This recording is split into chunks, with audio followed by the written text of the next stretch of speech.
had to click a button. Okay. Now it's working, I think. All right. And then I just move this on over here.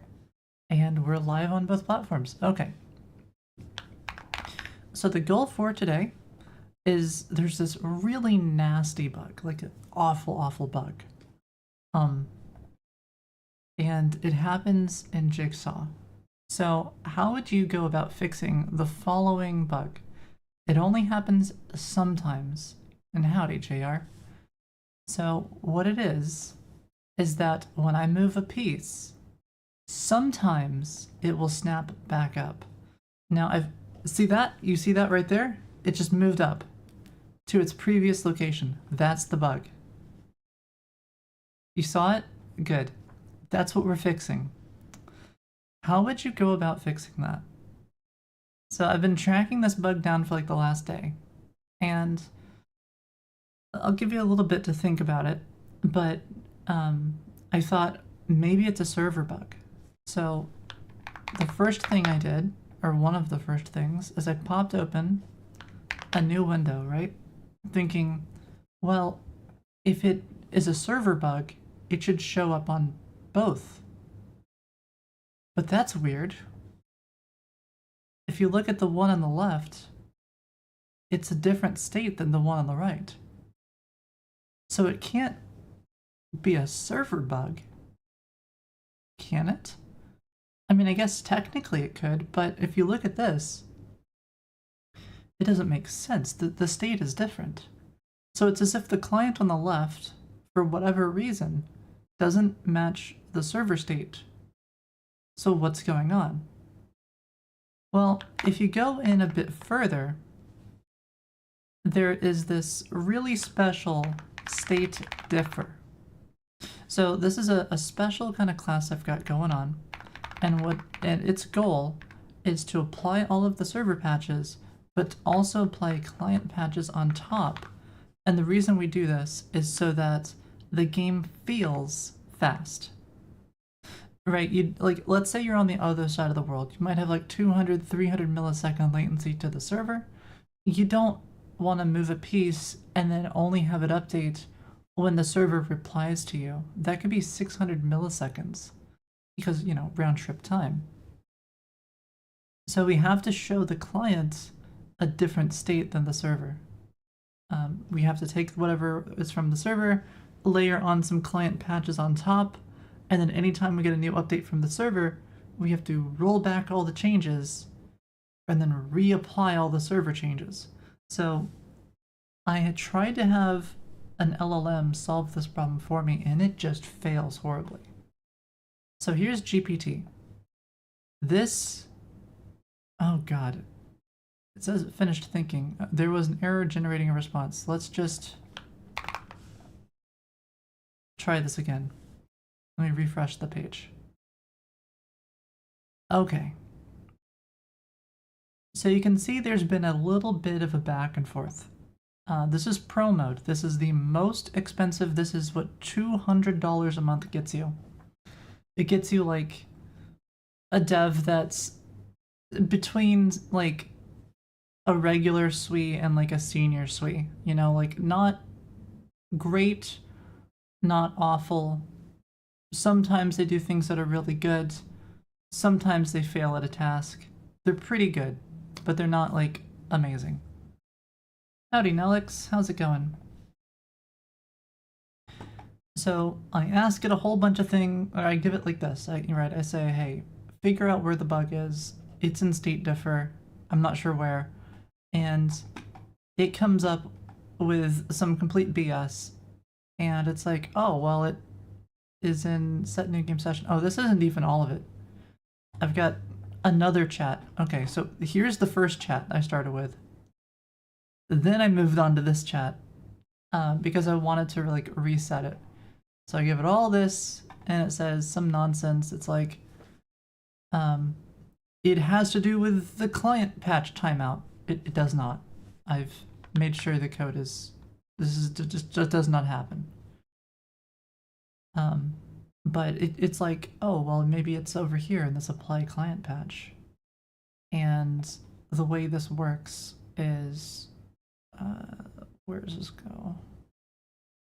Apply client patch. Something around here does it. Ah. Right, yeah. It goes through here, and then it adds the client patch over here, and then it sets a timeout. And this timeout is guaranteed to trigger at least one patch, and then it will continue to roll back. This is like what happens when it rolls back, right? Like it'll set this timeout, and then it removes all stale client patches by unrolling all the client patches, which always appear on top of the server patches. So it's all the server, and then it's always the client. It's always in that order. And then, so it unrolls, and then it removes some, and then it re-rolls. It's easier for me to show without my hands, and just, whoops, that is not, wrong game. Oh gosh darn it. Okay, hold on. I didn't mean to open Path of Exile. Wrong one. I mean, I guess I can show you, like, I'll show you a little bit, but I don't mean to show this. Honest. I was typing paint, and then PA, Path of Exile, you know, shows up. Any browser plugins that could be affecting it? No. But this is mostly what I do. I just come over here, and then I trade currencies. You can see, I've got, oh look at that, this trade's almost finished. This is how I make currency in Path of Exile. They have a currency exchange, and I just trade back and forth. My current trade that I do is I go like chaos into exalted orbs, and then I go exalted orbs into regal orbs, and then like here I'll trade like you know, 1 exalt to 6, right? So it's a huge markup, huge profit. You see there the it's like a huge gap. It's like 20%. And then I go from regals into chaos. So that'll be like a 1 to 6, 1 to 7. You can see there the margin's ridiculous, right? So basically, do that. I've made a massive like 50-60% profit, and then I repeat, and that's how I make my currency on BOE. That's also why I have no gold. Okay, anywho, not what I meant to do. Try this again. Paint.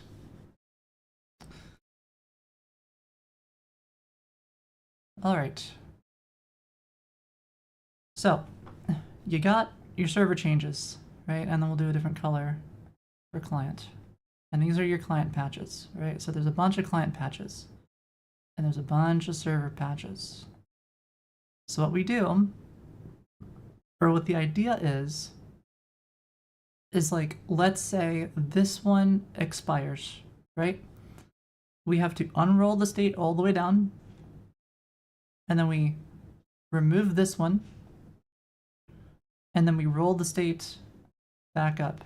We apply these 3 patches on top, right? That's the idea.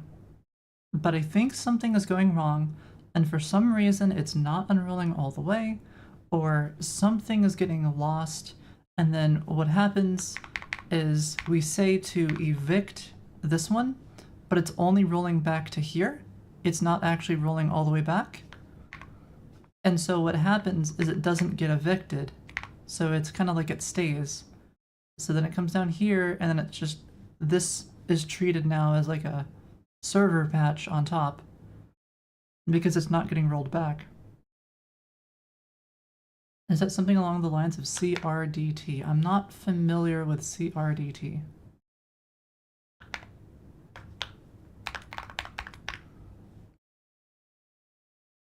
Conflict-free replicated data types. Oh, like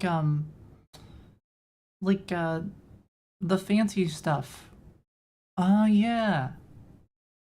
I'm not too familiar with how CRDTs work.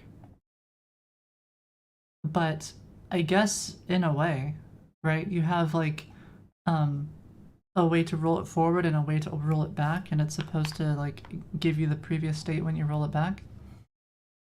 Also, you can see here, this is how Foony is going. You can see up and to the right, as all good graphs are supposed to go. That's fun. can see there, lots of active users, up and to the right. It's going in the right direction. Okay, so, let's figure out how the hell we're supposed to fix this darn thing. So I told it my thoughts that this is one of those things that, like, you go to bed, you work on the thing all day, you lay down, and then you're like, wait a minute, I know what the problem is. I think I know what the problem is. So I told it what it is. Hopefully now it's on the right track. What might be happening? When client patches expire, remove stale client patches, tries to remove them from the queue, and then roll back all patches. Now, the problem is, even O1 Pro, which is like the best LLM money can buy right now that I know of, still sucks at solving these bugs. It turns out when a bug is complicated and spans like multiple functions, it's like it'll show up in one place, but then the root cause is somewhere else.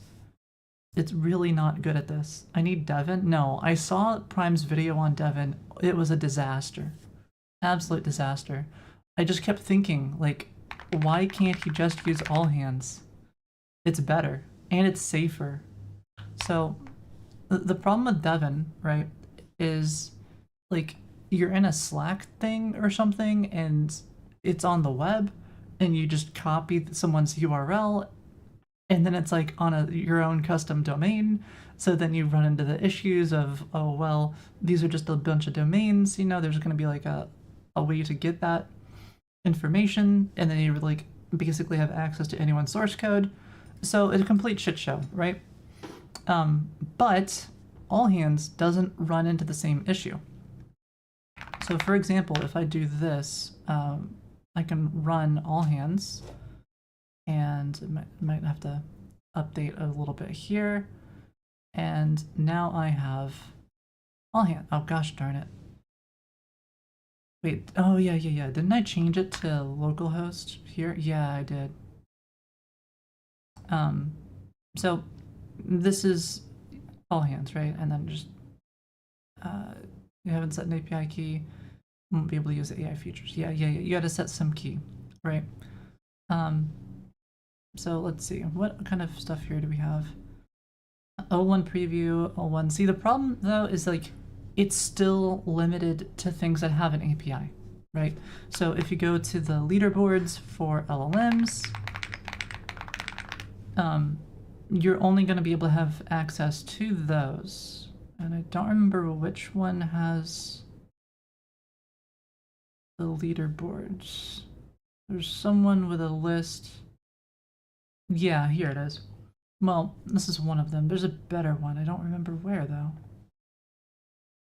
I don't think it's Hugging Face. There's one that shows you like codes and others. I mean, I guess this one's fine. Yeah, this works. You can see here Gemini EXP 1206 is the best, but it's not actually the best because these are just ones that have an API. The best is still O1 Pro. This one's better, but it costs money. So all hands obviously is not going to have access to that. But you still get some really strong models here, right? So I could go down to, I believe I can do Google. Maybe not. Oh, it's not in order? Why is it not in order? Would it be, is it DeepMind on here? Well, I'm not sure. Unfortunately, I can't seem to find it. Let's see. There's Amazon. The scrolling on here goes through so many. Oh, Gemini. There it is. So I can choose probably 1206, I would imagine. Yeah, 1206. So this is like the best one right now. Gemini's on the list? Yeah. I was thinking Google, not Gemini, but Gemini makes more sense. Right. And then I could paste in my API key. I don't know what my API key would be. Oh yeah, this, because it uses light LLM under the hood. So you have to get like a key for this thing. Right. Makes sense. But I don't have an like an API key for that. I mean, I do, I think, but I'm a bit uncomfortable using it without like permission, you know? Because this is not a sponsored stream or anything. So, anyways, right, I'm gonna go ahead and shut that down. Anyways, O1 Pro is still the best. So let's see. Does this make sense? Pop off all stale patches first. Attempt to roll back patches using because you're already removed from client patches. Their inverse never gets applied. I'm not sure that's true. Wait a minute. Roll back all current patches, including stale ones. Do I not roll back the stale patches? Because that would be a bug. Okay, let's look at the code and figure out. And apologies for this code being like really complicated. It's like one of those things, like, I mean, I showed you a diagram. It's not too hard, right? Like the idea is apply the patches in order, roll them back, make sure you roll them back. Okay.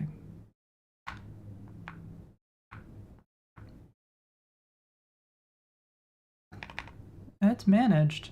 The dead is managed within this one class. All right.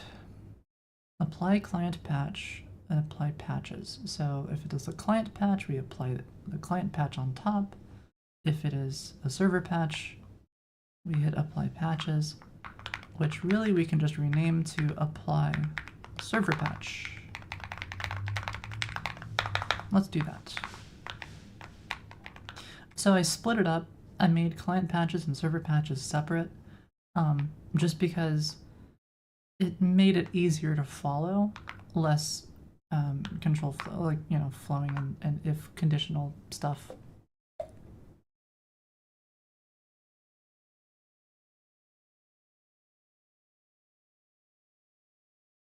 All right, let's see here. Oh yeah, and apparently I'm streaming on YouTube now too. Supposedly, I think. Let me verify that I'm able to see the chat. Okay, cool, I am. Probably.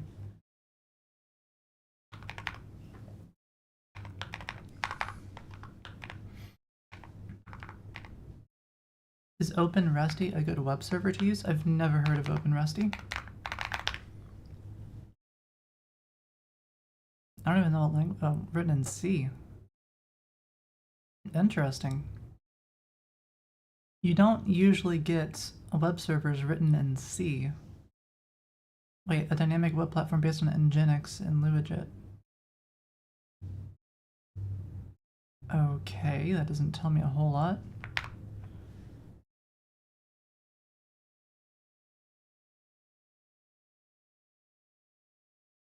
My perf web platform based on Nginx and let's see. Oh, I see make on there. Interesting.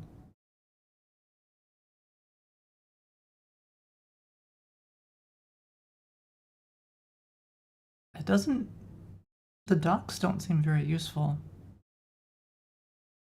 Howdy, Dylan. Like, where's the getting started? If you were to use this,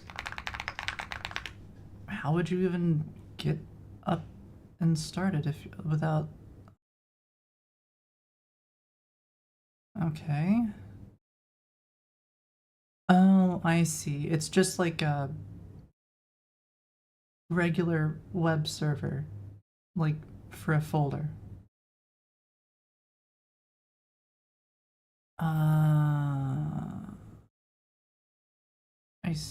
I think I see. You can write Lua code to extend it. I don't know. It's not really something that I would use. Typically because I would just, you know, use like some TypeScript thing. It's probably fast, but I've never used it before. Okay. So remove stale client patches is saying that that's where it needs to update. If it's not handwritten by me, it's not good code. It's probably the opposite of that though, Senpai. It's probably like, if I write it, it's not good code, but if I don't write it, it might be good code. Unless it's like something to do with the web, because a lot of the web libraries are absolute shit. Is the crate from Immer? It's a mutative, I think. It's either Immer or mutative. It's mutative. So okay, it goes through here. If I remove this line of code, everything works, except that obviously no client patches get applied. But that doesn't really tell me a whole lot. It tells me that either whatever is happening inside of set new state is somehow modifying a non-draft, which I know to not be the case. So that's fine, which means that the problem must be in the way that the inverse patches are added and removed. So we have add client patch, and we have all that other stuff. So there's a few things I could do. One is whenever we apply a state, we can do like a console log. We can give everything a unique identifier. We could just make like a hash or something. It doesn't really matter. And then we can console log it. So we can be like roll forward, roll back. And then we can look at the console whenever the error occurs just to like verify that that's what's happening. But I'm pretty sure that's what's happening. Pretty sure that's what's going on. So let's think about this. Apply patches. Let me see, how does this work?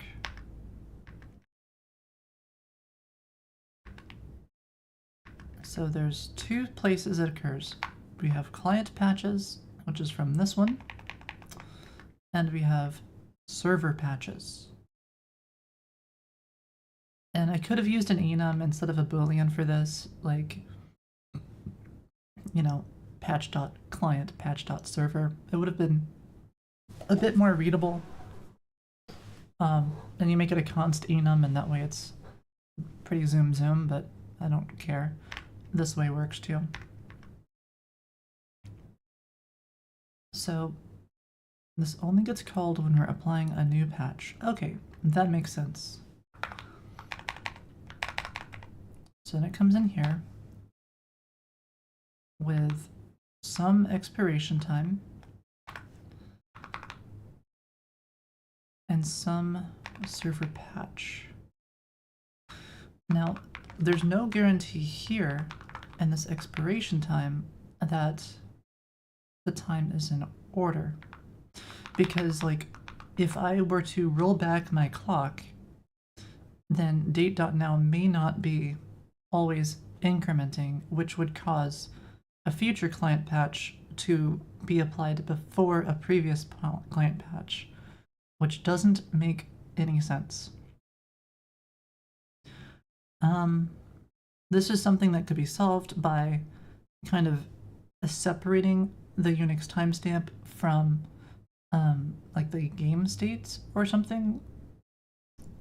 Or, I mean, like, you could still use the Unix timestamp, but you'd have to use the server's Unix timestamp, and there'd be some modifications that would have to be adjusted. I don't feel like doing that right now. So, we have clients and server patches. What happens with expires at? Because I thought I have some logic in here to guarantee that whenever you add a new client patch, it's always the expiration time is always in order. I believe I do it this way. So an expires at is gone. It goes over here. So client patches, it pushes this value back, which means that this is not guaranteed to be in order. So there's a bug here. And we have to take this new expires at, and we have to move it right here. And we have to use that here.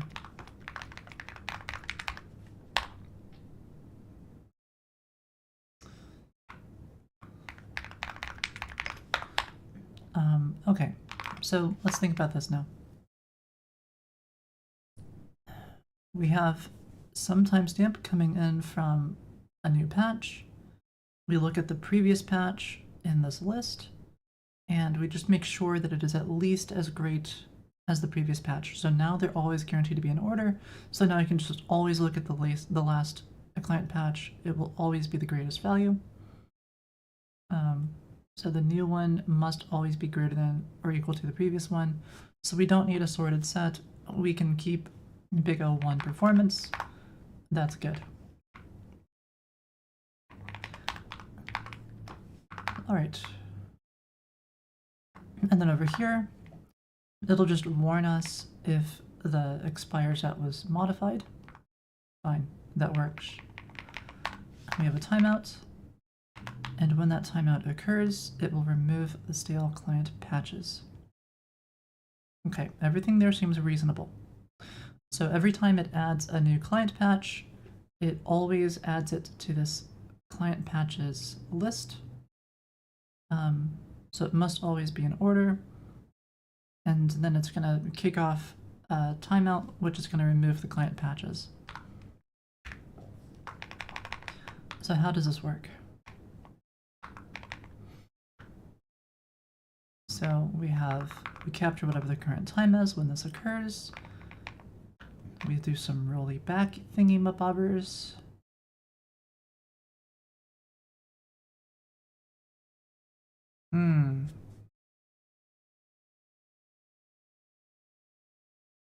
That doesn't seem good. So let's think about this. This is our list. Right, so if I pop open this again, that'll kind of help y'all visualize it. We're iterating through, going in this direction, top to bottom. Right, so, wait, let me pull this back up. While we have client patches, so while this is greater than 0, and then we're checking this one here first. So if that one is going to get expired, it's kind of like keeping a pointer and it's incrementing the pointer. So it starts off here. It's like, is this one old enough? Yes, it is. And then it will update it if this one is also old enough. Let's say the first two are old enough, right? It'll go here, and we're going to kick off these two. Sure. If we've got nothing to remove, it would be an error, and panic and freak out and everything. But we never see this error message because it doesn't happen because it can't happen. Okay. So apparently, it's going to roll back client patches, but it won't because we've popped the front. Client patches has been mutated. How is this going to roll back all client patches if I've already modified it right here? That doesn't make any sense. This code is broken.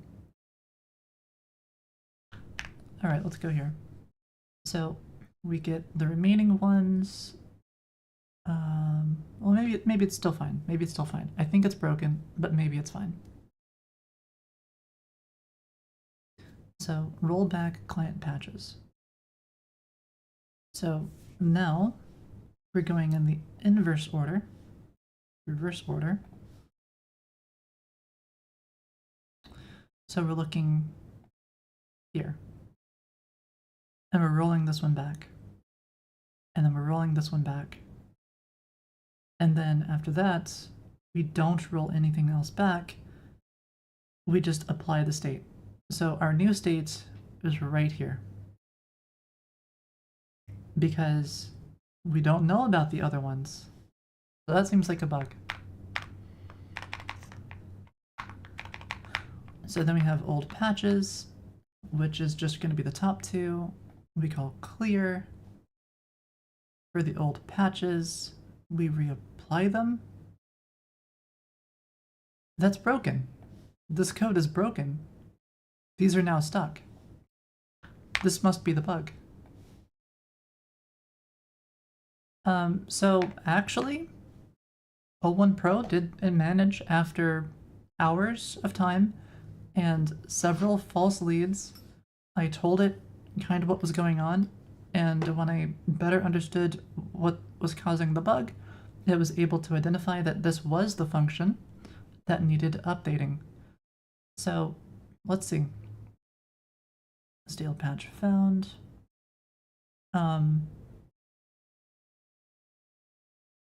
So let's see. Instead of popping it, which was the bug, we just check to see if there is in fact a stale patch, and then we break.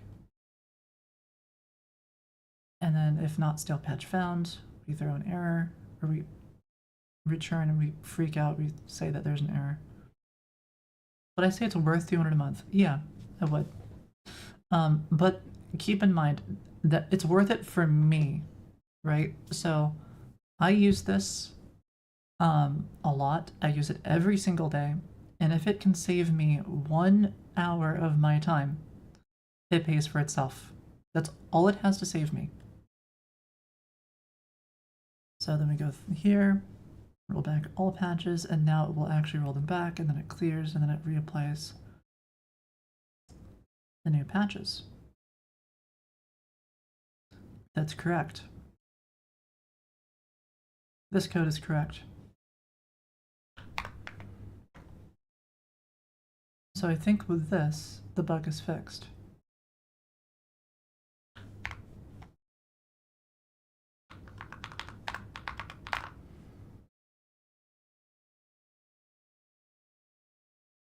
Now let's see. How does this new state work? Rollback client patches, return type any. That doesn't make sense. Oh, it returns and apply. So that's the new state. And then keep reapplying the new state on the old patches, which were... And when I apply client patch, it adds it back into the state. Obviously with some possible modifications, which is why we have to do it this way. So that sounds good. You're at the office, about to leave for the gym. That's awesome, Deep Legal. I'll do some push-ups without hurting Mickey. Mickey can take it. Mickey's a strong mouse. But I don't do push-ups for free, Deep Legal. That's not how it works. You gotta spend points for that. Not on stream, anyways. Alrighty. Yeah, I think this is all good. And then it goes through here. If still patch found, and then it breaks, and everything's happy.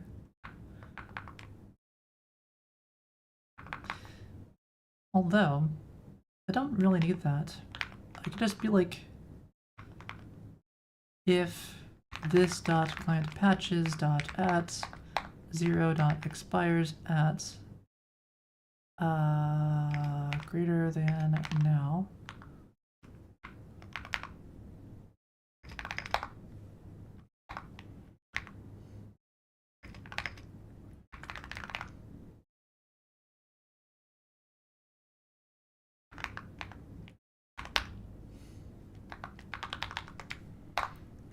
I think that's what I want, right? We set it to positive infinity because if that's greater than now, because like that way if there's no client patch, yeah. It'll be nice once cursor adds in O1 Pro.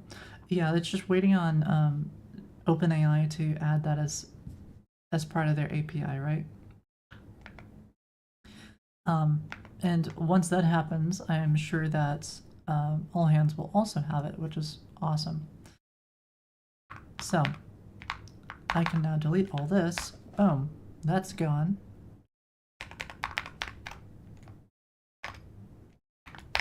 If our oldest client patch isn't expiring yet,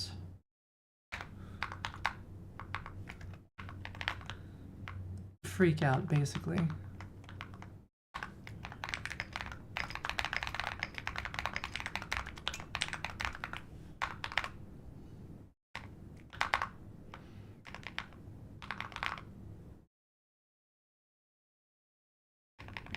You know, instead of just freaking out though,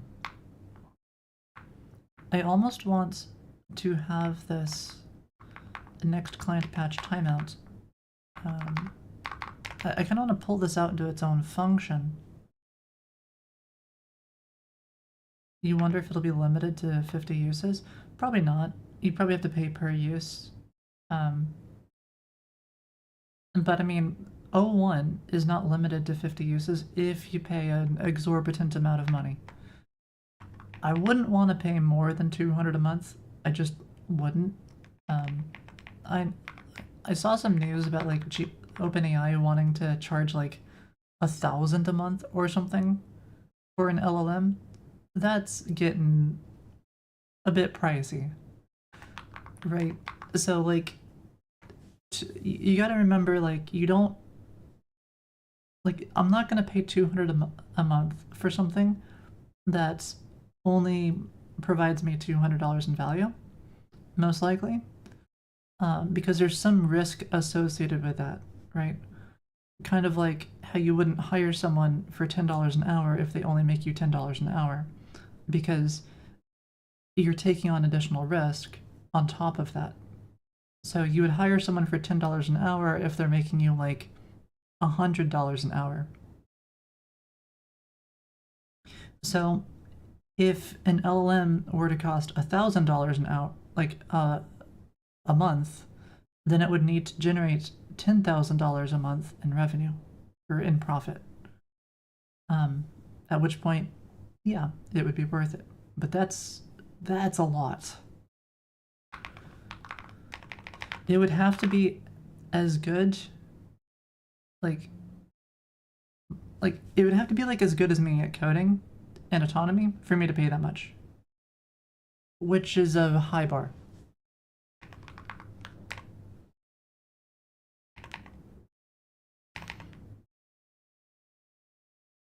All right. It would have to be Tron Master Program good. It would have to be really good.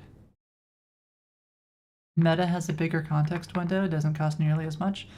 Google has a huge context window and has a very strong LLM. Gemini kind of came out of nowhere with their 12.06 update because they used to suck. Like, I used to poke fun at Gemini. You know, it was like 1 + 2 = 4. That kind of stuff. It was really bad. But it's gotten quite good. And I can recognize that. It's like on the top of the API leaderboards, right? Meaning that like for LLMs that are available by API, Gemini right now is at the top. It still hallucinates a lot, but it's still at the top. Anthropic is not considered the best. People think it is, but it's not. Because you can go here and you can look at the leaderboard of like, this is for like comparing things like blank where you don't know which model's which. And if you go to coding, it's not Anthropic that's at the top. Anthropic is down here. It's rank 5. Which is, I don't know why this is rank 111. I guess because of the delta, it means that like you kind of in between or something. So it's down here, right? It's under O1, it's under 4.0 latest, it's under Gemini 12.06, it's under Gemini 11.21, right? So yeah, like a few months ago, yeah, it was on top, but it's been a few months. Things change.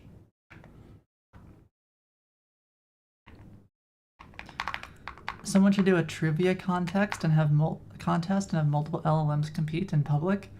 That would be fun. That would be pretty funny. Have like a Jeopardy or something, and I guess it wouldn't really be Jeopardy because you'd want each of them to answer for every question. That way you can compare them. All right, so it goes through here, does all that jazz, and it rolls stuff back. I think it's fixed.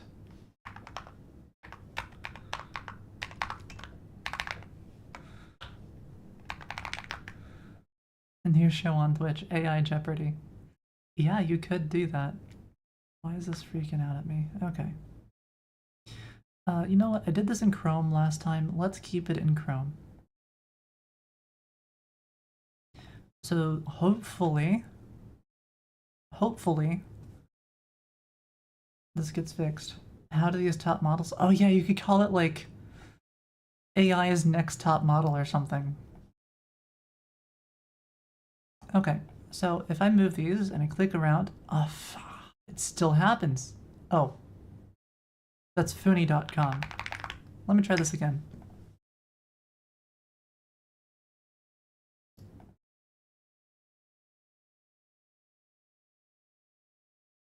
Alrighty.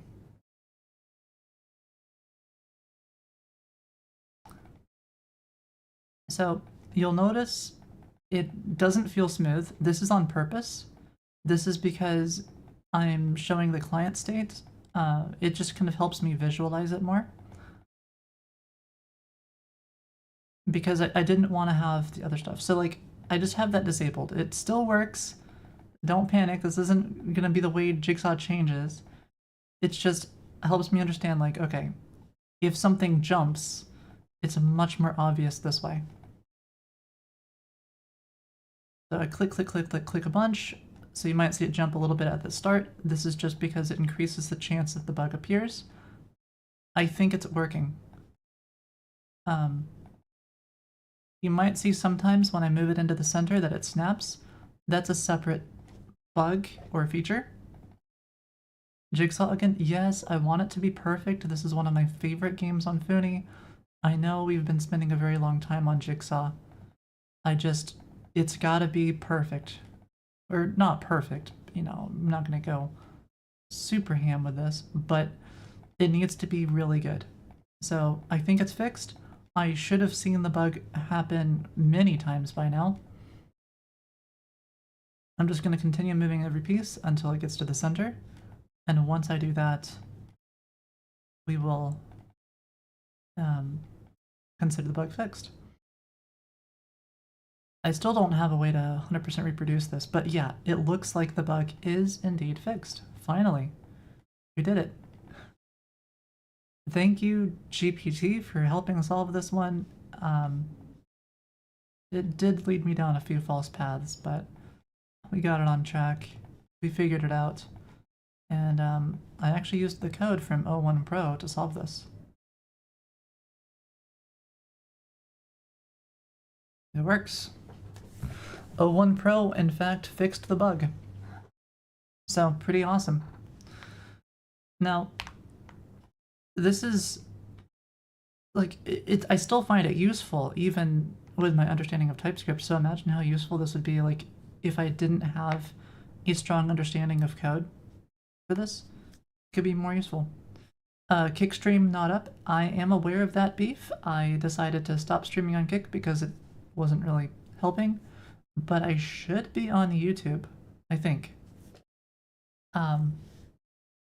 Supposedly. Let me see here. So if I click on this and then I click on output settings and I click over here, is it live? Maybe it's live, maybe it's not, I'm not sure. So if I go to youtube.com and I go here, yeah, it's live.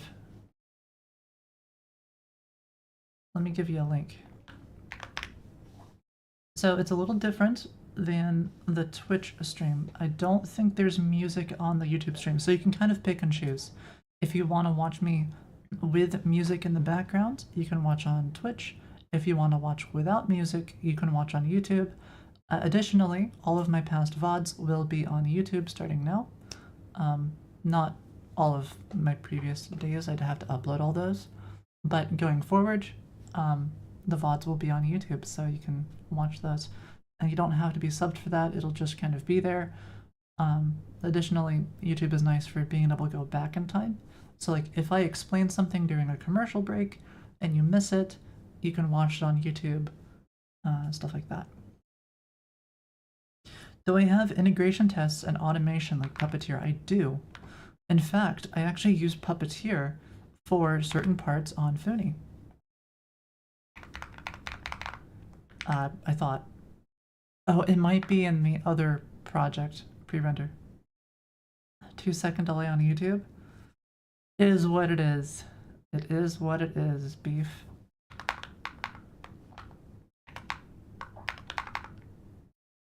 Alrighty. So, yeah, we fixed the bug. There were a lot of changes required. And I think... actually, I'm not sure if this has... like, which of the state things I do here for this one. Oh, I do this really nasty thing for set new state impl and stuff. I don't think this is required though, the safe value thing. I think I can just, if value not is equal to null, I can just do value. I don't have to structured clone this.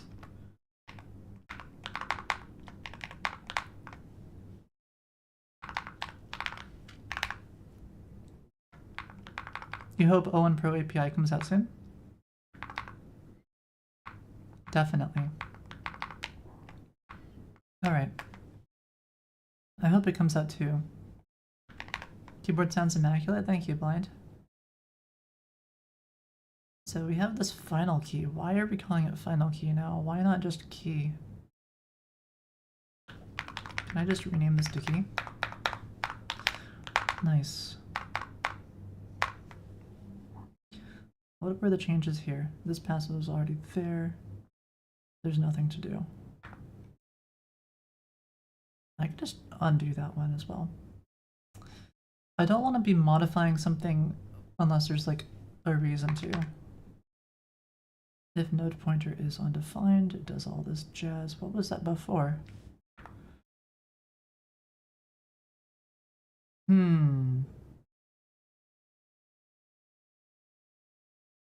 So what, how does this change? Otherwise we have nowhere to set a value. If node pointer, got some if value is null.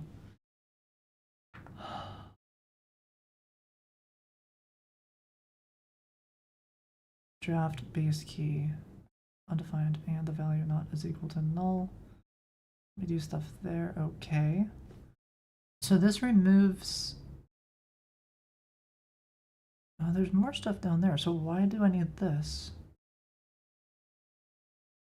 Just tell O1, please write Foony. Please completely make Foony. I wish. Draft bracket base key. Okay, I don't understand why it's doing this part.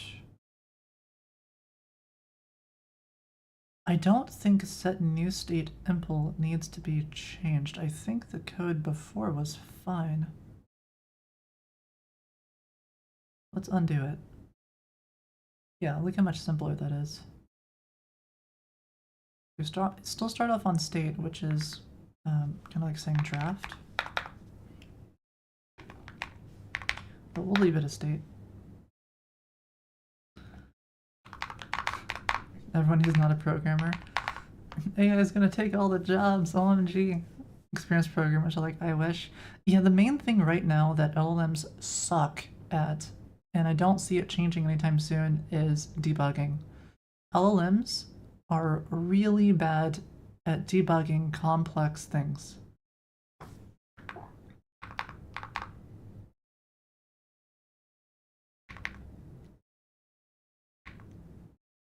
So let's see, state, parts, and value. Why? Okay, I think I get it.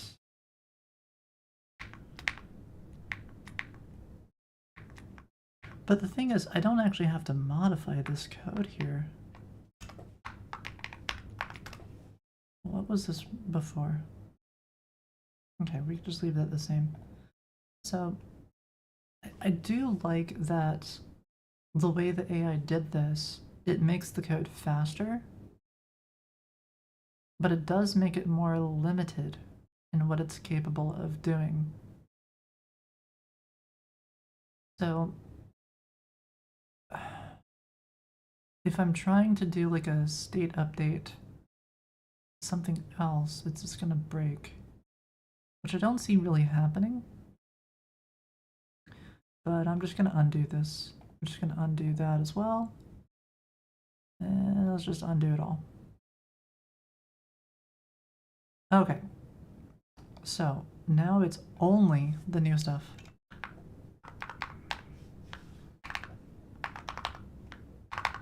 Let's try it out. See if it still works.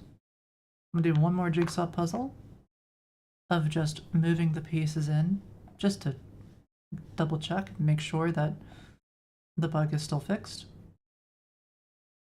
And then it'll work. You don't have to debug if you write it correctly the first time. See, the problem with that though is the LLMs are not gonna write it correctly the first time.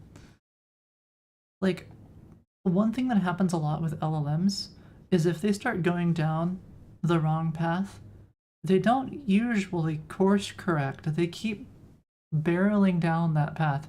And I saw this when the Primogen was doing the Devon stream, where Devon just gets lost trying to do like a git push or something to master or whatever, and like it got completely stuck and then just went absolutely bananas. And it just kept going farther and farther off track. Like, LLMs will do that if you let them. Devon's not worth 500? Oh, absolutely not. Absolutely not. If you want something like Devon that is free, just use all hands. Like, just do all hands. You know, this is the open source version of Devon, basically, except it actually works. It even works on things like Foony. You know, I showed it off on stream like 2 weeks ago. It just worked much better.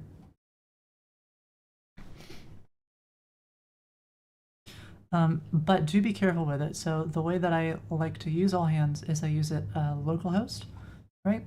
So I do it this way. And here's kind of how I have my thing set up. You can see I run it on localhost here, port 80. So whenever I run this, it'll say, oh, well, it's on port 3000. It's not, it's on port 80.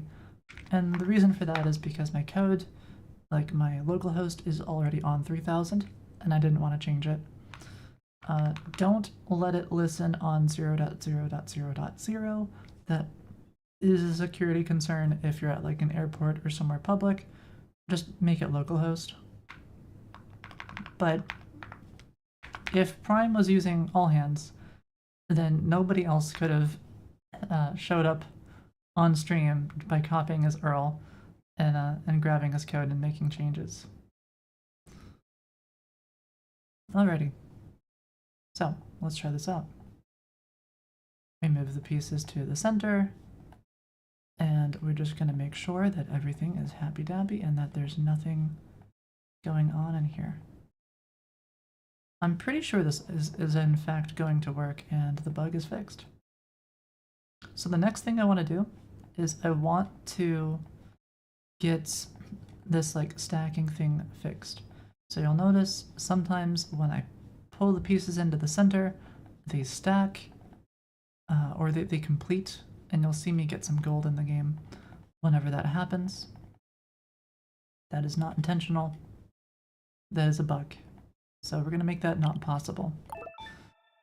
I also need to figure out what I want to do when you've got like enough pieces connected. I almost want, like, if you've got the border or something, or you've got most of the border, maybe like greater than 50% of the border, I'd want it to kind of snap within the center-ish area, and it will be like locked in, so that piece will no longer be movable. What's more of a scam, Devon or Rabbit? Oh, that's a good question. I'm not sure. So Devon is definitely a scam, right? It's a very obvious scam. But I don't know. There's that other one too. There's like Rabbit, there's Devon, and then there's like that like necklace you're supposed to buy, which looks really stupid, and is supposed to be like your AI friend. I'd say that's also kind of a scam. Ames, thank you so much. You subbed for 3 months, or wait, to me or sub to who for 3 months? I'm confused. I'm sorry, I must have missed it. Oh, you subbed to me. Oh, I'm so sorry. I missed your sub. Thank you so much. It was on the other stream chat, so I missed that. Thank you. That's huge. All right. And I'll just move this over here. Something I want to do as well is I would like to make it so that if you sub to me, then maybe you get like a VIP on Foony or something. But I'd have to work out the technical details there. You'd have to like link your Twitch account or something to make that work, which I don't really have support for right now. Why have a countdown? A countdown? What do you mean a countdown? It would be nice to have a progress or percentage on how much is completed.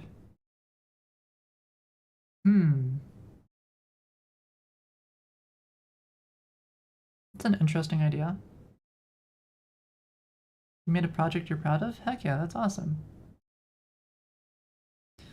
Make the Twitch bot DM a link they click to unlock VIP. Oh, that's an interesting idea.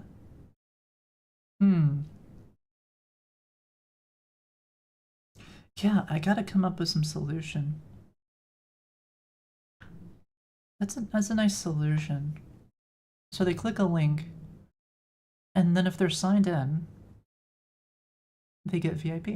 And then you just send it every, you sent one before and, oh, and I thought you said and hat. I was like, oh, was there a redeem? A VIP for what? For Foony. So we're adding VIP. So there's this thing called Xsola. This is what everybody uses for games. This is like the good one because it lets you pay with cash and like thousands of ways. You sent a message before. I'm so sorry, Ames. What did you say? You sent a message before. Where? I'm not seeing it. Can you repeat it, or? I don't see your message. Do I use OpenAI for all hands too? Yeah. But if I want to do code, I think I might switch it to Gemini 1206 because that's the best API currently available. The problem is right now the best model is like this O1 Pro. So a lot of times when I want to write code, I want it to be like the best of the best of the best, and I end up using O1 Pro. But it depends. If I want achievements or something like that, which is more creative and requires pulling in information from like a bunch of different files, I will still usually opt for something like All Hands because it's got more context of the whole project, and I don't have to go and pull that in from like a bunch of places. Is Xsola better than Stripe? Yes. For games. This is meant for games. So like Twitch uses Xsola, RuneScape uses Xsola. There's a bunch of companies that use Xsola. This is like the main one. I think Path of Exile uses Xsola. A bunch. You're making progress. You found that you dislike JavaScript, but you like C# and .NET. Interesting. C# is really good for desktop applications. So like if you're going the route of I want to build like a desktop application and I want like a nice like GUI, it works great. And if you're on Windows, C# is also really good. You can do a lot with C#. You can even do like web apps. You can do the backend in C#. I've never done it. I know people who have. Not my thing. But it's really great for desktop applications. I think that is where C# shines and is like head and shoulders above everything else. Would I use C# over Electron? Yeah, but only if I'm building it from scratch, right? So because I already have Foony, and Foony is already really big, I would use Electron. But that is because it is a web app designed for the web, and I don't want to have to write all of Foony a second time, which is why it would be Electron. If I was building this from the ground up and it was a desktop application and I had no intentions of making it a web app, I would use C#. Sorry for all the times you told me that you quit. Hey, Ames, it's like one of those things, you know, it's like, it's a bit like riding a bicycle, but you're like, you know, you don't have to ride every day. You just have to get back up and try again, and it doesn't matter if it's been a month or several months. You know, you get back in there and you start learning again and just improving. You know, there's like, it's like waves. You've got waves of productivity. Sometimes you're super productive, you do like 80 hours a week. Other times, like a new game comes out, right? And you start playing Path of Exile 2 a whole bunch. Or like the leagues and old school RuneScape, and things slow down a bit. And you don't get as much progress done, but you make a lot of progress in those games. And then that cools down and you work really hard again. And that's fine. All right. Rewrite Foony on C# with tests? Oh god. 15 minutes? Yeah, right. 15 minutes is when it would get completely lost. Okay. So here we go. This looks like it is all nice and fixed. Why is... Oh, yeah. We don't want to do this part here. Discard that change. This one's fine. But okay, so here is what we changed. Let's go back to game room hooks, line 57. Let's undo this one here.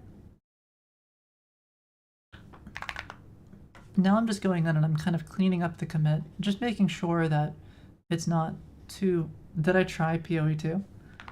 Okay, fine. I'll show you again. It gives me an excuse to check on my currencies. I'll show you what I've tried PoE2, just a little bit. But okay, is there a patch? Like, what is this? Downloading content. I think there was a patch. What? In the last few hours? There must have been.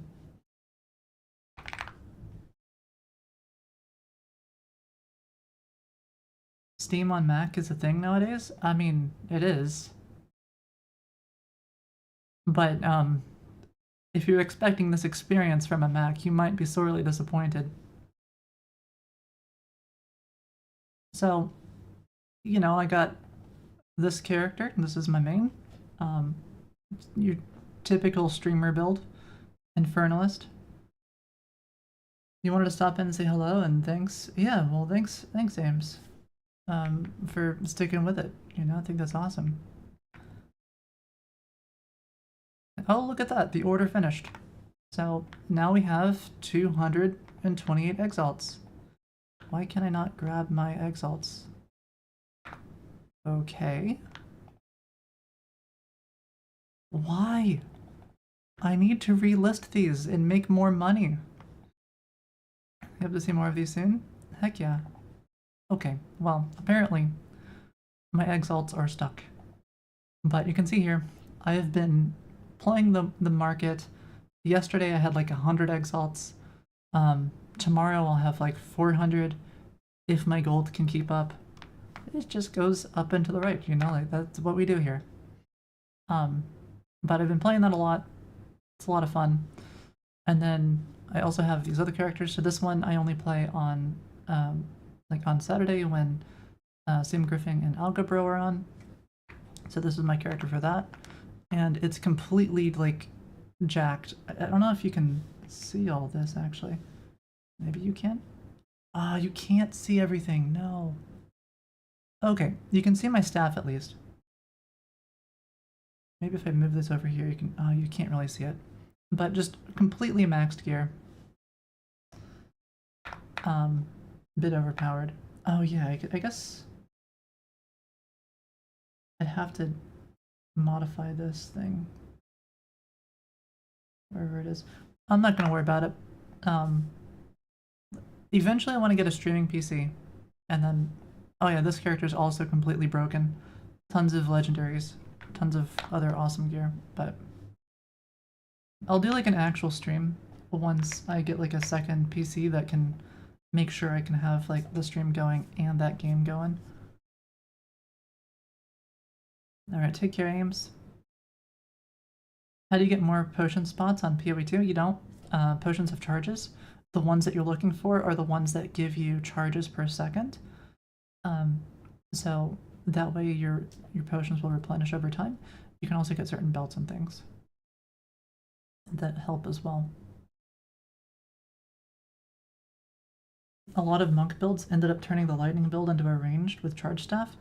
What I want to do is I want to do a lightning build. I've got like a special ring when I reach like level 30 something that converts a lightning into frost. So I'll be able to just like spam freeze things as a lightning build. So you kind of get both worlds there. All hands looks like it's free to use. Yep, it seems like it is, Coco. But yeah, you do need an API key from whatever the hell it's called. Like, I don't remember. I mentioned it earlier. I just don't remember what it's called. Okay, so all of this jazz. Game session mismatch. This is not the error, so I'm just going to remove that. I don't really care if that happens.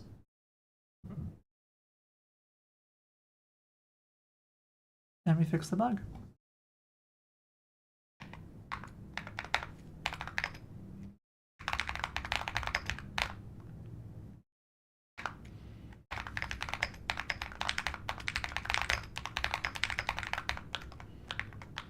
So this was caused by client patches not being properly rolled back. I'm so glad we fixed this. Oh my god. Like that right there. Fixing that bug makes today a success. That's it. Alrighty. Howdy, Olaf. How's it going? Okay. The click, click, click is delicious. Oh yeah. I do have this as well, so I have a link. So if you're going to use all hands, make sure you click that. That way they know that you came from my stream. I don't get any reward for that, but it's a nice metric. Maybe I can ask them later, like, how many people did I get to click the link?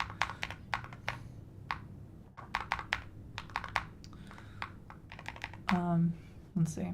And maybe that'll also help future sponsorships, you know?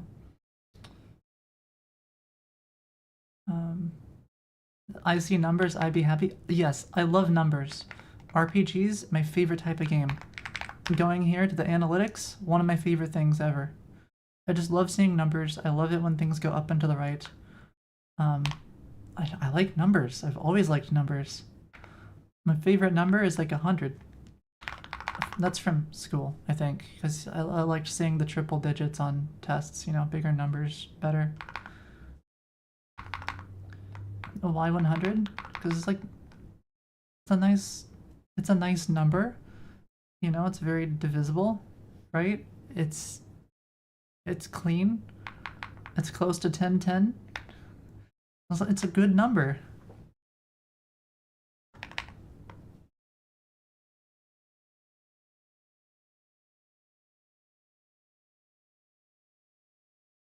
Alrighty.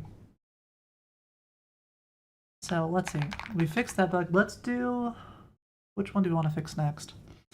I fixed another bug too. There's this bug the other day on the leaderboard where if you hit like you're searching and then you navigate to another page like this one, it kept the search. What the hell are people uploading on Jigsaw? What is that? Shrek? Oh my god. Okay. And this is how I feel right now.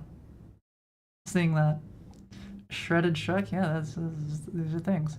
Some people have really nice artwork though. There's like some good ones. I've seen some like AI ones. Like this is obviously AI art. Like who would draw like the 6 planets in the sky like that? A 7 planet, 8. There's like God. You keep looking, and I keep seeing more planets, but it's still pretty. It's only the beginning. This is true. Someone didn't play community servers on CS.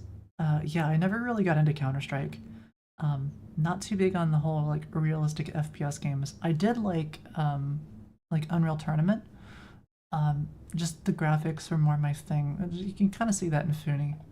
Things are more like cartoony, very saturated. I like that.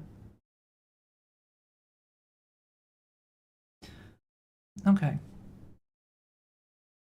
Unreal Tournament. I'm a boomer. Great. Yeah. Well, yeah. UTO4. I liked the RPG mod in there, and it was fun. Back in my day. What about Deus Ex? I never really got into Deus Ex. Alrighty. The chat and comms are toxic. Yeah, I bet. I don't play games with toxic chat usually. Um, it's just not really my thing, you know. Like, I don't know. Not cool. Okay, so let's do. Oh yeah, achievements too. That'll be an easy one. We could do some of these achievements. So, Speed Demon, complete a puzzle in under 1 minute.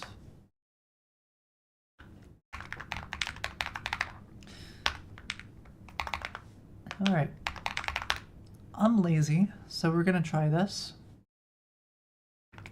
Please introduce the following achievements. Below. Code. Achievements. Code. Then we go over here. Only reply with the modified sections. And we're going to give it a list of achievements to implement. So this is going to be Jigsaw achievements.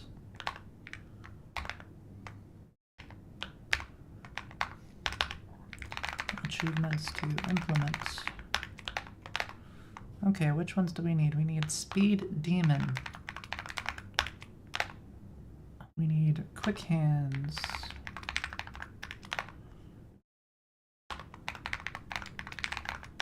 Puzzle Master. Speedrun. Oh, that's a hard one. Puzzle Champion.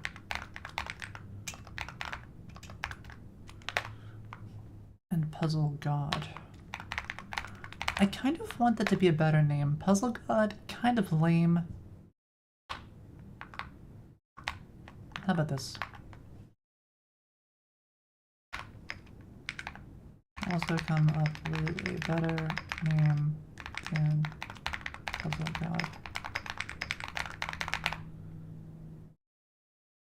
Autistic Master? Something like that.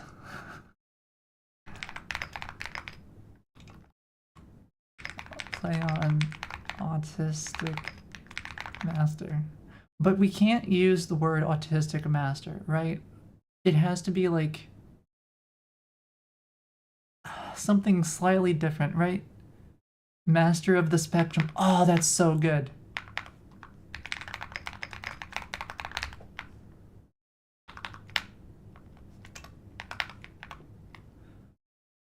Master of the Puzzle Spectrum. That's pretty good too. I'm not sure which one I like more. Master of the Spectrum or Master of the Puzzle Spectrum?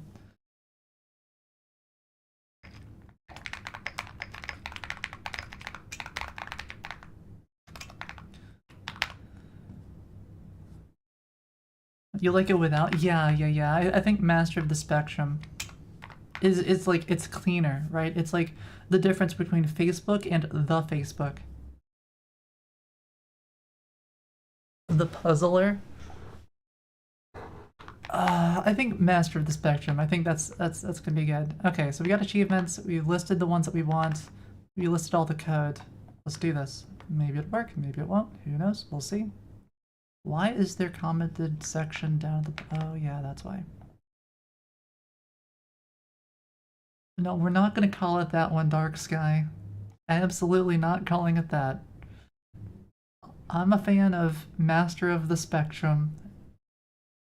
Or it could even be Spectrum Master. But we'll do Master of the Spectrum, I think is pretty good. It rolls off the tongue a little bit better. We're not calling it that one, Dark Sky. Have you seen the new search engine that's better than Perplexity? It's Gemini Deep Research. What the hell is Gemini Deep Research? Gemini is like my go-to search engine. So I use GPT-01 a lot, but if I want like up-to-date information, I just pop open Gemini and I just treat it like a search engine because it's better. It's hooked up to the internet, the results are fresh. It's shockingly good. And yeah, I'm not like, I mean, that's just like my opinion, right? Like I wish I was getting sponsored or something by him, but it's good.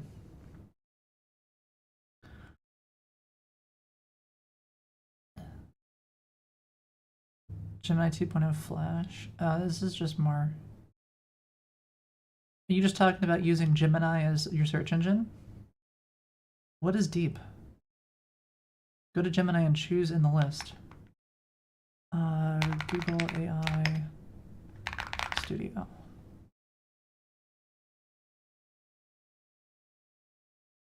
Google isn't likely to give me any more money. I know. They give me enough. I don't see Gemma. What the hell is Gemma? What is Gemma? Is that new or old?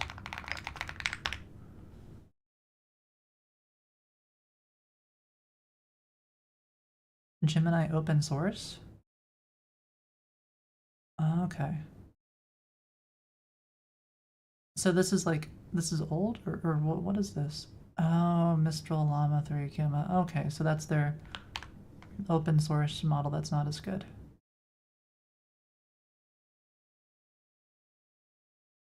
Code execution, advanced settings. I don't see deep anywhere on here. Oh, this thing.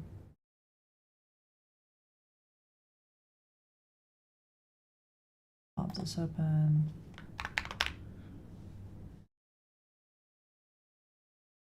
Sure. I guess Gemini Advanced. Okay, I'd have to pay for that one, I think. It's gonna take me to this Google one. 20 a month? Ugh. Lame. I feel like I should get a discount for being an ex-Google employee. Would be nice. Fine, we'll sub to it. Might as well. At least it was for you. Well, I've had it before, so I don't get 3 months free. Okay, so now we have Gemini Advanced. Sure, do whatever. Okay. Now we have. So which one of these? I don't see deep on here.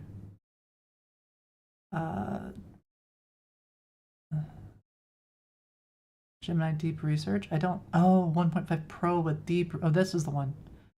Okay. So I can be like, what's foony?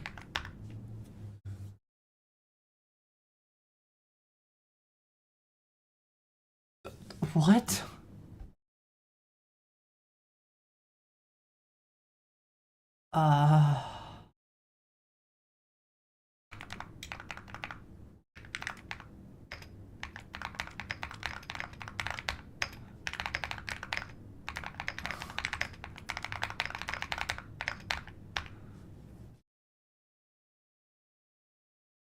Oh, god damn it. Okay. Foony is perfect for when you need to do a deep dive on a topic. Yes, when I want to do a deep dive on a topic, I go to foony.com to play a game instead. That way I can just kind of like procrastinate on what I need to do while I play a nice game of Jigsaw or one of the other games. Okay, let's try this again.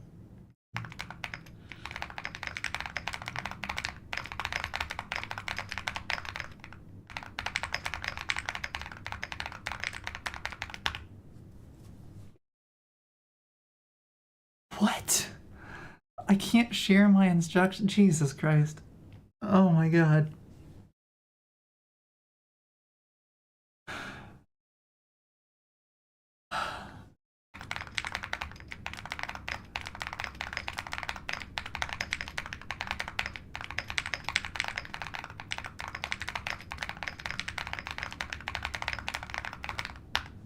Okay, let's try this again. I broke it. Oh my god. It's just dumb. That's what it is. Deep research or big troll? Deep troll. That's what it is. Clear acorn jump. You know what? I'm gonna go back to ChatGPT. At least it knows about Foony. Don't you let me down, GPT. You tell me what Foony is.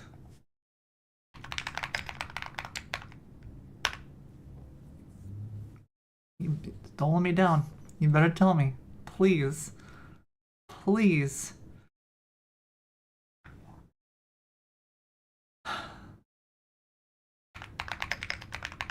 Let's try this again.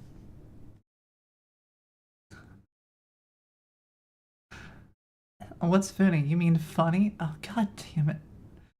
It doesn't have it in its training model. Lame. I'm giving it the wrong information? Okay. Start research. So, how does... It's like... It researches topics, I guess? Oh, look at that! Hey, it's done. It did something. Terms of service.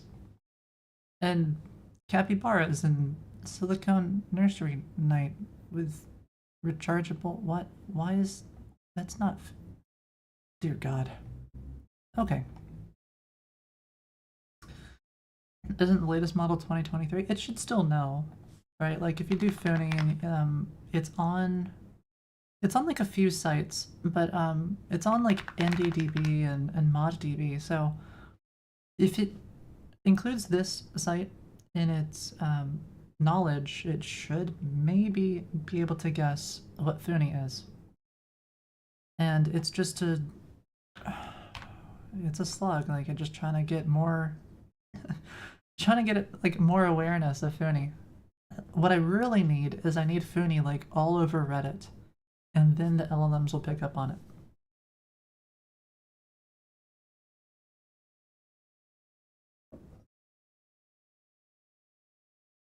It can't have it pre-cached? I mean, if it was trained on that data, it should have it. But unfortunately, it doesn't know. So like, I'm assuming that Prime or Pirate Software is big enough to be in one of these models. So I could probably like, please tell me about the Primogen, right? Or I could ask it about Asmongold. It would absolutely know who that is. Am I enjoying Gemini? Yeah, it's not bad. Well, except for understanding what Foony is. Just pretty shit at that. But other than that,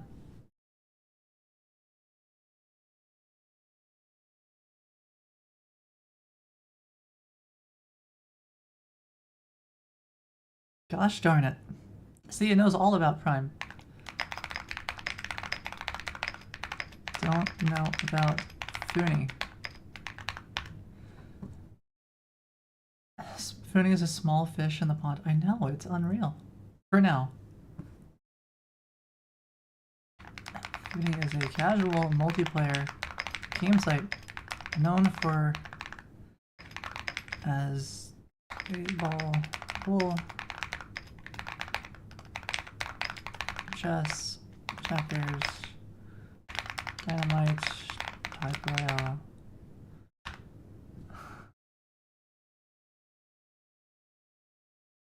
Bunch of other stuff. It's a bit unfortunate. This is interesting. Open in docs. This is a bit buggy with the scrolling here is real buggy. Like I can't scroll, this is kind of not great. The UI definitely has something to be desired. But this is cool. Oh, I see. So it's like, it generates like a research paper. That's amazing.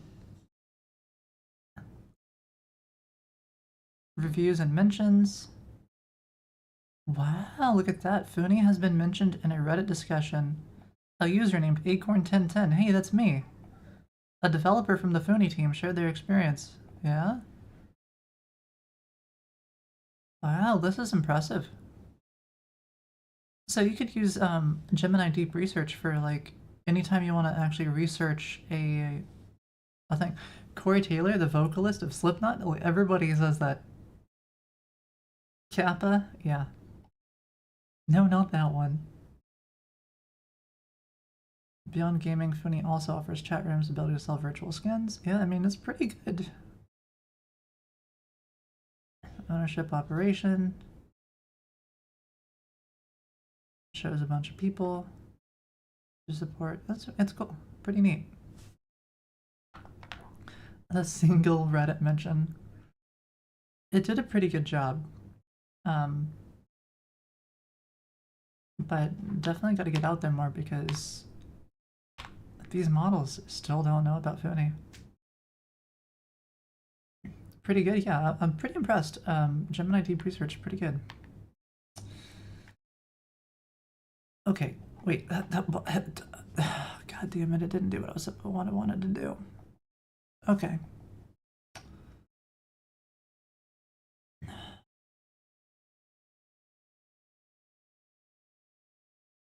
All right. Let's try this again. I'm just gonna give it one thing to do. How about of the spectrum?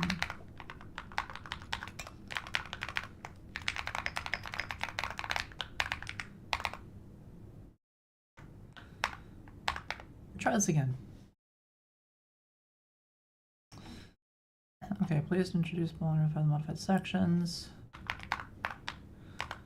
One task at a time, because you give it more than one, it'll freak out.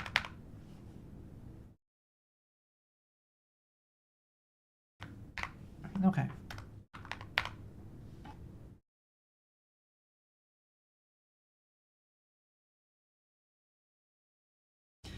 Age company? Oh, it's actually called Age company. It's way faster. Automate the web. I don't know. I'm fine doing like, if I want that, I'll use all hands. The problem is a lot of the LLMs are still like pretty shit at a lot of things. Even O1 and O1 Pro, they can do tasks, but like they still make mistakes. So I still like to maintain that autonomy. Like I do the things, and then I'll just tell it what to do.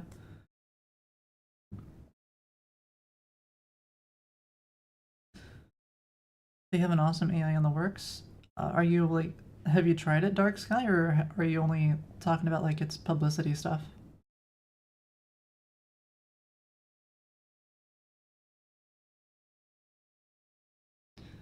All right, let's see.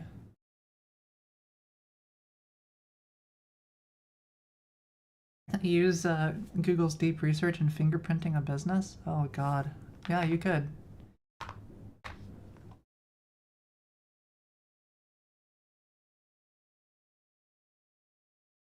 Okay, so I guess while it's doing that, I kind of want to do that other thing for Jigsaw. So we need a way of knowing how many pieces, when I place a piece, how many pieces are on a given spot. And there's a few ways you can do this. You can use like a big grid, right, which I believe I already have. I have a nice collection here. So you could create a grid, and then you could just kind of like segment the pieces, and they could be like on certain grid coordinates, and then you could see if they're overlapping, like by checking a coordinate and those around it. Right, so like if I make a new one of these, the general idea is we'd have a grid. Whoa, it's way too big. Okay, something like this, right? Bam, that's my grid. So let's say I want, I place a piece here, right?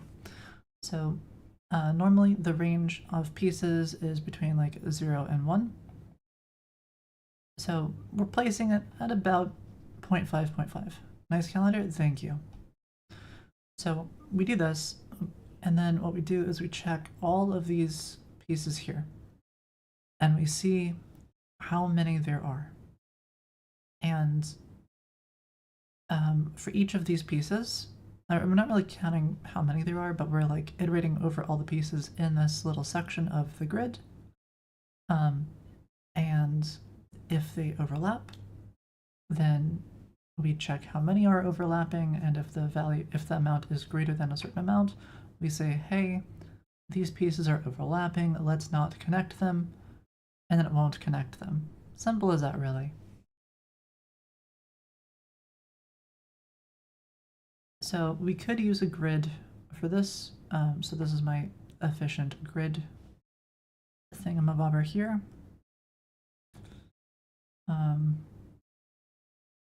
Using a by multi-map, interesting. So I guess you add at a position, you can retrieve from a position. If area is specified, all values in the given area will be returned. Oh, that's so useful. So that's basically all I need right there. Boom. You specify an area of 1, and then it retrieves all the stuff. Where do I use this? Do I actually use grid? I don't. This is so useful, and I don't even use it. Okay. Fine.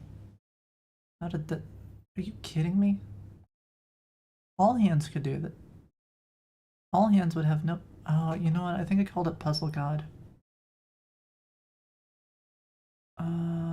That's probably what I did. It's supposed to be master of the spectrum.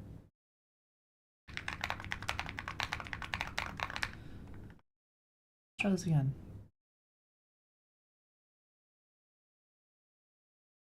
Okay.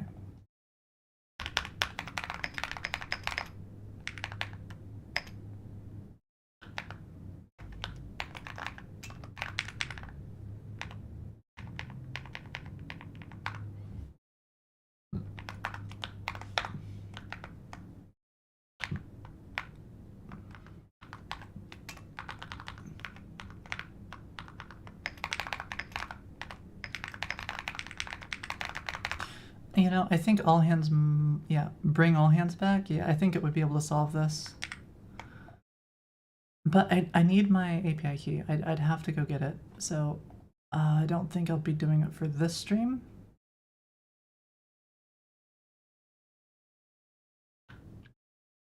Sad. Maybe next stream. We'll see. I just have to set it all up again, and I don't want to get the API fast. No, not this time. We'll do it next time. It would be good for this. I remember last time it just worked. It just implemented the stuff like no issue.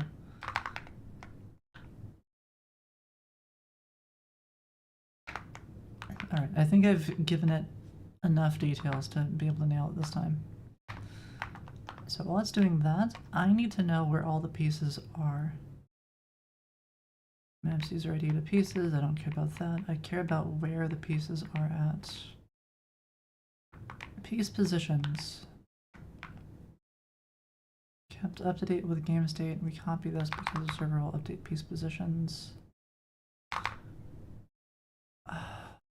Okay, we could just do like private read only grid. There's a new grid of piece position, I guess. And then that can just add and remove at a given position, and then we just have to figure out like what is considered an overlapping piece, and then we should be good to go.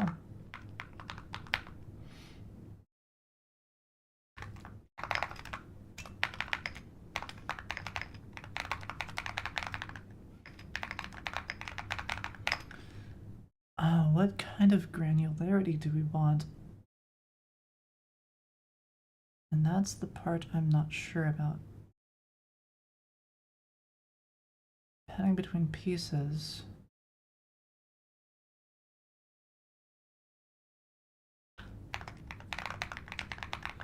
So that's actually used, okay.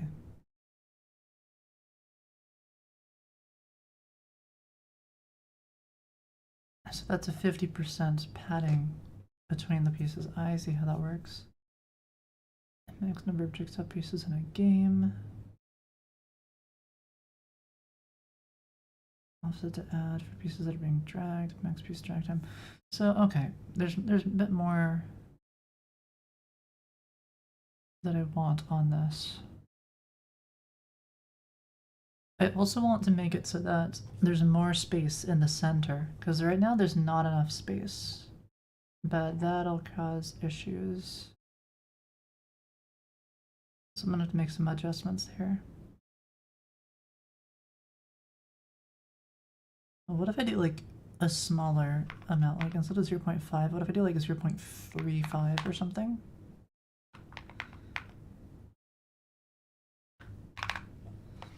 Let me see what that looks like.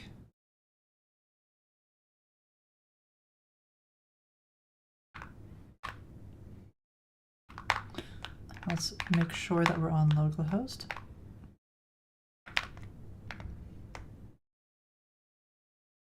It's taken a while, that's for sure.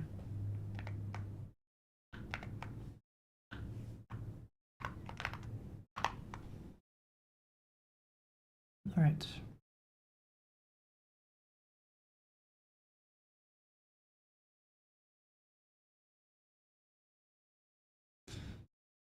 I notice this is not centered. So if you've never noticed this before in Foony, you're about to never be able to unsee it.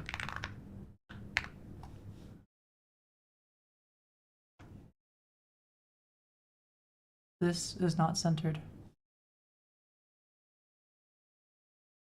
There's a gap.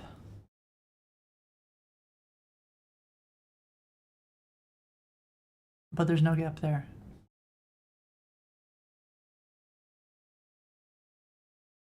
Maybe I can fix it. Can never be unseen? You're welcome.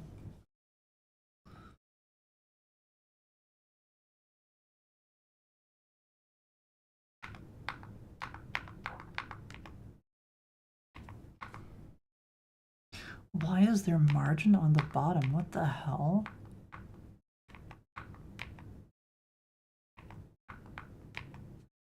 Okay, let's just not do that.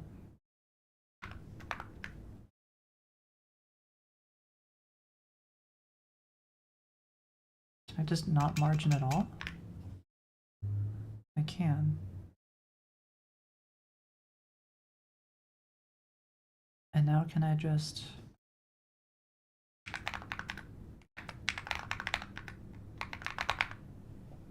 Arrgh, now it doesn't, it still doesn't line up, does it? Nope. It's so close.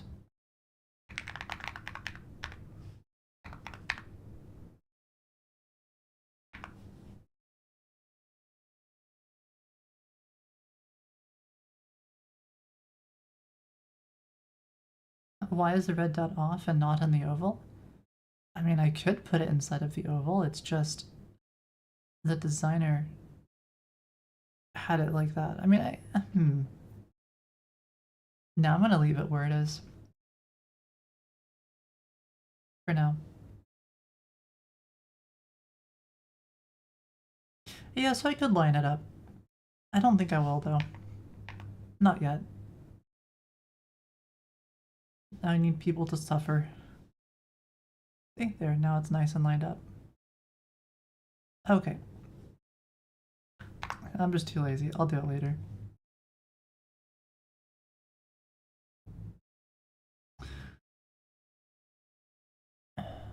Okay, so if I do 0.25, yeah, see now they like, not far enough away. Hmm.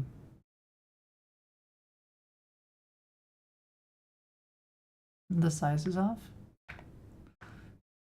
Don't look too close. Just don't look too close.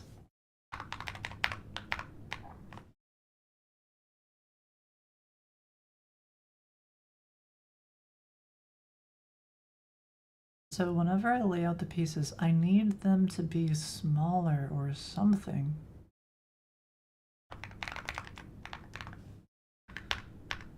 What determines the piece width? How does this work? It has layout pieces, but at layout pieces it already is supposed to know what the piece width is. Width of a puzzle piece. So layout pieces. Well, how does it define what the puzzle width is, or the piece width? Oh, here it is.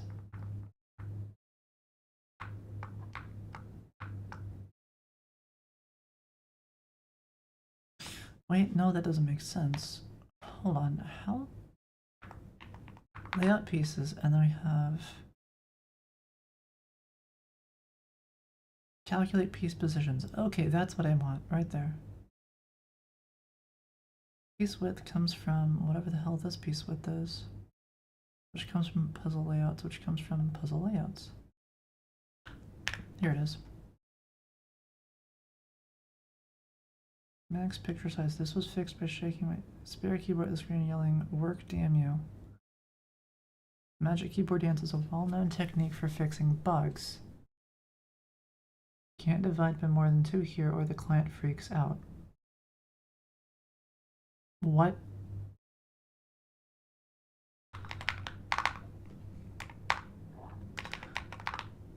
Okay. How does that make any sense?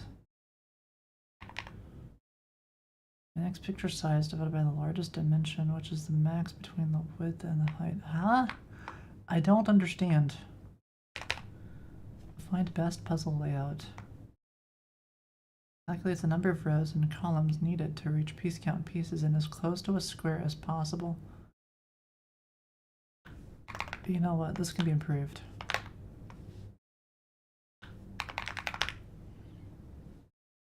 Have O1 Pro analyze it? Yeah, maybe. Make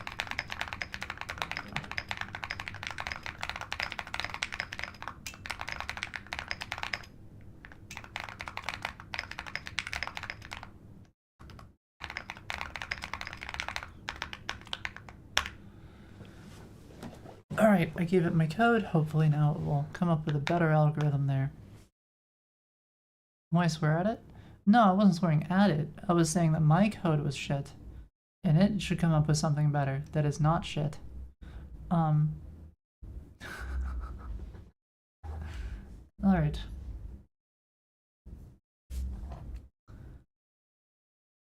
Calculates number of rows and columns needed to reach piece count.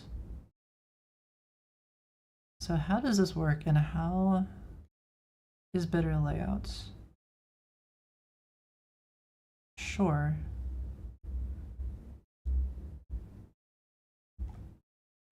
Okay, but where is the... There's supposed to be like a delta. Wait till they start swearing back? Oh, you mean like rude GPT. We have that already. It is better layout. So, okay, so... Result columns. Result columns. Make an educated initial guess. Oh, and then it only checks like a few things. So I think I just need to increase the delta here on columns. Like if I just bump up the delta, then it should do a better job. Yeah, okay. That's why it's so bad.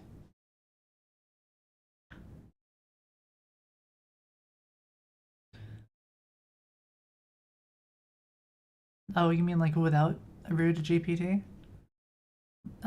Maybe Meta's AI, or not? Yeah, maybe. No, not Meta. Maybe XAI might do that. There's so many companies with LLMs these days. You got like Meta, you got Twitter, or no, X, formerly known as Twitter. You got Gemini, you got OpenAI, you got Claude. How many more do you need? This is like crypto back during the big NFT boom. You had like a bazillion different like cryptocurrency coins or whatever. Facebook Llama. Oh yeah, Llama. Yeah, I think I mentioned Meta.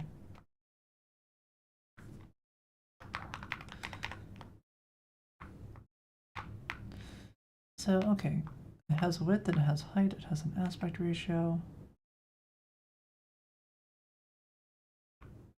Right. -1 +1, it goes through there. Figures out the number of rows given whatever the hell this is supposed to be. Sure, that makes sense.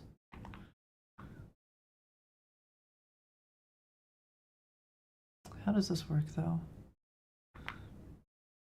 The absolute value of columns times rows minus the piece count is less than.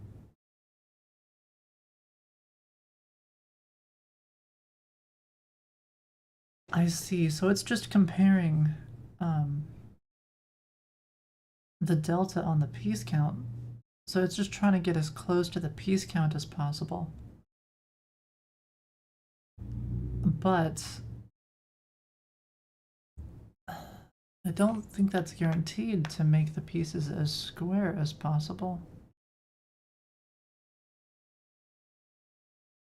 Initial columns plus 20? I don't think that's gonna be great, but we can try it out.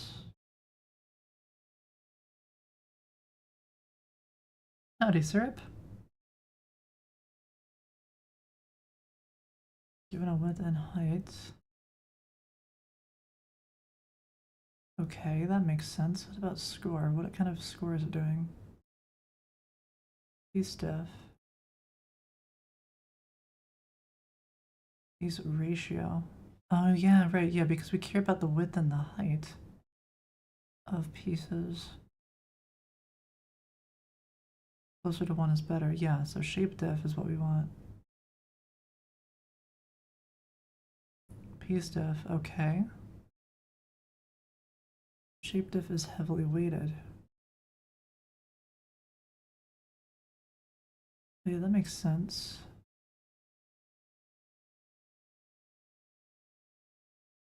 Times the piece count. Sure. And then it does like a bunch of searches. And the searches are cheap, so it's fine to do a lot. Guest rows. Okay, yeah, sure. So it's got like some 20 there. But that's not good enough because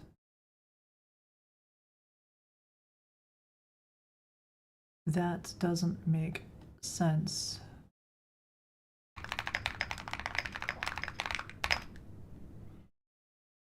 O1 Pro is so smart. It's not bad for sure.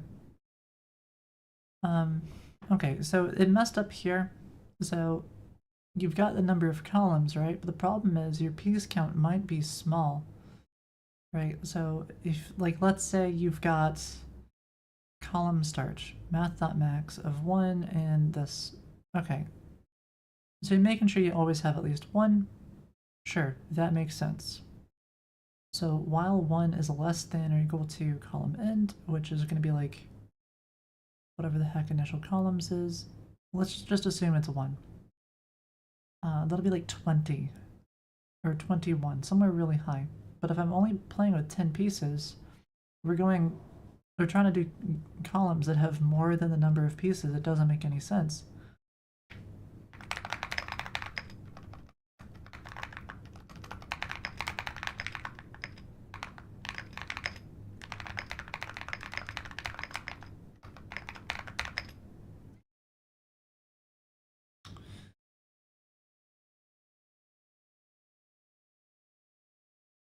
Well, I guess it doesn't matter if you exceed the number of pieces, though. And you're taking the ceiling of piece count in columns, so you're always guaranteed at least 1 row. But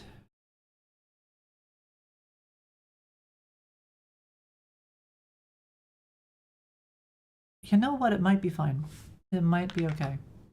Because it's not like we have a hard limit on the number of pieces. Okay, let's try it out.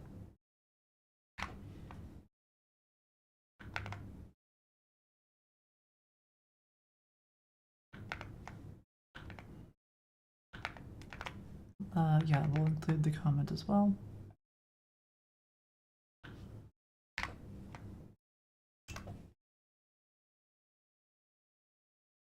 And we'll see what happens. This is nice though. It's nice. You know, it's much more chill when you can just have an LLM try the hard thing. And you try it and you don't have to waste your thoughts trying to do it. Although that might end up making it a bit more dull. Kind of the way that we've used calculators, right? Where you don't have to think about like doing really hard math, but then like you've got some people who are just insane at mental math. Waste your brain thinking hard. It's not that. It's that you know, if you're trying to do things that are very like intense, you know, that require a lot of thought, then you're gonna get tired and you'll have to sleep and rest and recoup. And if you're not doing that, you might be able to continue working for longer. Right, okay, so obviously those pieces are very nice and square, but what happens if I go down to like 10 pieces? How far off is it going to be? Okay, what? I think it just crashed. Yeah, so it's not perfect. There's issues with it.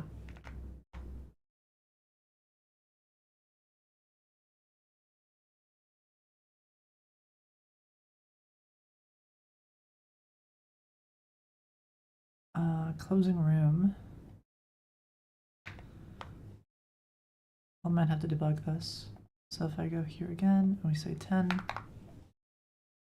let's figure out what's going on. Oh, maybe it's fine? Maybe it's not fine. No, maximum call stack size exceeded. Yeah. But the nice thing is, I can just pop this on over to the LLM and be like, your code is not great. Why is there a 5-second countdown getting ready for a puzzle? Because there's a 5-second countdown for every single game. Because these are competitive puzzles. You can, there's a leaderboards. You gotta make sure everybody loads. That's why. It's serious business. In fact, there's an elo.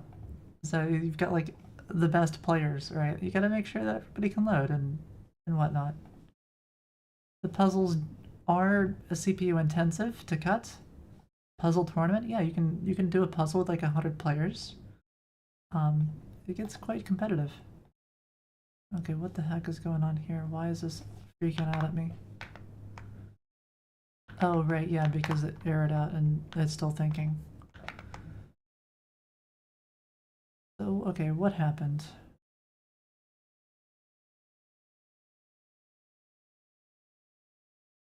It failed at line 47 at layout pieces. So it didn't even fail here.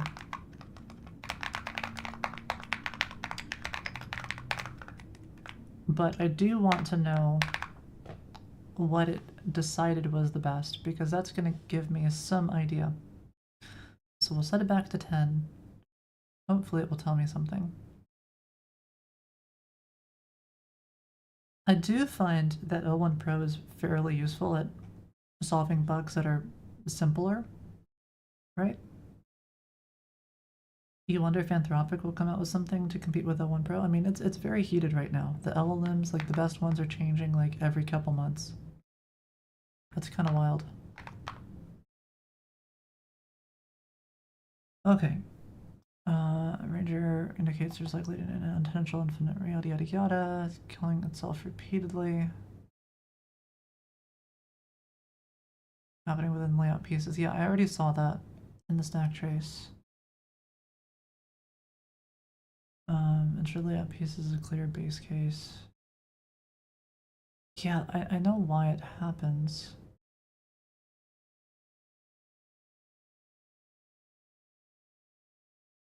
It has the code for layout pieces, does it not?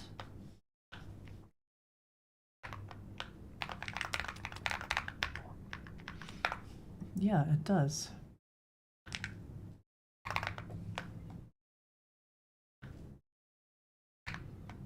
I'll just paste that again. Maybe it lost it in the context. Okay, so refresh this. I want to know what kind of layout it is trying, because it should not be getting broken. Oh great, now it works. Awesome. The pieces are super square. That's good. 1, 2, 3, 4, 5, 6, 7, 8, 9, 10, 11, 12. Very good. I've got to figure out which puzzle caused the break. Unfortunately, I already cleared that information. I need to know though. So when it does find puzzle layouts,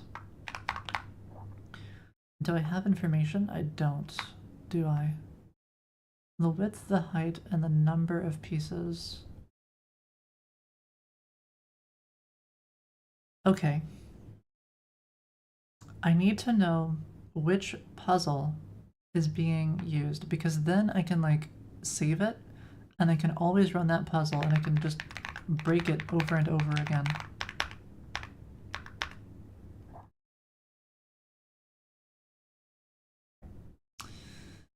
I believe I could do a search if I know what the puzzle width and the height is. If I know what the dimensions are, I think I could use that. What other information? Source? Okay, awesome. Let's do that. Puzzle, find best puzzle layout.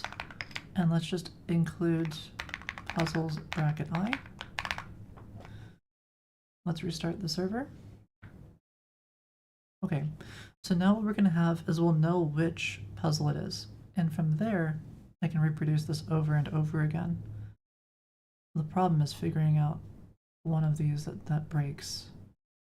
I know sometimes it breaks, but I don't know how often it's going to happen. I just know that it happens when I do 10 pieces, and it's one of these puzzles. Great. Howdy, Isaac. So that looks really good. And you can see it's like 15, so it's a bit off, right? It's not quite so exact anymore. But it worked. Wait a minute. What? That was weird. Hopefully that only happens on localhost. Why is it doing this? JSON parse. Yeah, that's because of some bad hot reload. There's so many crazy bugs with the web. It's so jank. Okay, see that's a bit too much right there. It's nice and square. But 10?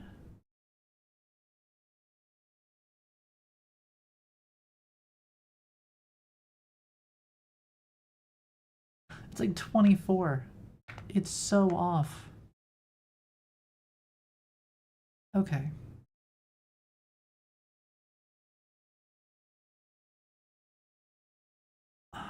The problem is the bug only occurred this way, so I can't change the algorithm right now.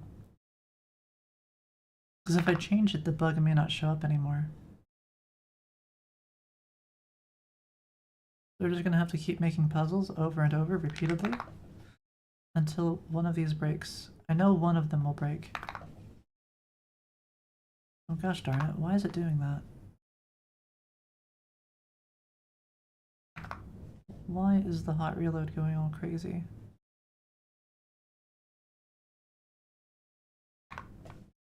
I guess I'll just refresh after every one. And then I'll have to double check to make sure it doesn't happen. I mean, the pieces look a lot better. They really do.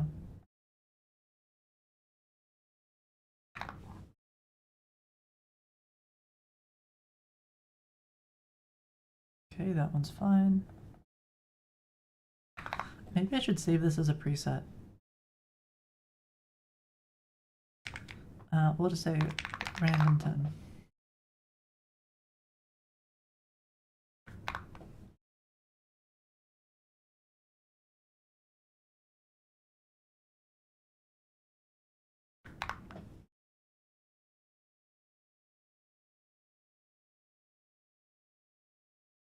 Gosh darn it. I should have logged more the first time it broke.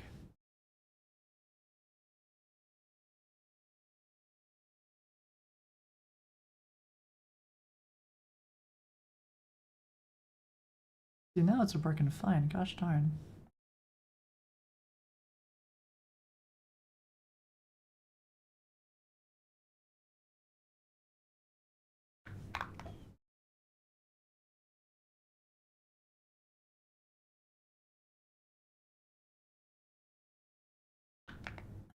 Okay, what is this bug and why is it happening?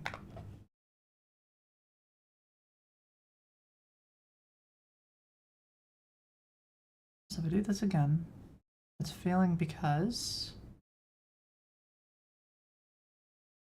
no socket sending over HTTPS. What the hell? Disconnecting from room socket, no socket. Yeah, I don't know. But it only happens on localhost, right? Like if I do this on foony.com, it doesn't happen?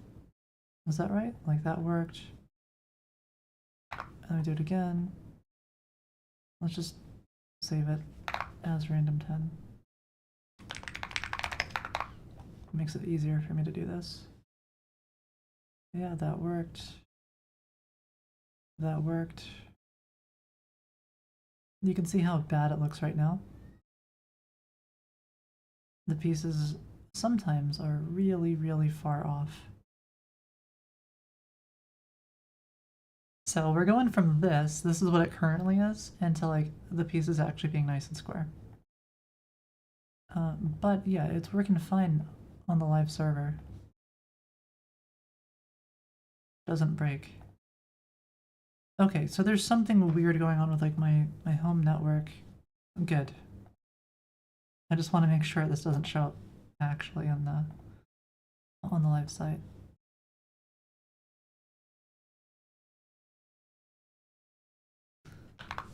That's still strange. Maybe I should just like restart the client. Maybe that'll fix it.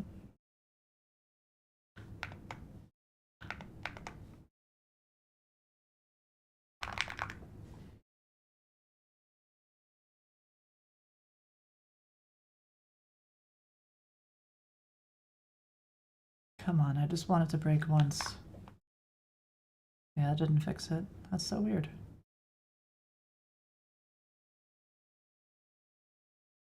I wonder if this is caused by the way the active server gets set. Did it break? Hey, there we go. Awesome. Find best puzzle layout. Okay, awesome. That's what I was looking for. We've got a 3x4.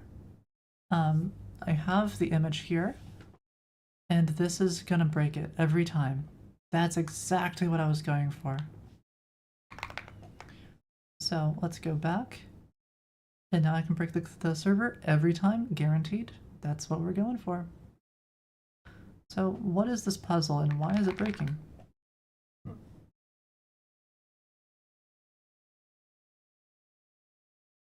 So if I go to the workshop, and let's just go to a random one here. This is the one that's breaking. So I'm gonna subscribe to this one. And we're gonna look for winter abode. So I'll make a new room. Let's go to advanced and select winter abode. This is the one. And it's breaking when I choose 10 pieces.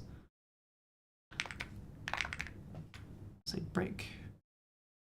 So every time I choose this one, it's going to cause a bad state. Guaranteed. Perfect. All right, now I have a nice way to reproduce it. It's breaking when I do a 3x4 with these dimensions. Nice. So that's at layout pieces. So now let's speed it on up. So if I go over here, I want to lay out pieces and then it will break in a nice, awesome, horrible way. There's multiple ways I can solve this. One solution would be let's just call layout pieces and all that jazz as a test. You know, we know where it's breaking.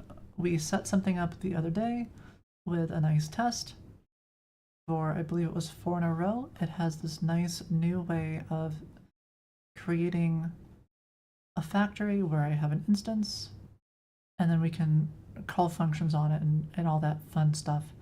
So we're going to create a new folder over here. Just call it Jigsaw, doesn't really matter.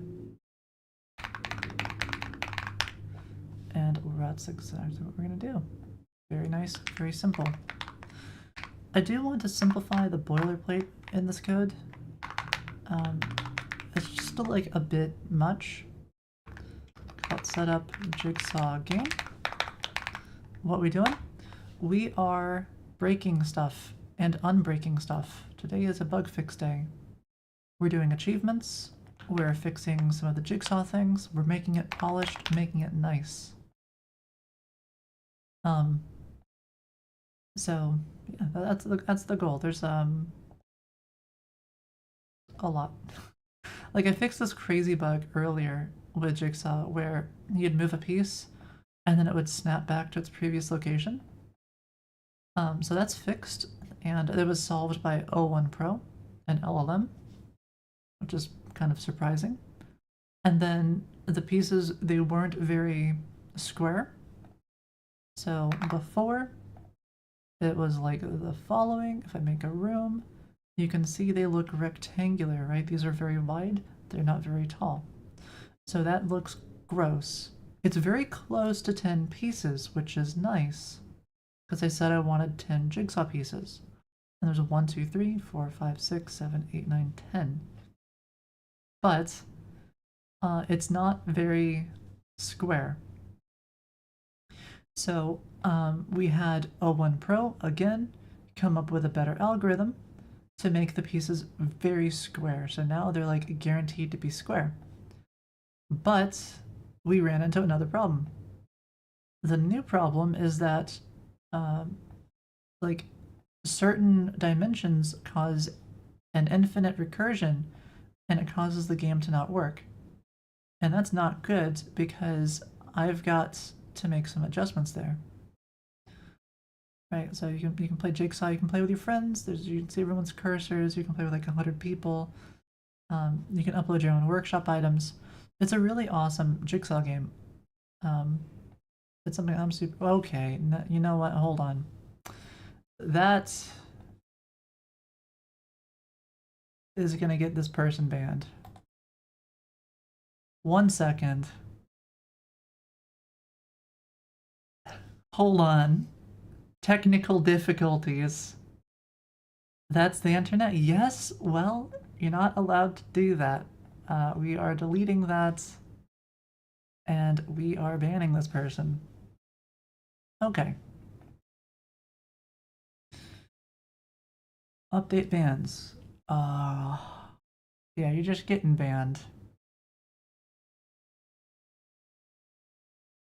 Do I just ban them from everything, or do I just do a workshop ban? What did they do? ASCII art.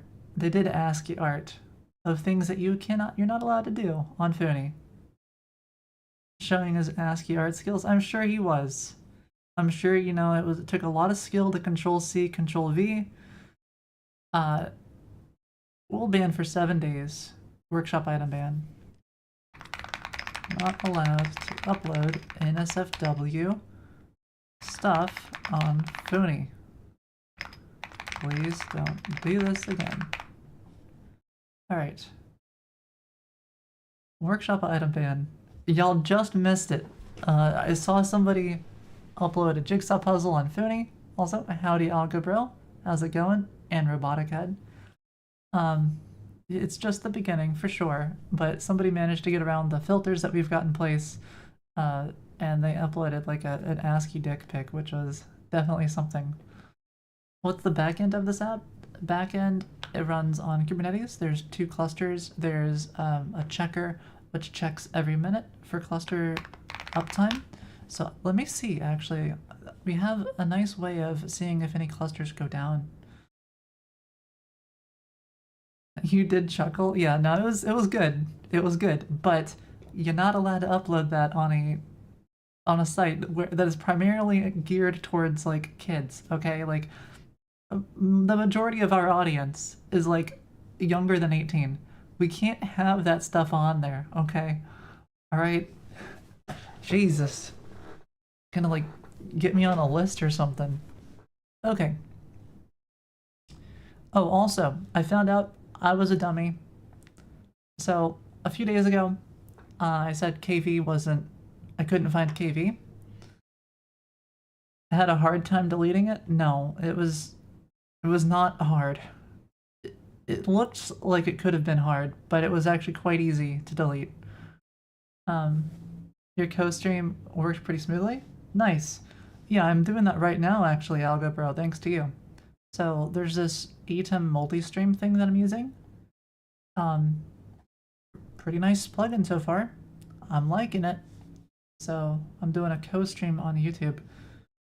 I haven't seen any comments from YouTube using the same plugin yet. It's working nice. I'm gonna have to add a vertical canvas and then I can stream to all the things.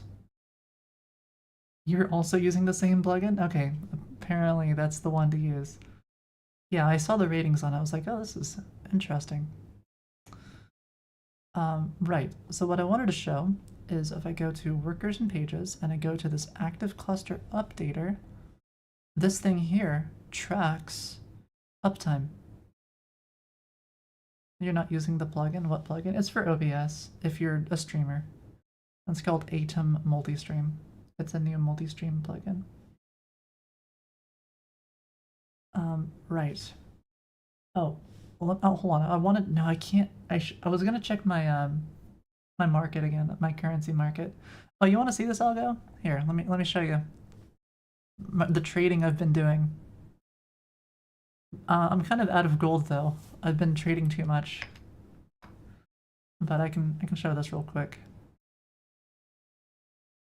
Does Cloudflare have a deploy option like AWS? You can do Cloudflare pages.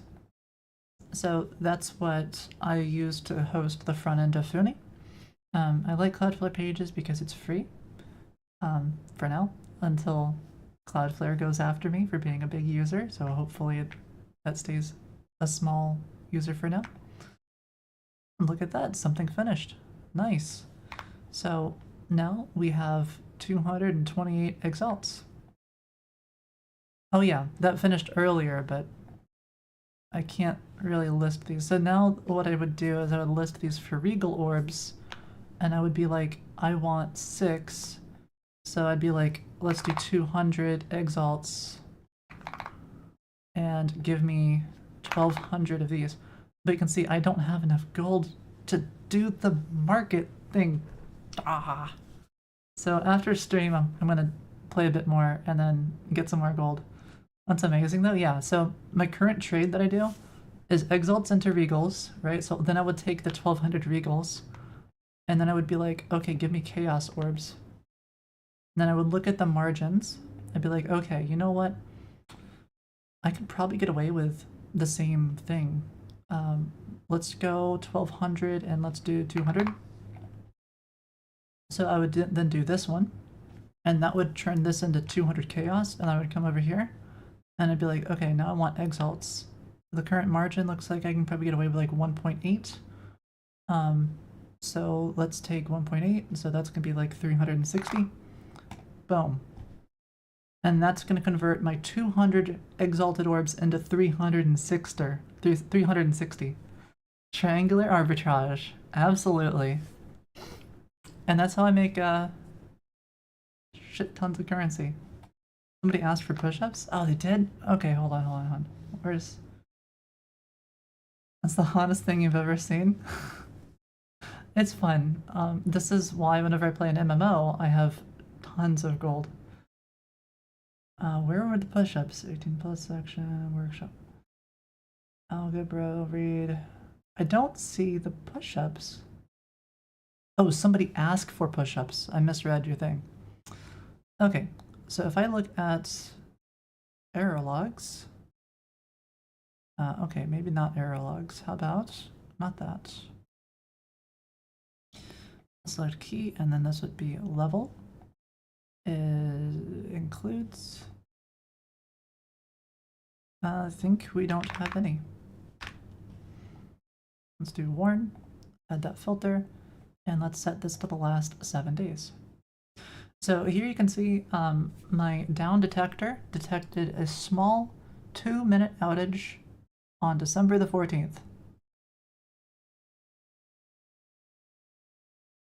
This fitness stream has really tanked. Oh man. I give you a hot trade to go to. Okay, you know what? Fine. Because y'all want push-ups, but nobody's redeeming push-ups. I'll do some push-ups. Just this once. Why did it go down? Probably DNS. Who knows? DNS is like the primary reason for downtime. At least I've seen it. Alright.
Clean my office.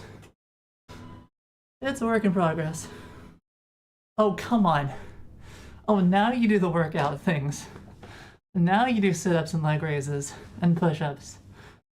What is this? Okay, fine. More workout time? Unbelievable. Y'all just wanted free workouts.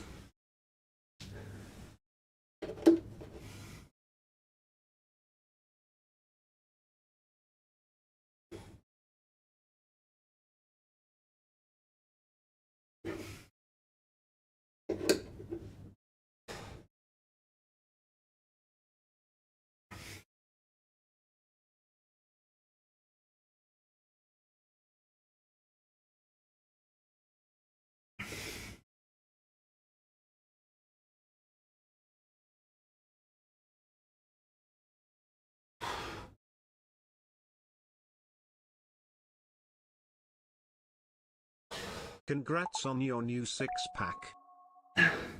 Congrats on the new six-pack. Thanks.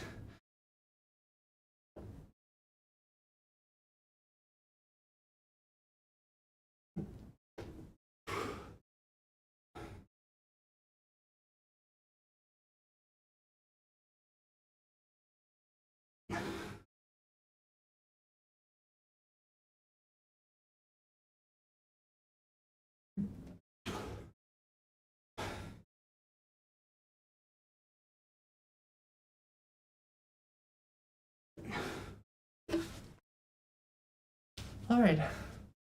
So that did the. Okay, now. Wait a minute. Push-ups, 5-minute stand-up.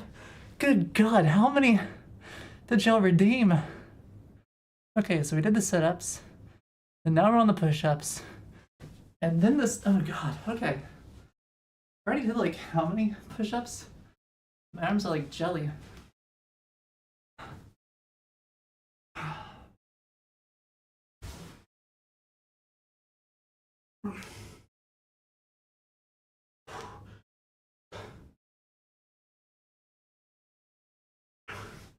Hold on, I'm not very centered.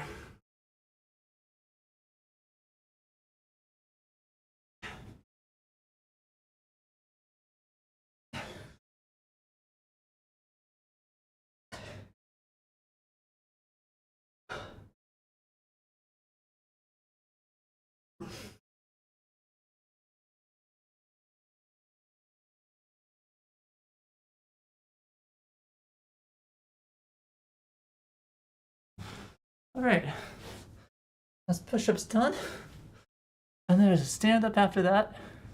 Acorns What are else do we pretty have? magical.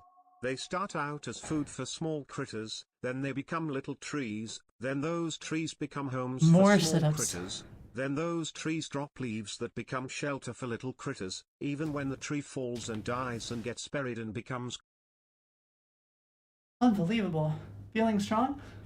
I mean, barely stronger than I was like a few months ago, for sure.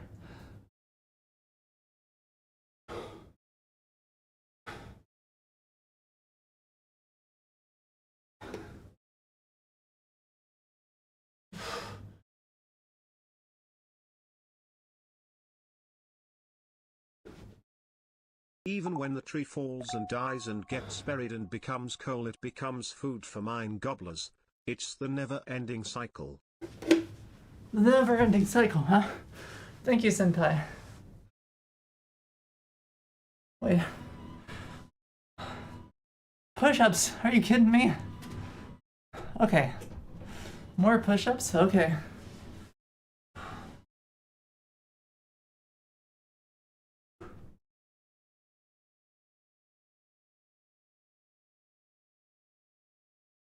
Y'all are unreal.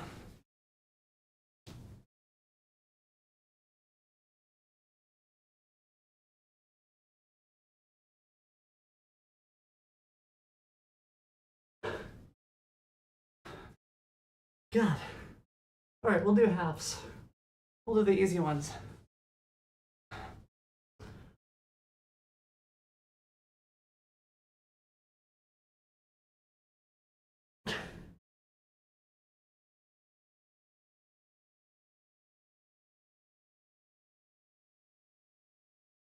Jesus.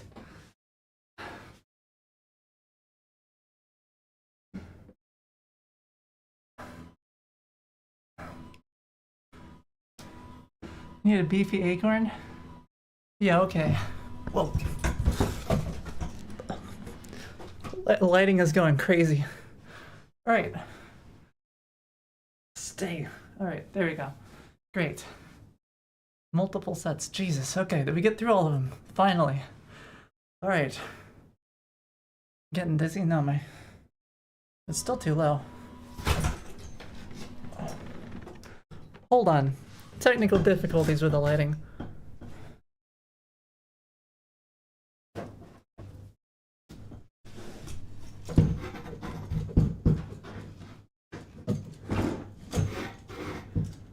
Is it working now? Oh, that thing goes... I see.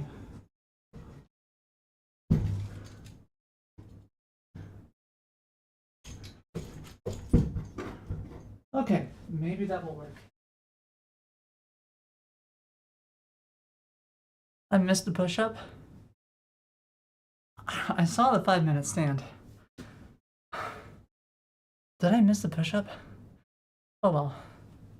Need a 5-minute spin? Fine. Alright.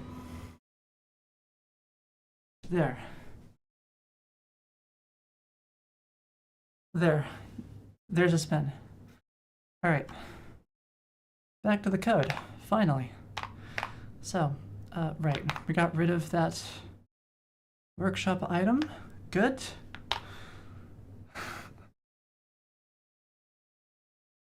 Make me pass out. I'll be fine. I'll be fine. This is nothing compared to Beat Saber. From which Final Fantasy is that picture? Alright, hold on. This one? Final Fantasy X. A committee of one got scammed? Oh no, did I... Multiple sets? Push up? Fine. I can do it. Let me do the stand-up first, and then I'll do push-ups after that. How about that? It looks a lot like Cloud. That's Final Fantasy VII. No. Definitely 10, as you can see by the very not Cloud look. Okay. Let me see. Let me think. Right, so we ban that person. We come back over here. We can reproduce the bug. We know what caused it. So if I pop this open, this is what we need to reproduce. This is for Jigsaw. Let's see, small dimensions do not cause infinite loop. And what are our dimensions? That's the important part. 2318. 3000. NSFW Shrek next. Look. How about no? Please, I don't want to have to ban you off of Foony.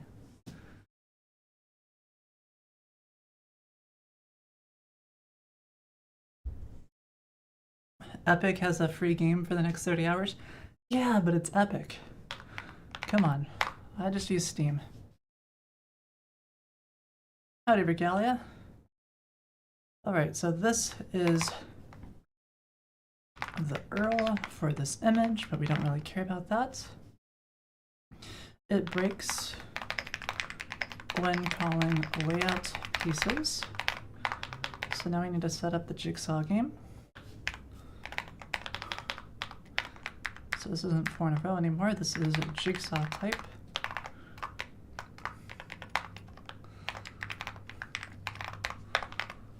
Do I use a Mac?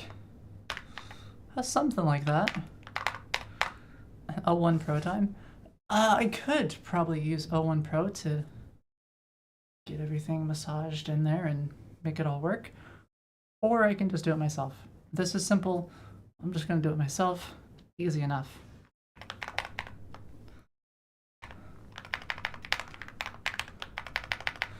Alright, so Jigsaw, we say whatever the heck the config is supposed to be. Sure, simple enough. This is obviously supposed to be for Jigsaw. And then it does all this stuff, and it's supposed to be Jigsaw.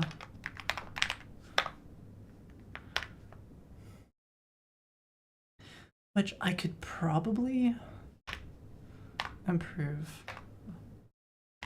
Okay, yeah, all this instance view stuff is obviously gone.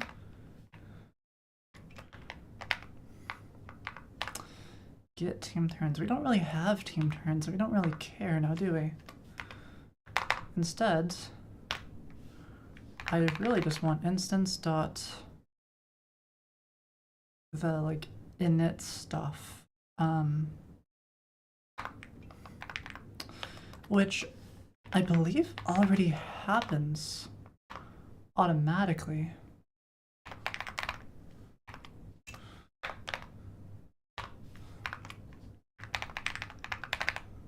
So if I go here to layout pieces, this occurs as part of the init. And the init is going to run magically automatically. So that means I don't have to touch anything here.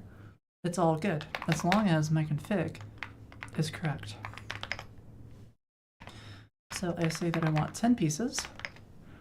I say that I want, yeah, what's it gonna yell at me for? Game mode. Okay, fine. It's FFA. What else do we need? Awesome. Cut, URLs, pieces, rotation, pieces. What? It's not missing that.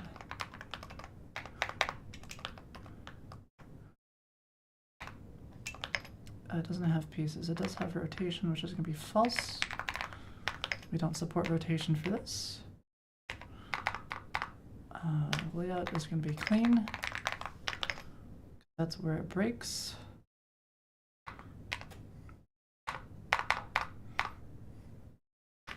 And this is a classic cut, because I don't support anything else right now.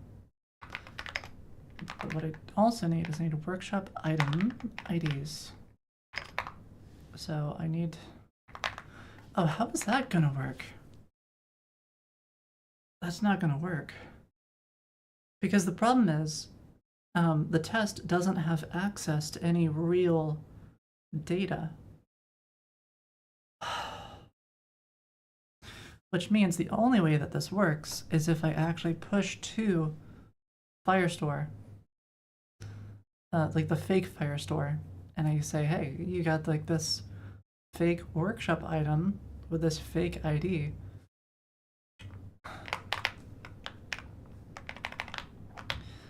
And I don't remember how to do that. It's something along the lines of here. There's like some setup stuff. Here's where all my mocks. Somehow this is mostly a lot of mocks, but not everything. Move rankings to Firestore. So there's admin ref, but I don't see the Firestore. So where does the Firestore stuff happen? This is one of the things, like, if I just ask all hands, it can tell me. Lobato, that's exactly what I do. Actually, for Firestore, I believe there is an emulator thing that runs.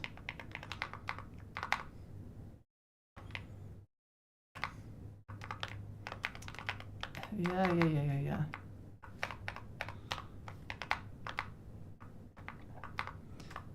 Let's see.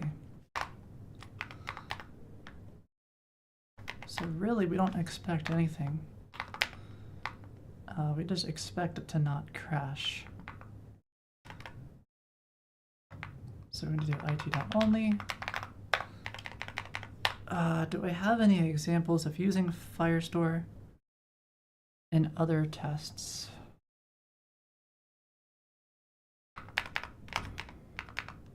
So let me see. Got my Firestore wrapper. So how does this work? Store_admin. Okay, so I just have to do something with store admin, where I add to it or something. Oh, right, which is the env.store thing. Oh no. My salt and my password of the fake stuff. It's probably like ABC123 or something. Okay.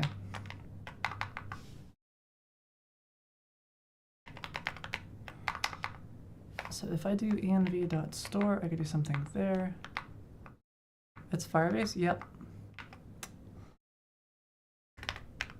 Do before.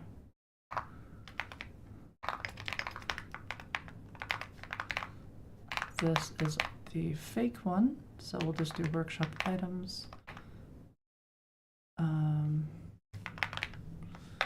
How does this work? Store.workshop items. Okay, game ID.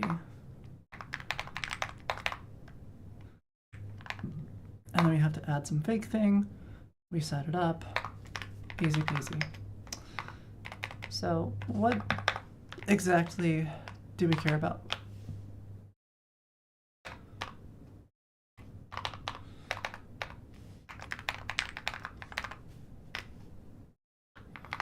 Do I have to pay for runtime with Firestore? I mean, not for tests, but normally, yeah. You have to pay for reads and writes. But these tests, they run offline, so the tests don't need it, obviously. All right. So then it's supposed to sample, and then env store workshop, okay. Some puzzle promise-y thing. So what do we actually use? If the status p-value exists, data, image width, image height. What else do I use? That's it. That's all I use, width and height. Great. So I come over here, got the width is going to be 3000. No, what? Image height is 3000. There we go. That's all I need. We'll just as any of that. We don't really care. Okay, if I as any, it gets upset. How about I don't want to satisfies either. Okay, fine. What else do I need? Sure, this light count is going to be 0. Description is blank. What else do I need? Oh, the username of the person who made it. Sure. Is it private? It's false. What else do we have? Light count is going to be 0. I don't need to add all these fields to the test, but I kind of want to, so we're going to do that.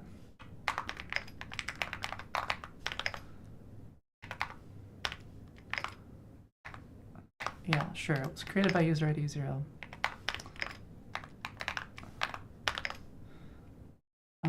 Let's see what the test. Image upload.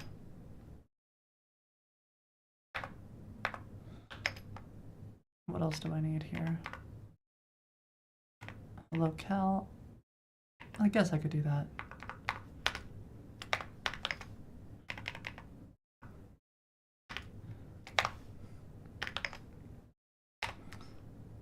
Like percent will be 0.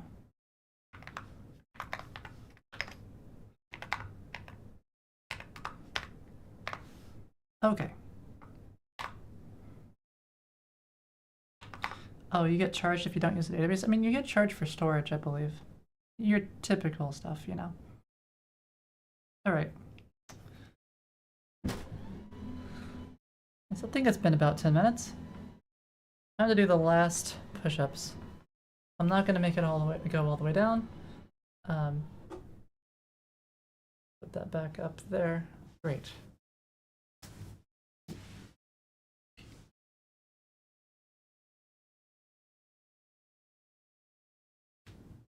Yeah, still at least, yeah, you can still see.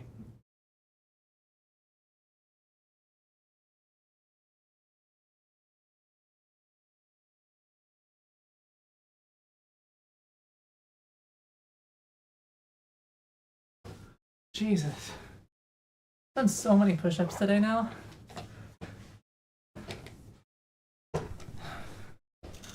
Knew this was a fitness stream. I probably could have done like one more, but you know what? We're good. That was so many push-ups today.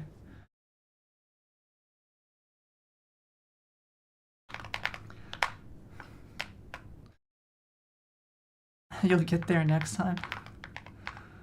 I've done like 40 push-ups today, okay? Like, my arms are gonna be jelly tomorrow. Your girlfriend can't do one push-up? That was me, like, when I started streaming, I couldn't even do one. And, well, y'all keep redeeming push-ups, and then slowly, over time, I can now do a little bit more than one. Okay, so we're no longer building a board. We don't really have that anymore. I don't really care about this either.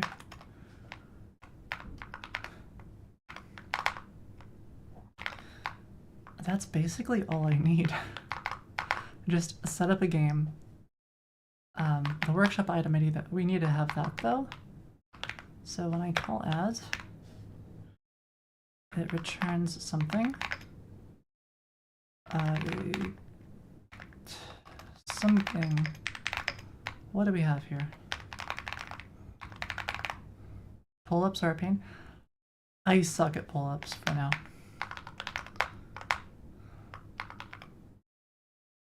Did I recreationally code foony? Ooh, this is tricky. Oh, you know what we can do? We can set. Let's set. Oh, fudge buckets. Ooh. It's a race conditions. I could do like, I could set it initially. Let's just do dot set.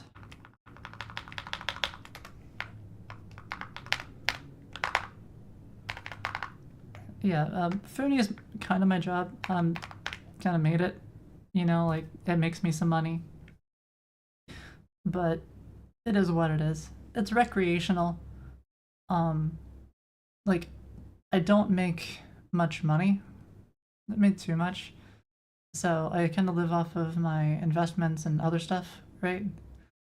I would say it's fairly cushy, but I just have fun. I do what I want, I like foony. It's very rewarding. I'm kind of like get to create a lot of things, and I get to learn a whole bunch. So I get to have like excuses to go and try a new product, right? So if I want to do stuff with Redis, I can have some rationale for why Redis would be useful for foony, and then I can go and I can do that. Or if I want to play around with the LLMs that are expensive or something, I can have a rationale to do that, you know? Like, there's all sorts of things I can do with foony. I should be very proud. I am. Absolutely. I like seeing the growth. I like seeing numbers go up. And when you look at foony over a long time, like the analytics here, which isn't over too much time, I get to see some nice things, you know, I get to see this nice graph going up and to the right over time, which is nice. I like to see that. Can I write off the AI payments? I can. There's a lot of expenses that I get to write off. Okay, so let's do this. We have the doc, we have the set, we can do a before, we can do an after. To like kind of clean up. And I think it will be fine. I don't know if this is synchronous or asynchronous when done in a test environment in this fashion. I don't think before can be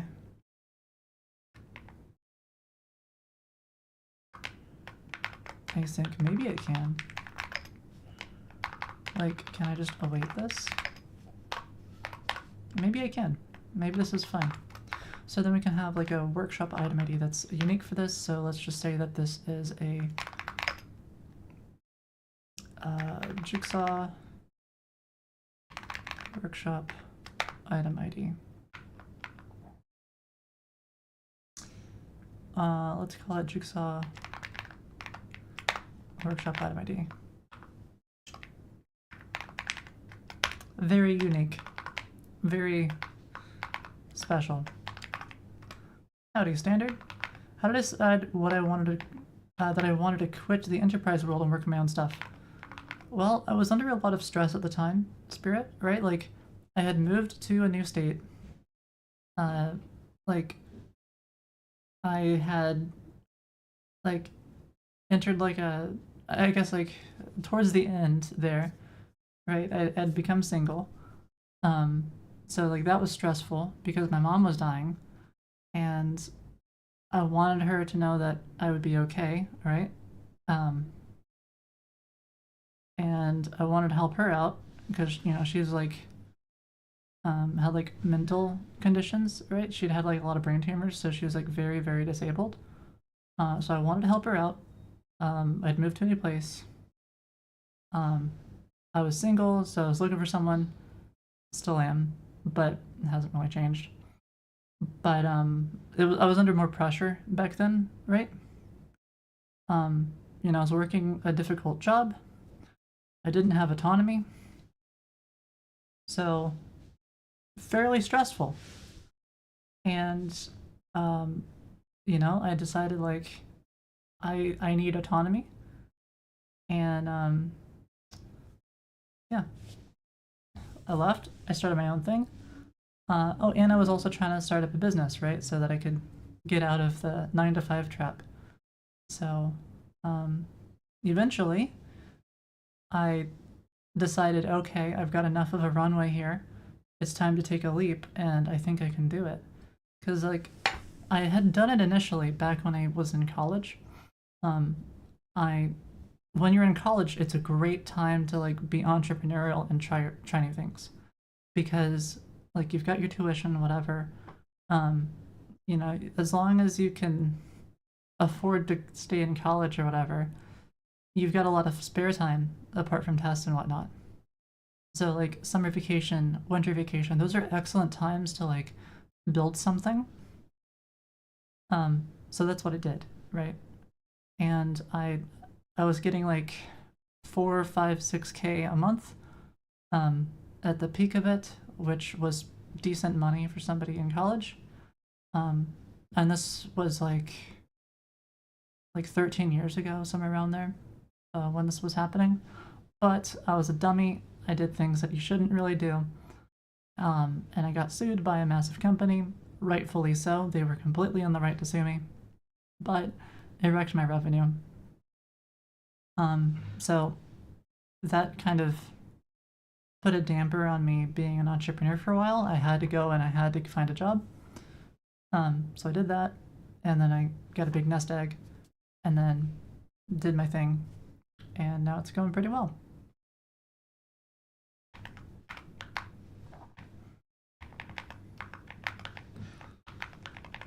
And of course, like you get told by everybody who's doing a 9 to 5, like, oh, they know of all these people who they go out they try to like strike it out on their own, and they fail, right? Like you hear that a lot.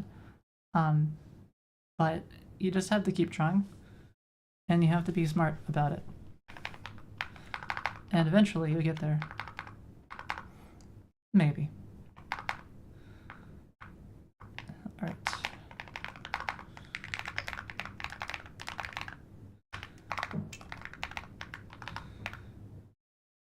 So then we'll do doc, delete.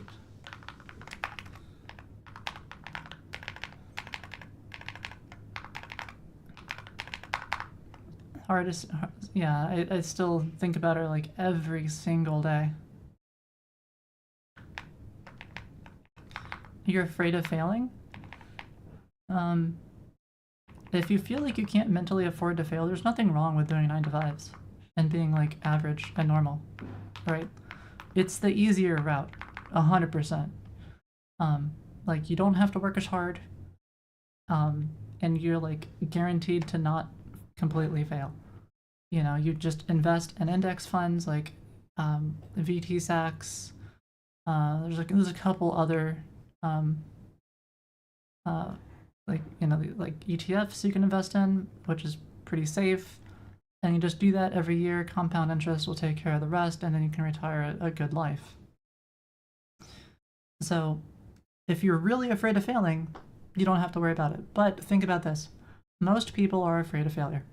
Like, that's why there's this concept of like a risk premium, right? So the risk premium is that if you take on risk, you're expected to get an outsized return.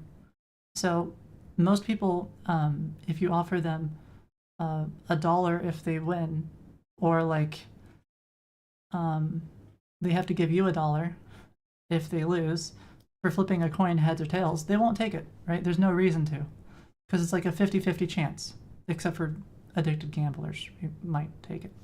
But if you give them like $1.10 when they win, and they give you $1 when they lose, some people will take it, but most still apparently won't.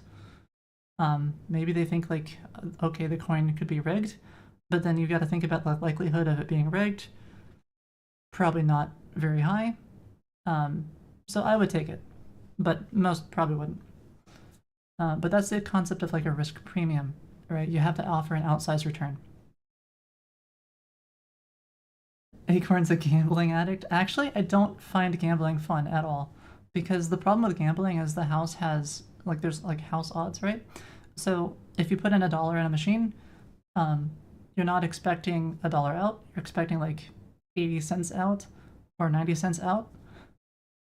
So it's very boring for me, because every time I pull it, I'm thinking, okay, well, on average, I've lost X. So it's just, no matter, like, every time I hit the button, I'm thinking, okay, I've just lost this many cents. It doesn't matter if I win or lose. I've still lost. So I don't enjoy casinos. I don't enjoy gambling.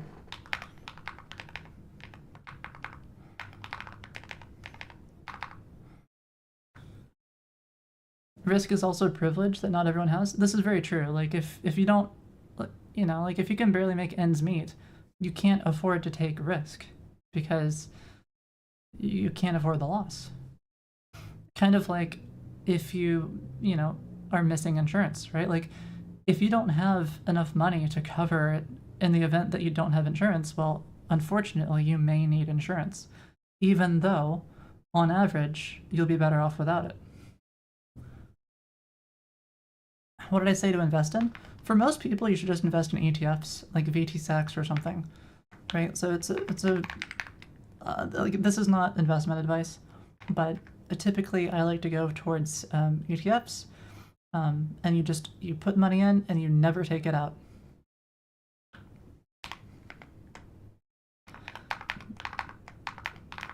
And that's pretty much it. Money goes in, does not come out. Alrighty. So let's see, we've got the after, all that jazz there is happy, and then this workshop item is going to be Jigsaw workshop item ID. Let's try it out. Oh, right, we have to hook this up.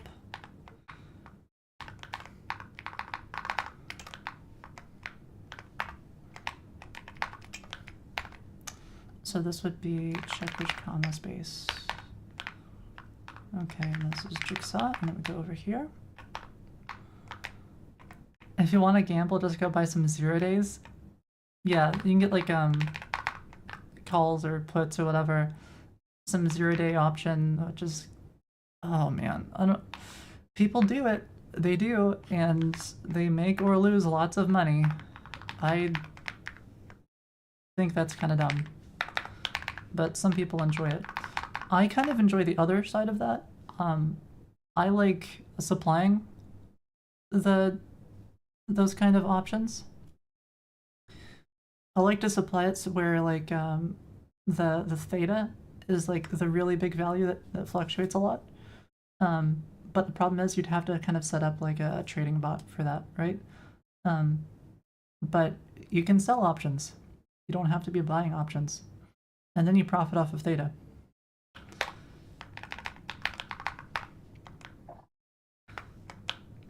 But I'm lazy and I haven't set up any bots like that. All right. So now we want to run some tests. Do I have automatic investments with VTSAX? I just have it reinvest. One day Algo and I will explain it all to you. Theta is just like the time. So options have a time component on them, right? Like, you can imagine, like, if you're given the ability to purchase some stock at a given price, and you know you have that option for like a year, it's going to be worth more than if that option is only for a day, right? Because there's a much higher chance you're going to be able to make use of that option or exercise it over a whole year. So the time has a value there. And so theta is the time. I think. I could be wrong. Like, I'm not great with options or their weird Greek names. Algo would know.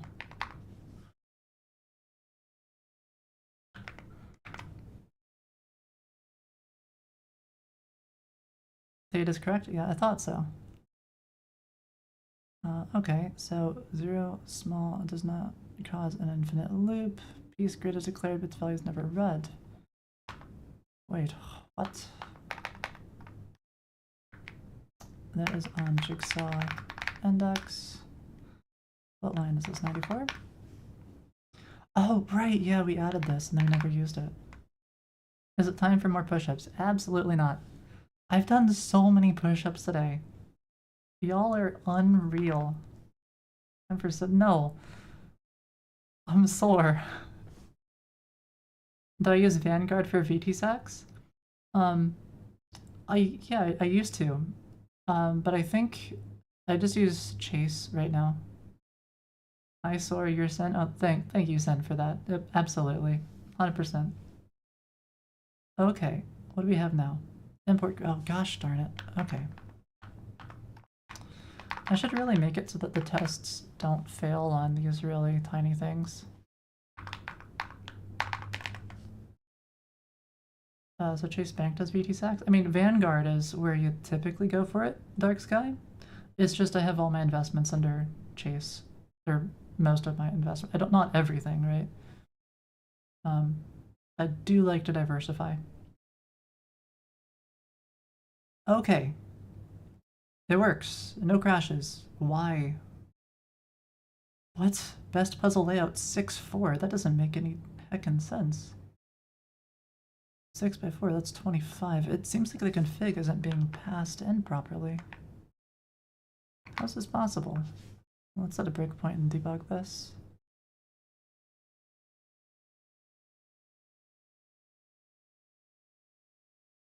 This doesn't make any sense. Unless, like the only thing I can think of is maybe the config is, like, not configuring properly. Okay, so we get to set up game. Sure.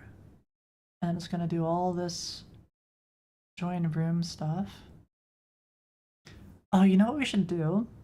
Is maybe we should make it so that in the test environment, rooms don't expire for very long. It might already be set up that way, but I don't want it expiring if I'm stepping through it.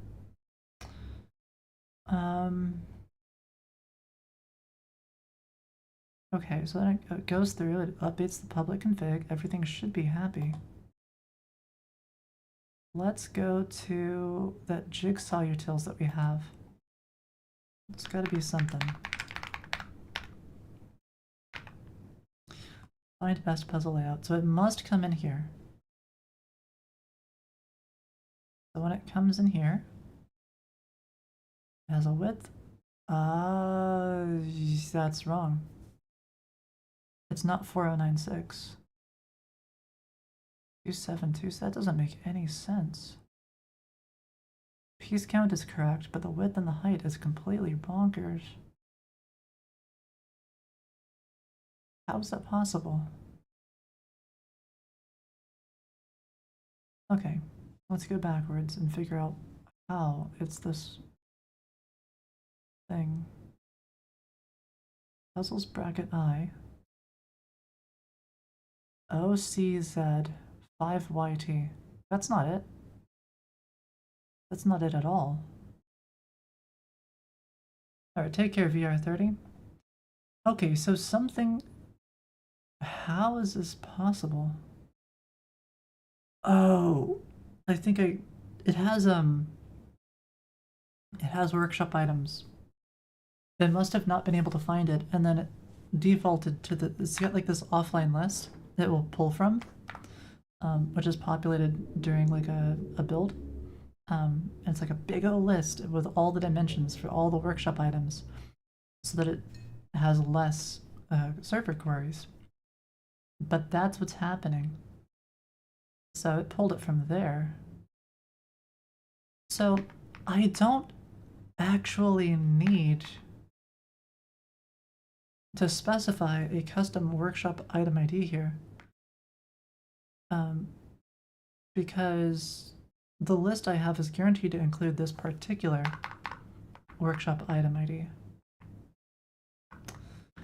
But why is it missing?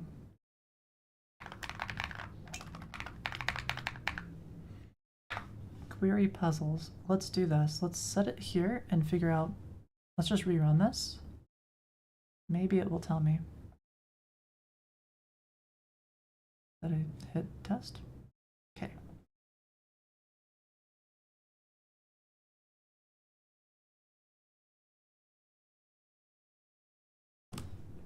So hopefully it's running. There it goes. Awesome. Perfect. So I should have workshop item IDs. Why don't I have workshop item IDs? What the heck? What happened? Well, that's the problem. It's missing. But I passed it in here, so how is that possible?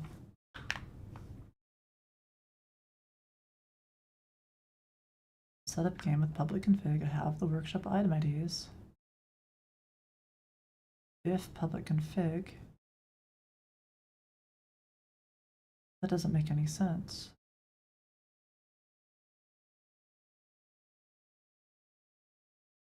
Okay. I can think of a few places where this might be happening. So we have on public config here. I don't know if it's happening there or if maybe in update config it's doing something weird.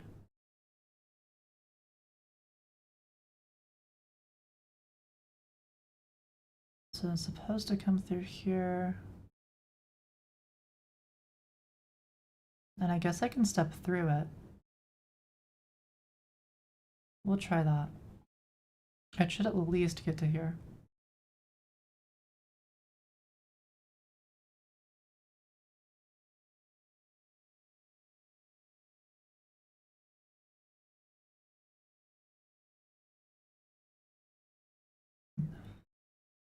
All right, the query public config. So mine includes Jigsaw workshop item ID, which is correct. I wonder if maybe it just thinks it's not a valid ID. Maybe that's what it is.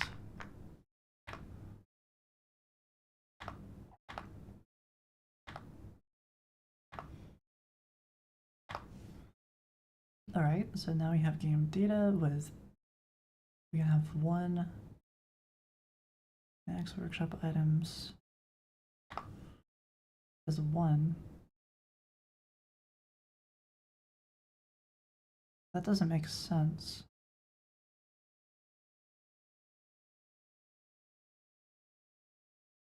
Oh, right. Yeah, no, that does make sense actually. Yeah, you can only select one workshop item.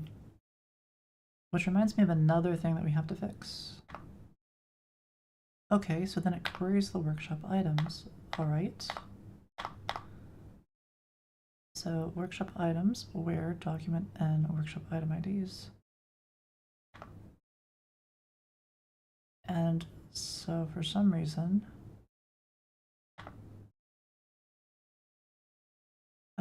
this is failing.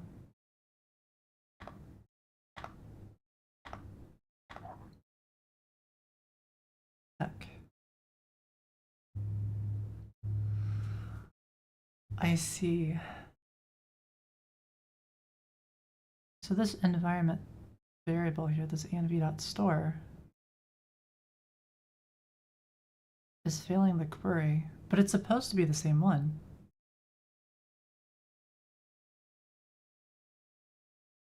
I think. So that's why it's failing. Okay.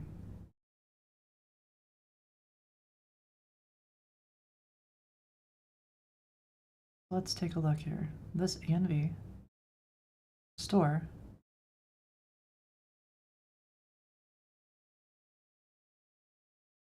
includes all of this stuff.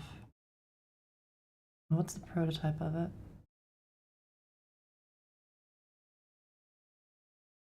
Do I know what its name is? Anything about it? I suspect that this is, in fact, the store that I was thinking of. Like, this is the fake one. I think. Because, like, you can see here, you've got this other stuff here, right? So that's obviously the fake. This is the environment variables from testing. So, somehow, this where in fails. So if I go to the Firestore wrapper, I think I just never properly implemented this.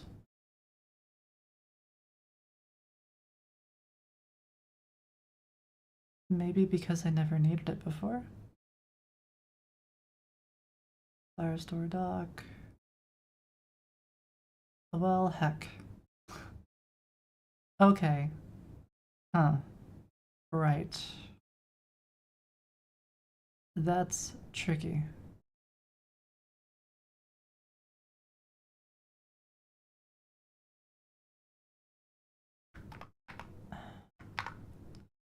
env.store.workshop items. Here's my wrapper. So how does this work?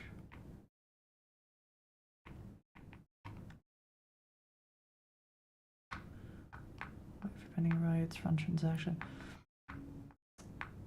It's a tricky one.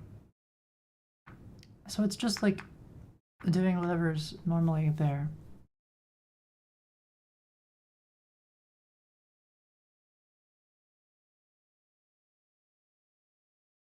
Well, how am I supposed to debug this? Or how am I supposed to add this functionality to the test?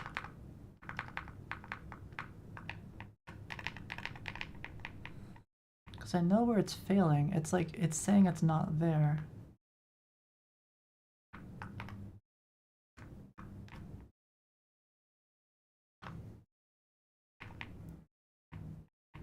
I mean, there's one solution where I could be like, oh, am I in a test environment? And then I can just not do the workshop check. But that would be a little weird.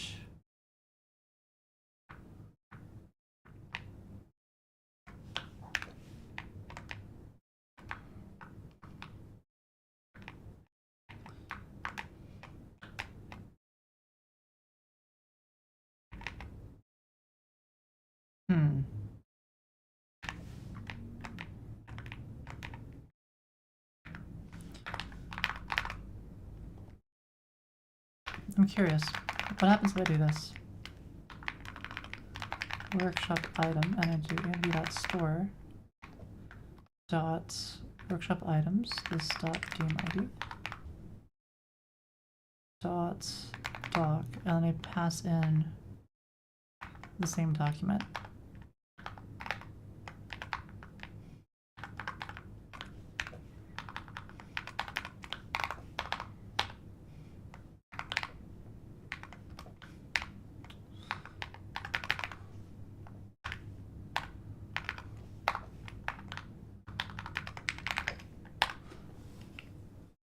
Something like that. And we set a breakpoint here. I'm just curious. So there's like one easy solution here where I don't filter out the workshop items. No, but you can't because you have to query them. You've got to return the data that's inside of them. Which means I have to make sure that this works. Alright, fine.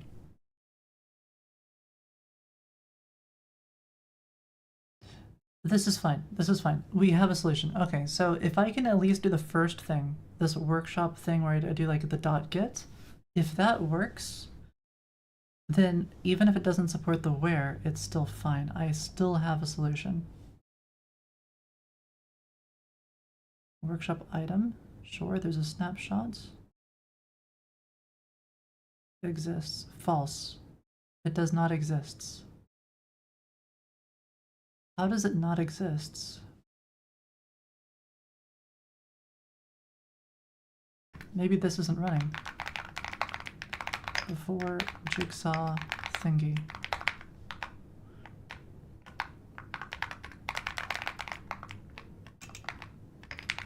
After Jigsaw thingy. Okay. Let's also get it here.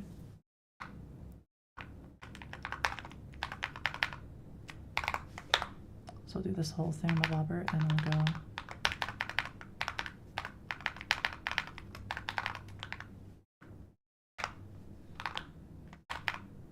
Something like this. I'll just do dot data. Is it a function? Seriously? I guess it is. Alrighty, so we'll do that and then we'll come back over to this game pool and we'll go boom, easy peasy.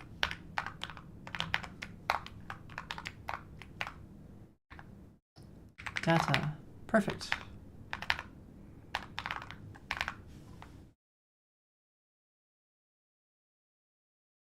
Let's try that out.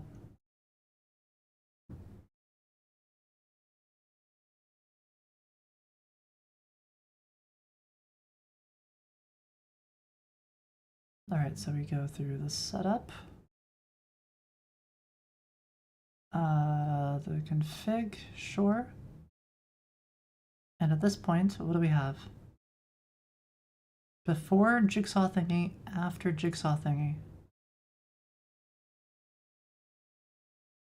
It works. And yet workshop item is undefined. Okay, that's really good. So this means maybe it isn't using the wrapped store the way I thought it was. What? So how does this work again? env.store.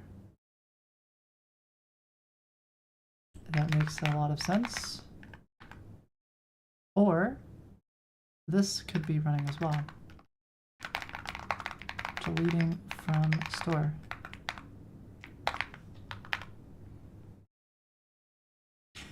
Alright. Add some more stuff there just to make it more obvious where this is happening. So, why is this missing? Let's set a breakpoint here as well. That will help me know which store this is.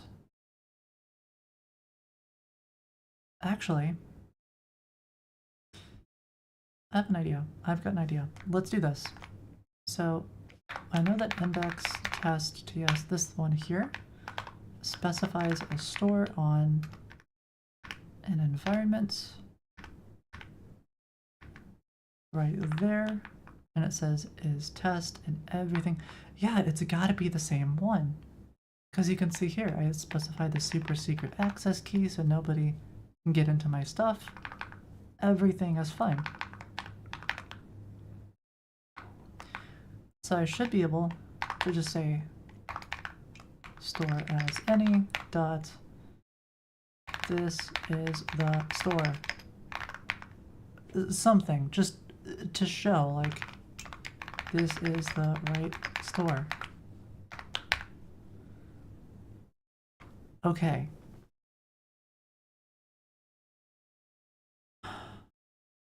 How is it possible then for it to be missing?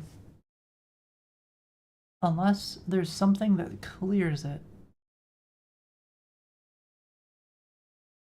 Like a store.reset or something. And I thought there might be.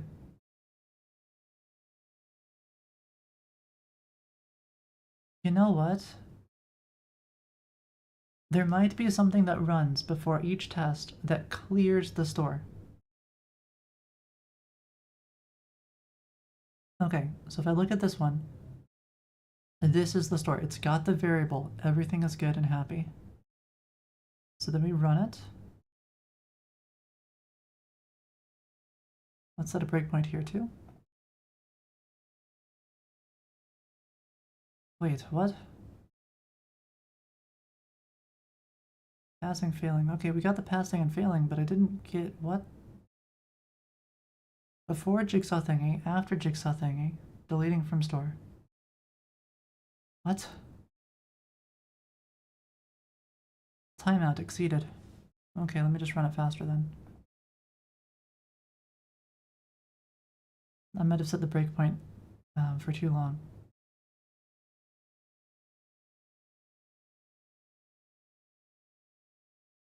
It's a tricky thing with breakpoints. Okay, so it gets to set up Jigsaw games, then we continue. So we have the config. Everything's still happy. Yeah, it's the same one. Something is clearing the workshop items. It's the only solution. So now these workshop items, the thing like from this test, I should be able to actually check the values. It's running on localhost somewhere. I just don't remember where.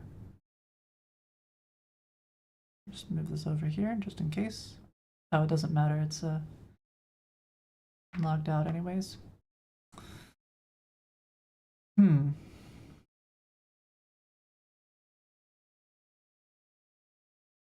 Where does it... Let's see. 2567, no, I forget what it runs on. I go to test, I go to package. I think it will tell me though.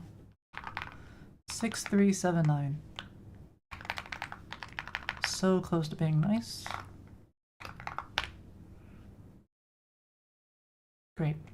Awesome. Oh, that's Redis. Okay, great. So then where is... Okay, you know what? I know he'll know. It's whatever the default is.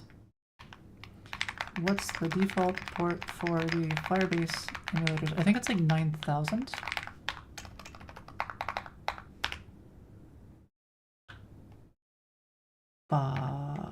Close. Oh gosh darn it, I asked pro mode. This is gonna take forever. Let me try this again.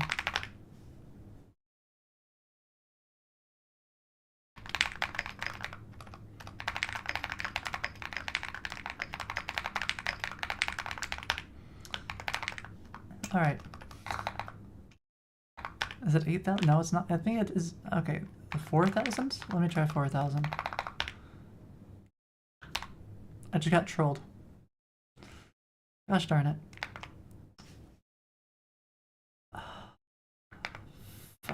Fine. Okay, I'll do Firebase emulator start. That'll work.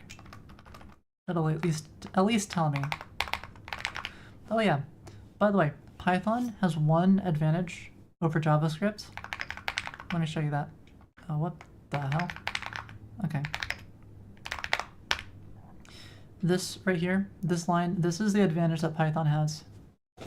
You can just add this line at the top of any Python script you've got, and then it runs from command line. Just like this.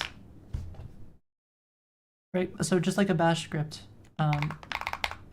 It's just one of those nice little things you can do. You can't really do this as easily in TypeScript. I think Bun has some solution for this. I think you can still run it like that with Bun somehow. But definitely a nice part of Python.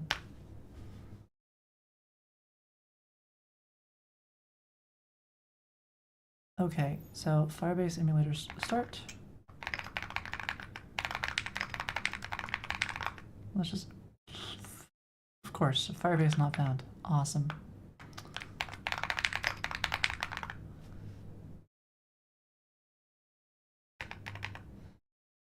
Firebase emulators colon start double dash only functions. So yeah, that's what I thought. npx Firebase emulators. Fine.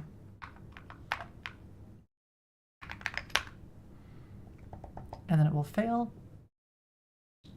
4,400. Okay, let's try that.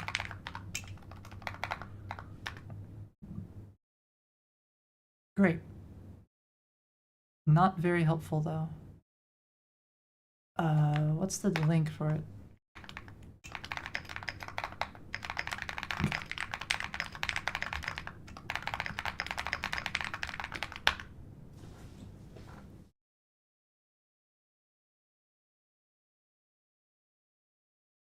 Hopefully it will tell me.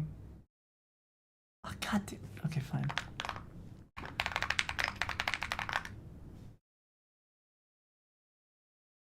I know there's a dashboard, gosh darn it. It's the one that it always gives you. I just don't remember what the URL is. Oh, heck. Fine, whatever. I don't need this. Oh, I wonder if we have it open here somewhere.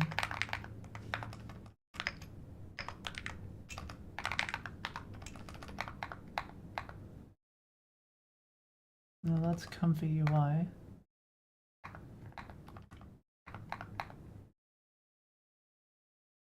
Yeah, I don't have it up. Well, heck.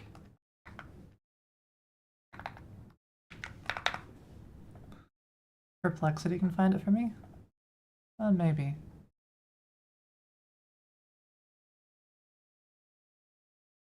I mean, it's definitely here. I wonder if it's like slash dashboard. Great. Maybe it's 4401? Nope. Logging emulator unable to start import 4500. Oh yeah, that's what it is. Maybe it's 8080? Great.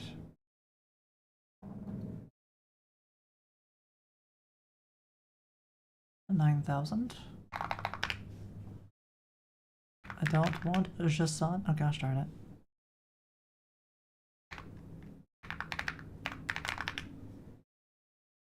Lovely. I don't remember what it is. Okay, fine. Let me do this. If I stop the test, maybe now it will tell me, and then I can just copy it. Right. Kill all. If I kill all Java, it's also going to kill JetBrains, because JetBrains is Java. Awesome. Alright, well anyways, I know what the main issue is. I think I've got like a before each, which is clearing all of the state. Clear Firestore data.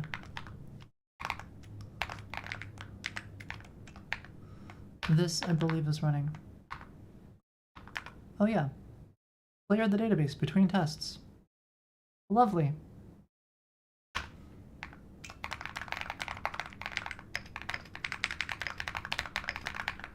This is the problem right here. I don't need to run. I don't need to check the dashboard. I know what the problem is. I think it's this. I think I know what the problem is.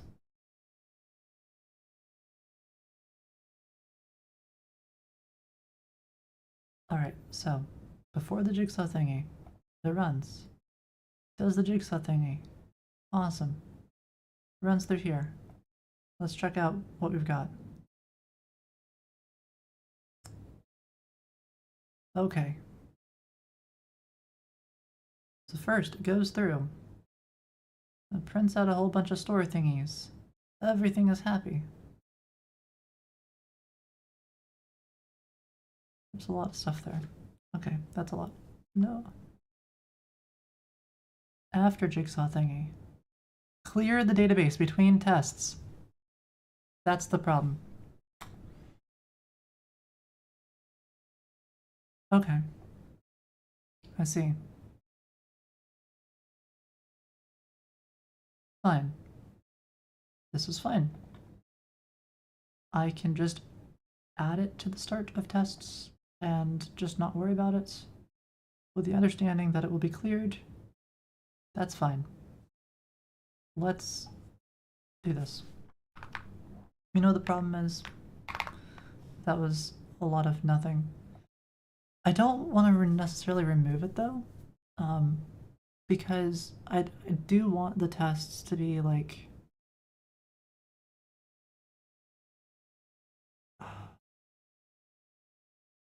The problem is erase conditions, right? The problem is when you have an async test that's running alongside another async test, and the before each is getting run while a test is running.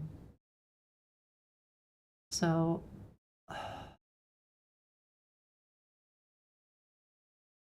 it's like I want each of these run tests to kind of run like it can do its thing, and then it's like a before and after where it clears whatever state it set. This is probably fine. It might be a little bit fragile, I don't care too much. I kind of do, but let's do this. Setup workshop item.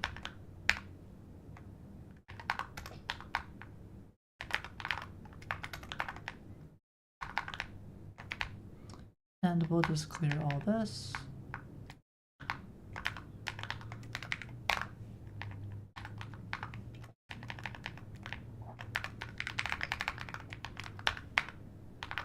Not as ideal, but it works.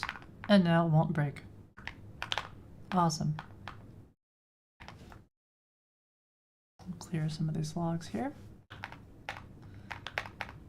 Oh, I can delete this stuff as well, and we can go back up here and delete this extra line that we added.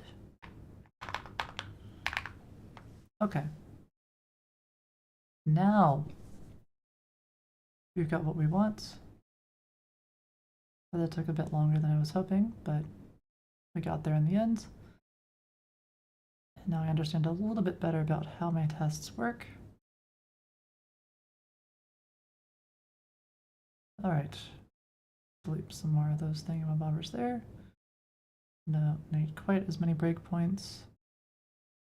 Pretty sure this will all be working properly now. Yep, it does. Awesome. It's gonna get to the query puzzles, find best puzzle layout. This is all going to work. Wait, why is the...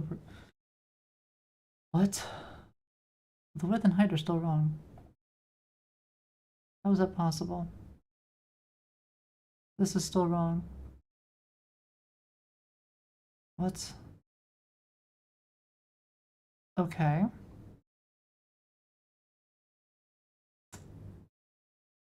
Calculate piece positions. What's going on here? So that's still wrong. On game init, query puzzles. Something in here is weird. Let's figure out why. Let's rerun it.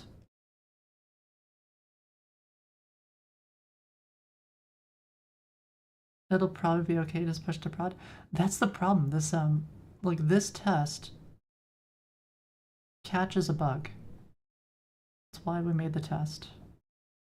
So it's definitely not okay. Okay, so we have a config. We have the workshop item. Everything there is happy. So attempt to retrieve the workshop item. Okay, so that should be fine. So set a breakpoint inside of here. The status is fulfilled. The value doesn't exist anymore. Okay. Return null.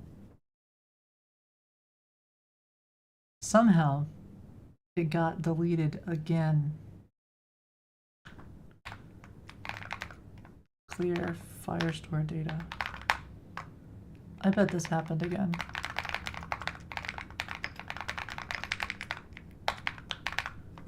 Let's do that. We rerun. We're inside of a test, so it shouldn't clear Firestore data. But I think it is.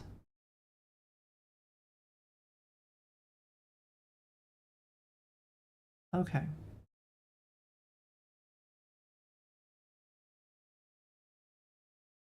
So it creates game session, it has the workshop item, everything there is happy. It goes through here.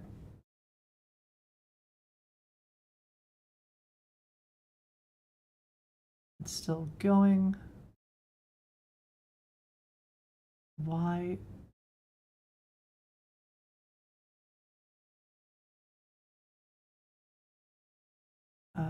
Let's see.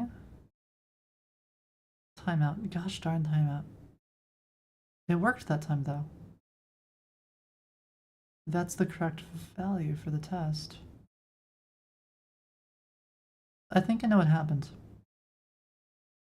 I think what happened is we spent so long during the like debugging that we hit the 5,000 millisecond breakpoint, and then it cleaned everything up. And so by the time we got there in the code, it was no longer the correct value. All right, let's try this again. I care about my work? I do. I really do. I care about my code quality. I care about all of it. You know, it's got to be beautiful on the inside and the outside. Okay. So I'm giving it, so we'll just skip on through here, skip on through here. We get to the aspect ratio. It's upset, but that's probably because I don't know why. No puzzles found using default puzzle. It's getting cleared somehow. Why is it getting cleared? It must be hitting this one. After each, deleting Jigsaw workshop item ID. It's gotta be hitting that one.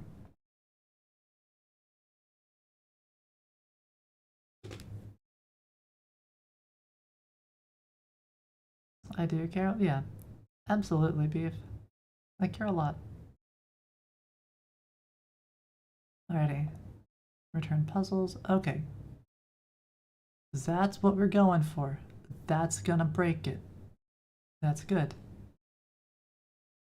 It must be a race condition with my debugging.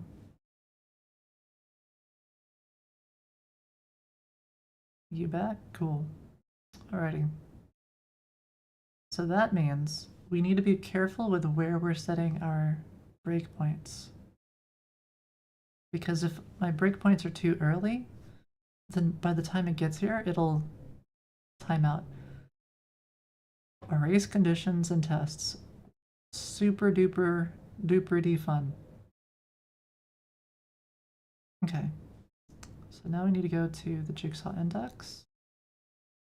And it's mainly breaks and laying out pieces. So here it's gonna break. We'll set a breakpoint here. We know this is gonna break.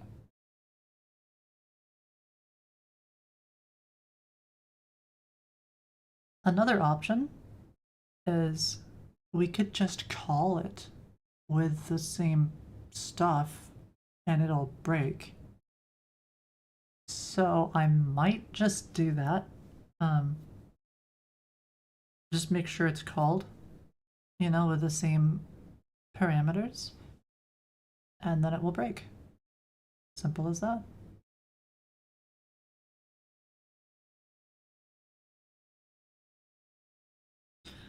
So what kind of info do we have? Min x, min y, width, height. So we've got a piece width and a piece height of 0.18, 0.175.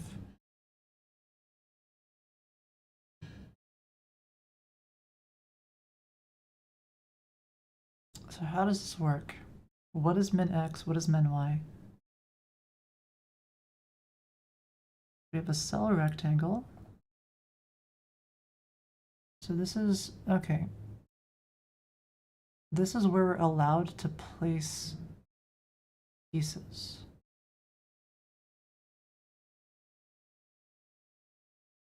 But isn't this, okay, there's an inner rectangle. So that's a width of 0.386 and 0.5 height.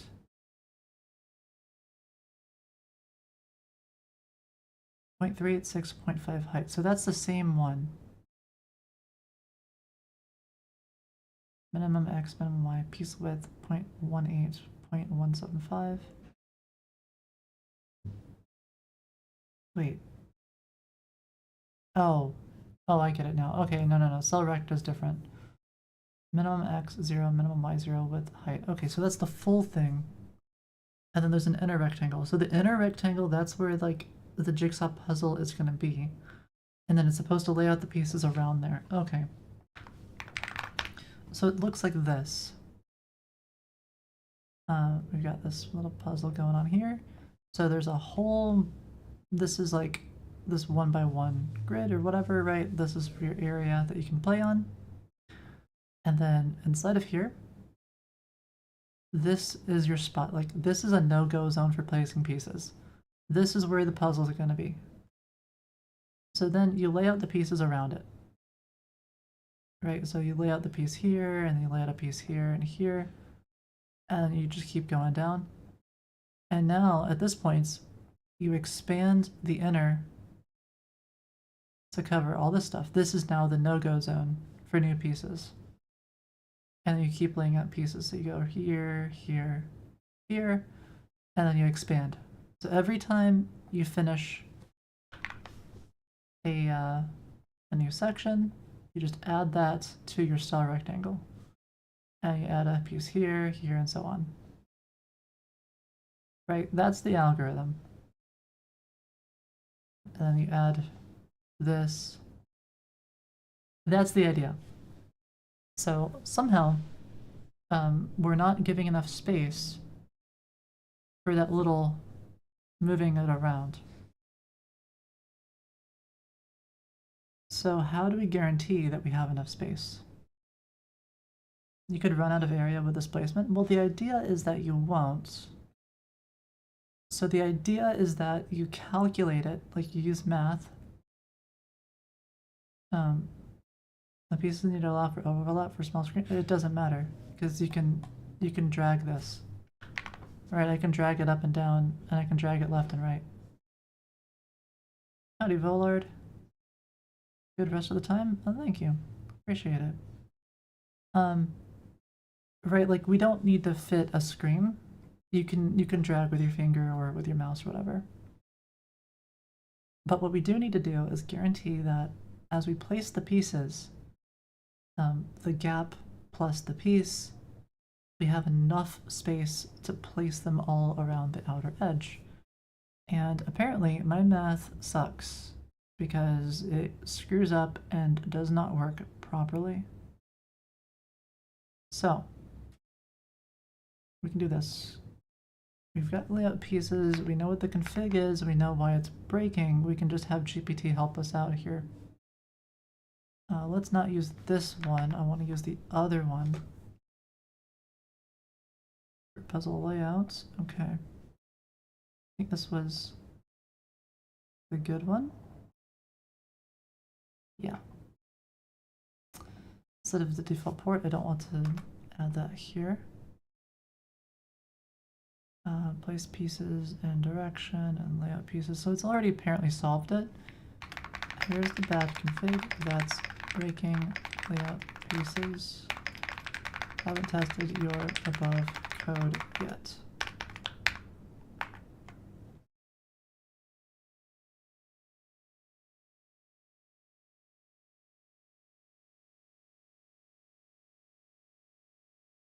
All right.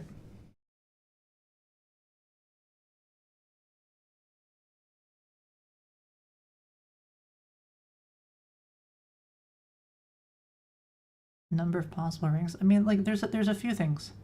I also want to enlarge the center area when I'm using Sonnet, because this is the best.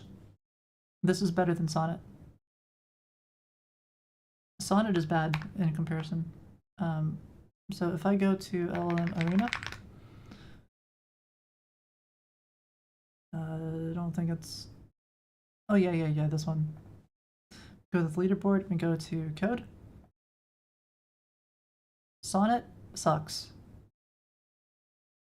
Right? It's like down here. Even Gemini. I mean, okay.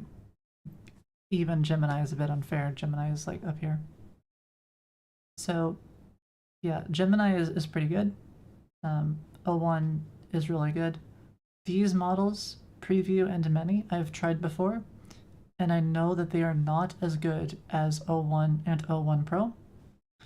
So this is superior to Mini and Preview. And O1 Pro is better than O1. So O1 is already better than these, which would put O1 at the top of this list, above EXP 1206 from Gemini. And then O1 Pro's even higher than that. I've solved some difficult problems by using O1 Pro.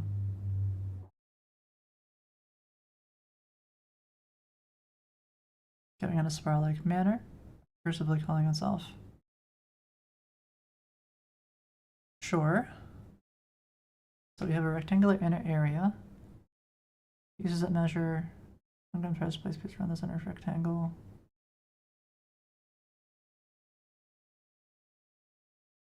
Okay.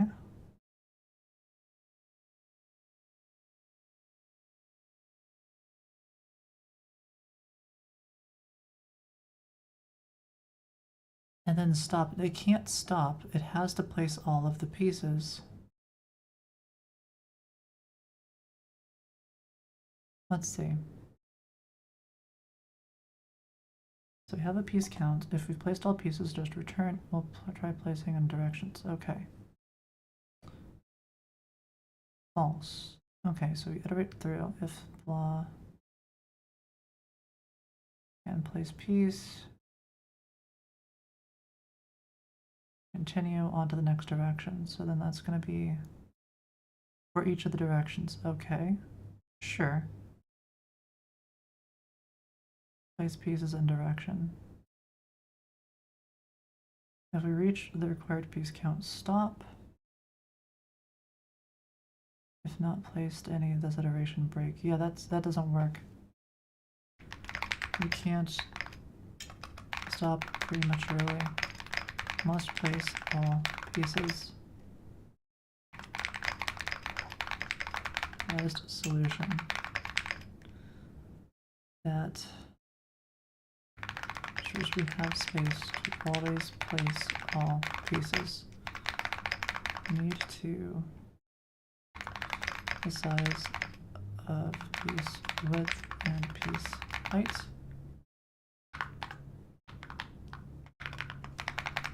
Size of piece width and piece height.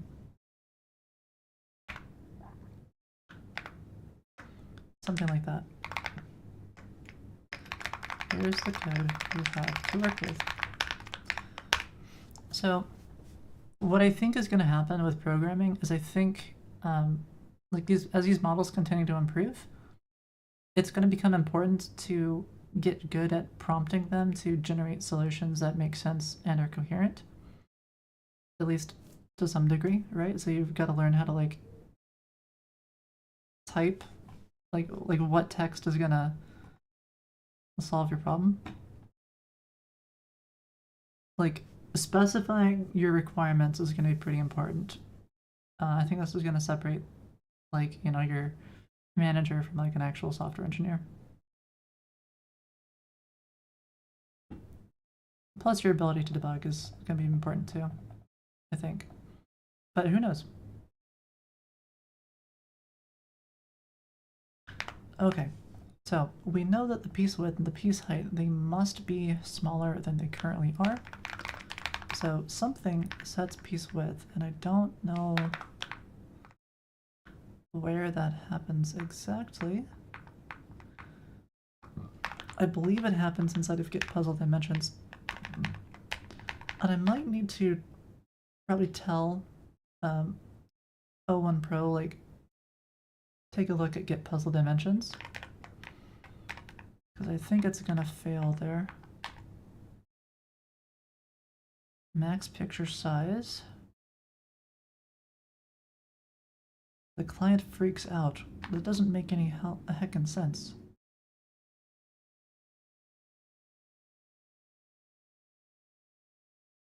Max picture size. Grid rows. Okay, so how does that work? So, okay, well, there's a certain number of puzzles, right? So you can't really see it in all of the current examples, but Foony supports more than one puzzle. So you can have a puzzle here, and then you can have another puzzle here. And you can have another one here, and another one here. So each of the puzzles takes up 0.25 of, or 0.5 of the screen in this case. Right, so the distance here is the same as the distance here.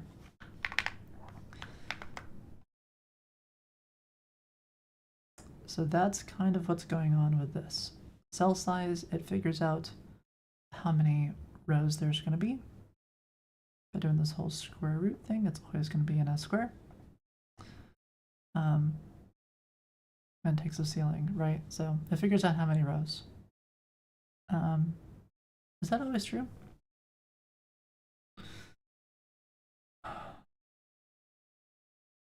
I'm not sure that's true. Maybe it is. No, actually it might be. So if there's one puzzle, you squirt it, and it's 1. If there's 2 puzzles, you squirt it, and you get 1.4, which is going to be 2. So that would make it 2 rows. It works. So then the cell size would be 0.5, because obviously it has to be smaller. And then if you squirt 3, you're still going to get 2, and then if you squirt 4, you're going to get 2. Yeah, okay, so that works. Cell size over 2. So the problem there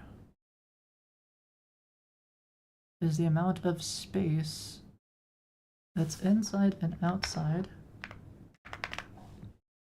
So my initial calculations were wrong, because my initial calculations assume that you can perfectly fit pieces, right? So like if we go back to this and we say that this is like half and half, so the distance here to here, like this would be 0.5 width and 0.5 height, right? The problem is, if you look at the area, so this is 0.25, this is 0.25, on the left and the right. If you add it together, that would be, you could fit all the pieces here and here if you were to just take the puzzle as it is, cut it down the middle. You could shove all the pieces into there.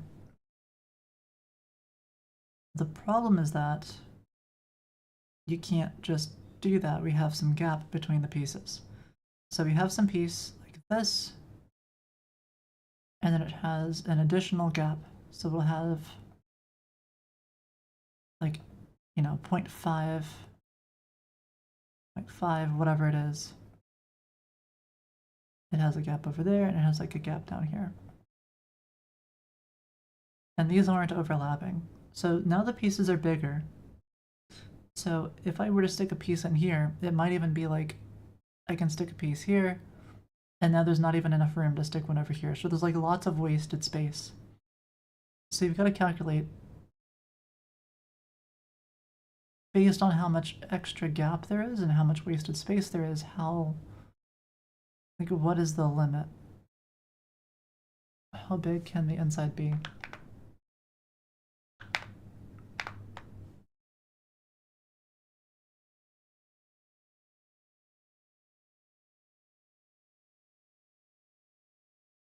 layout pieces, attempt layout. No, it's still missing it. It's not, it doesn't understand. The problem is in get puzzle dimensions.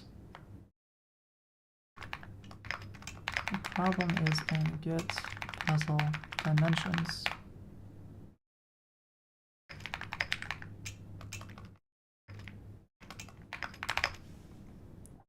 If you tell it where to look, and you're pretty sure like you know where the bug is, it does a better job at fixing it.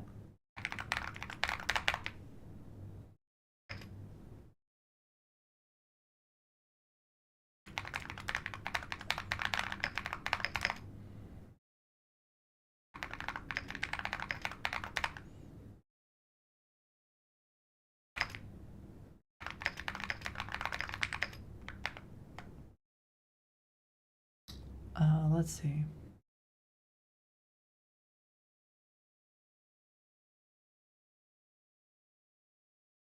So when I get puzzle dimensions,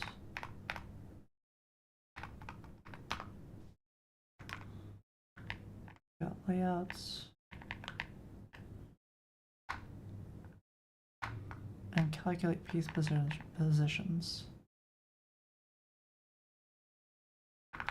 So are there any problems in here?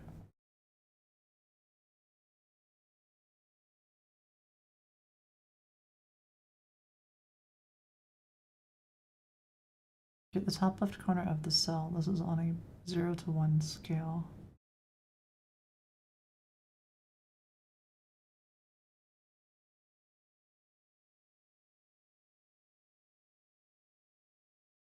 Okay, so we have cell size divided by 2. Wait, how does that work?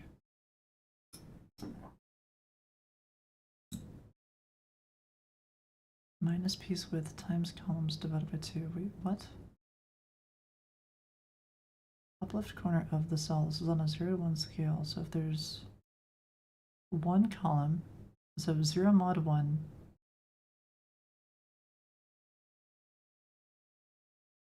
Zero mod 1 is 0. 0 divided by, so that's offset x is 0. So take the maximum of 0 and 0 plus.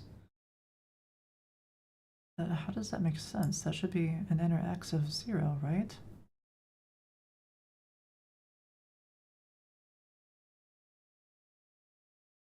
Okay, let's rerun this. I want to know what the value is here.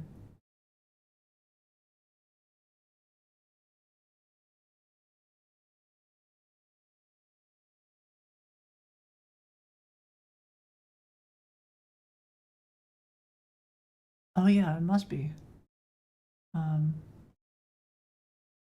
Puzzles, I'll go there. Oh, wait. I'll set x 0. Oh yeah, it's the maximum. Okay. So cell size is 2, divide by 2, so 0.5 minus whatever the width is times columns divided by 2. So we're not subtracting 0.25 from columns and rows. Right. Let's delete that then.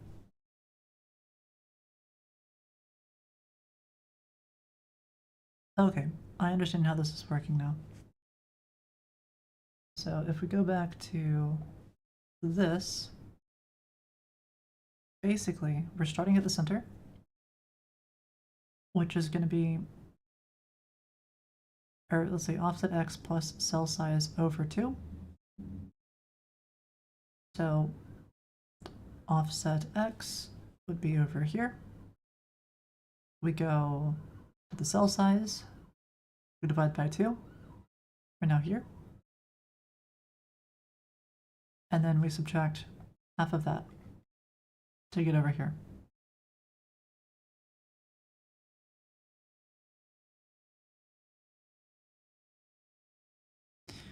So that gives just enough space in the center to place pieces. A good start, but it's not enough. because it's going to guarantee that there's just barely enough space to complete the puzzle. I want this to be like a bigger jump. So what I really want is this to be times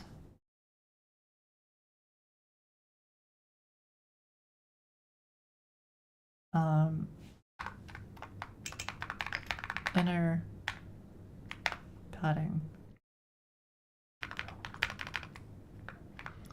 Let's call it 1.2. Give a bit more space to around the center.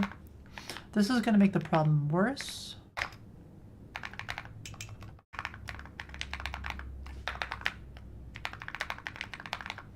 Because now we need more space, right?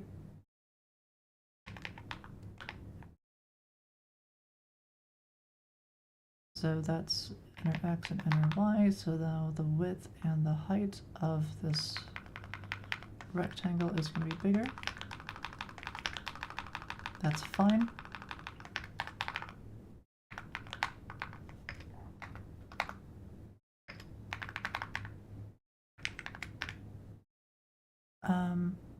That would be inner padding times 2.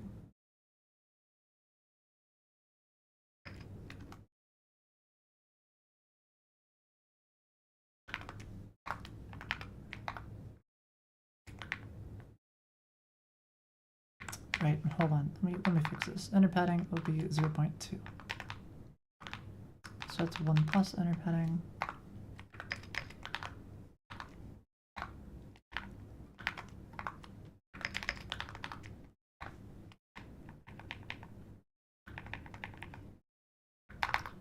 Crazy thought. You log in, pieces evenly distribute everywhere, and then you spread it out.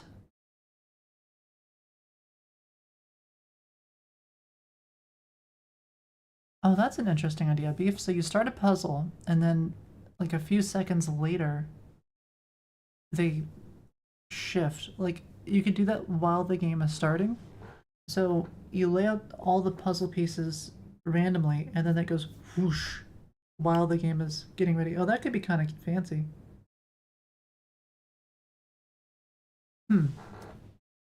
That could be neat.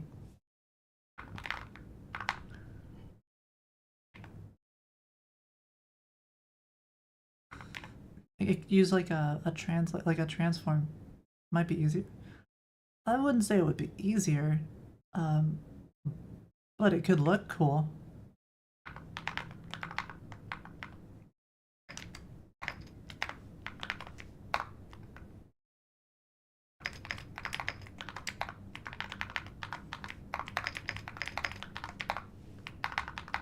Alrighty, so bonus points for cool.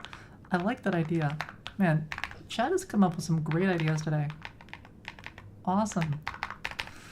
We'll see. I'll see if maybe I can get to that. But we've got important things to fix first, you know. We gotta get this bug fixed. We've got to make the pieces more square. That's gonna need a little bit of adjustment. They're really square now. It's so nice. They look great, but it's a bit loose with the piece count. So probably need to tweak that a little bit. Okay, so my inner padding is happy. This is much more fun than what you're working on. Oh, what are you working on? And yeah, I like foony. It's fun. Definitely very fun. So let's just modify this max picture size. Make it like divide by 3. I wonder if that'll guarantee enough space. Apparently it'll make the client freak out. But let's see.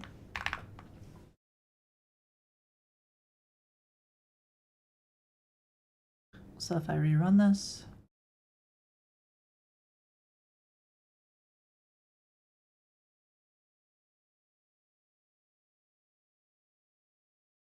I gotta think about like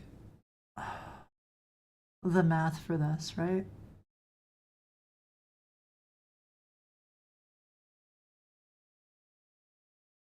Because like when I lay out the pieces, a security presentation for educating the technologically impaired. Oh God. That's something, all right. So let's think about this a little bit more. What all do we have? So we've got the outside. Maybe I should be a little bit... Oh yeah, I'm not on GIMP. This is Paint. Okay, we'll just be as straight as possible. Great, okay, we have the outside. And we have an inside. So, what do we know about the inside? We know that we have a gap. We're doing a 1.2. So, that means that inside we have 1.2 W, where W is the width, and we have 1.2 H. Okay. That's my width, that's my height, and then I have to lay out pieces around this. So, each piece, if I look at a piece, it looks like this. It's going to have a certain width and height to it. So if I have, we've got row and we're going to say R and C is like the number of rows and columns for pieces. So that means my row height equals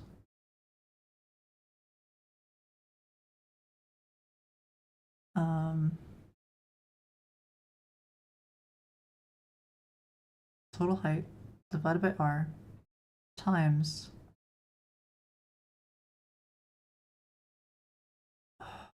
1 plus G. We'll just say G.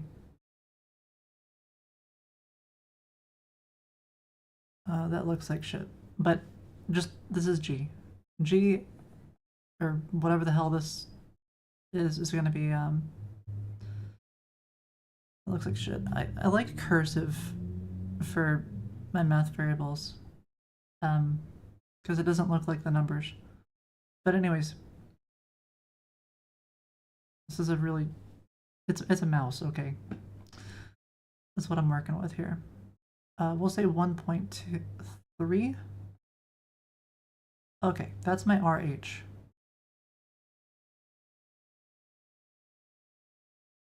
Okay, RW, no, CW is going to be columns divided, or width divided by C times G, right? You can write as GW over C. Okay. Well, I only have, this is 0.4H and this is 0.4H, but we don't actually know how much of a gap here we need. And when I lay out the ones on the top, it's just confusing. All right. But I don't have to do any of that math as long as I just play around with it.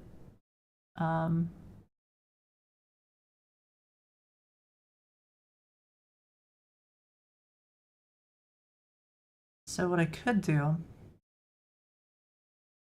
is I could lay out all the pieces, and then if there's not enough space for the other pieces, we can just lay them out on the outer edge and just be like, we tried. But hopefully it doesn't actually happen. At least then it won't crash.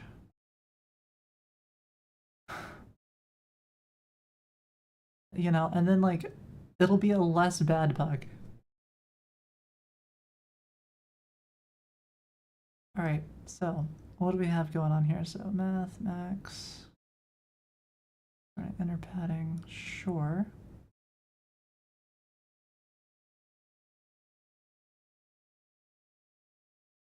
Get puzzle dimensions. Yeah, this is what I wanted. So, okay, we say the max picture size is smaller, and that's going to shrink the pieces. Good. Awesome. Great. Any way to sort out border pieces first? If I were to... Not really. I mean... It wouldn't look as nice. Now, there is a free open source solution for laying out pieces. So worst case scenario is I say, hey, you know what, I tried, let's just look at the open source thing, and then I can grab that, pass that into GPT, be like, here's a working solution, modify mine to work the way this works, and then I can update the code and figure everything out. So there's ways around it. Anyhow, so if I run this, it should succeed. It shouldn't crash. I think. Maybe. So we'll try that. Got pieces, let's just keep running it. Keep on running, please. Passes. Awesome. But if I have 1/3, divide by 3. Great.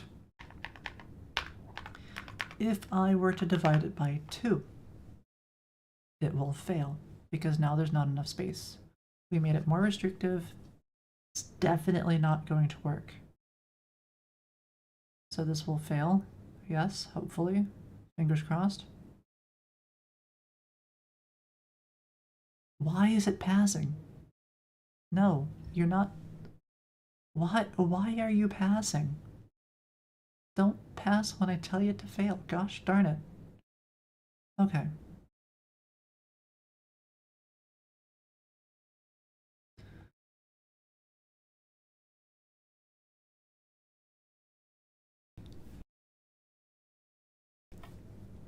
Alright, I don't know why it's passing. For some reason it's passing.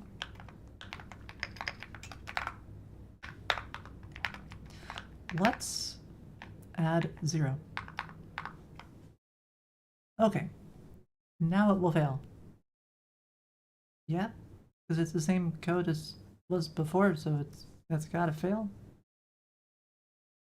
Right?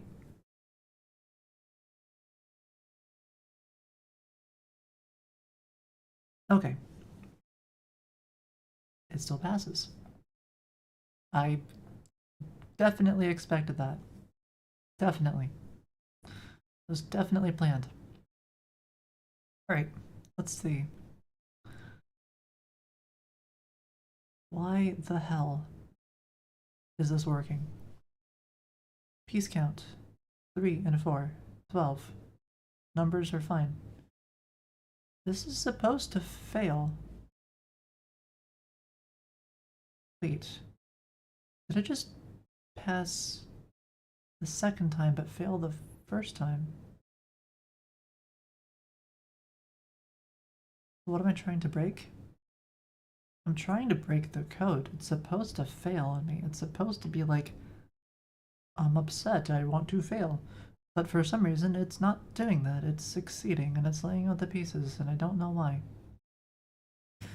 Okay, fine. I have an idea. Let's do this. I don't know why it's succeeding. So, I will start up the server. I will run the code that is supposed to break, and I will see what happens. It's possible that my test is just not capturing it, or something. I don't know why, but you know, there's a possibility there. So we'll start this on up.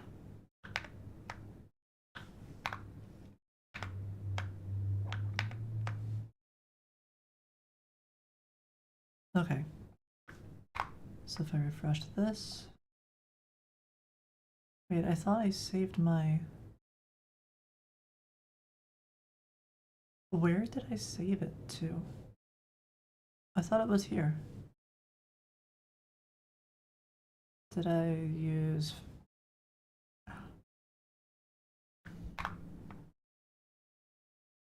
I don't know where it is. Okay, fine. Am I subbed to it?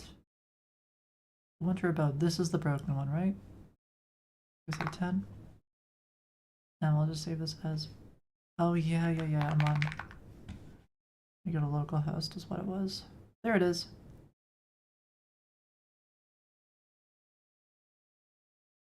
It's broken. Okay. So it's broken here with a range error. Now I'm happy. It's broken. That's what I expect. Good. It's supposed to break when I tell it to. I don't know why my test is still not reproducing what I'm wanting. But I can work with it. You know, I can make some adjustments. I can make that work. That's fine. Okay, now if I do cell size over 3, it will work. Because now there's plenty of extra space. It will definitely 100% work and not fail. Everything is doing what I want it to do. This is good. I think the start is freaking out again with like a bunch of, yep, it is. Okay.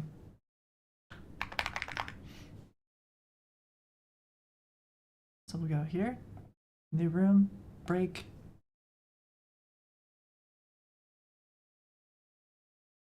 Try this again. My browser's freaking out on me because of this.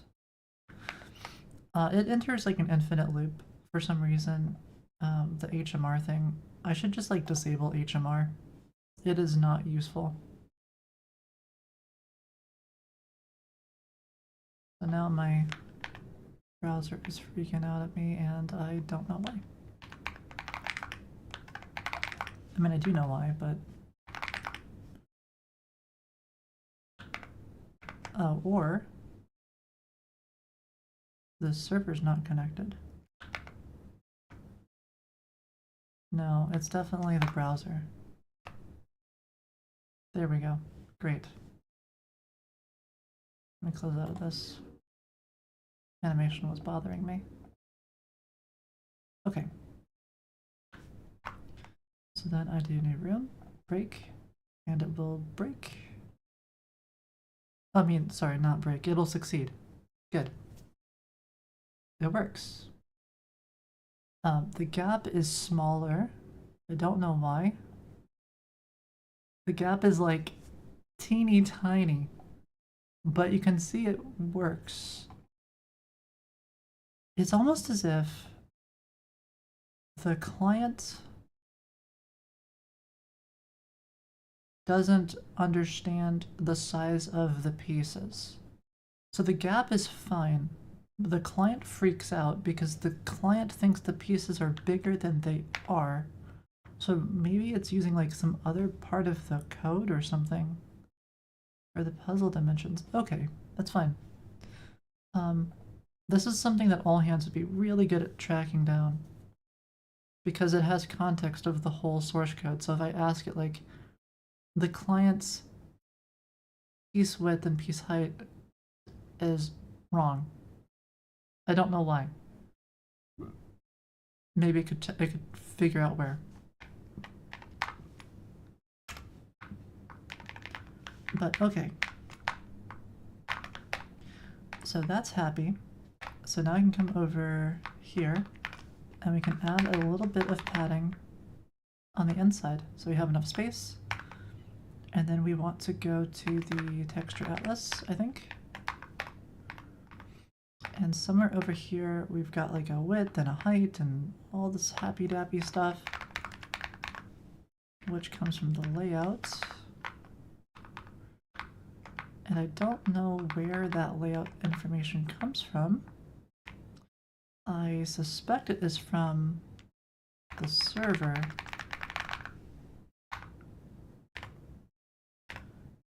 So we got get use set. Here it is. Get puzzle dimensions. Puzzles, pieces. This is why. What the hell? It's the same.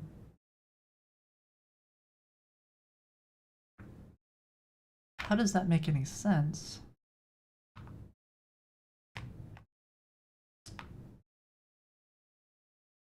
What? It's almost like the client is backwards. It's as if when I make the piece width smaller, the piece width is bigger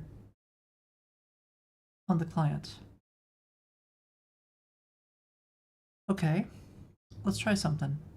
I'm not going to restart the server, but I am going to modify the client. I'm going to say I want the pieces to be like pieces for ants, right? I want them so small. They should be tiny. That doesn't look tiny. That looks really big. It's ignored. That doesn't make sense.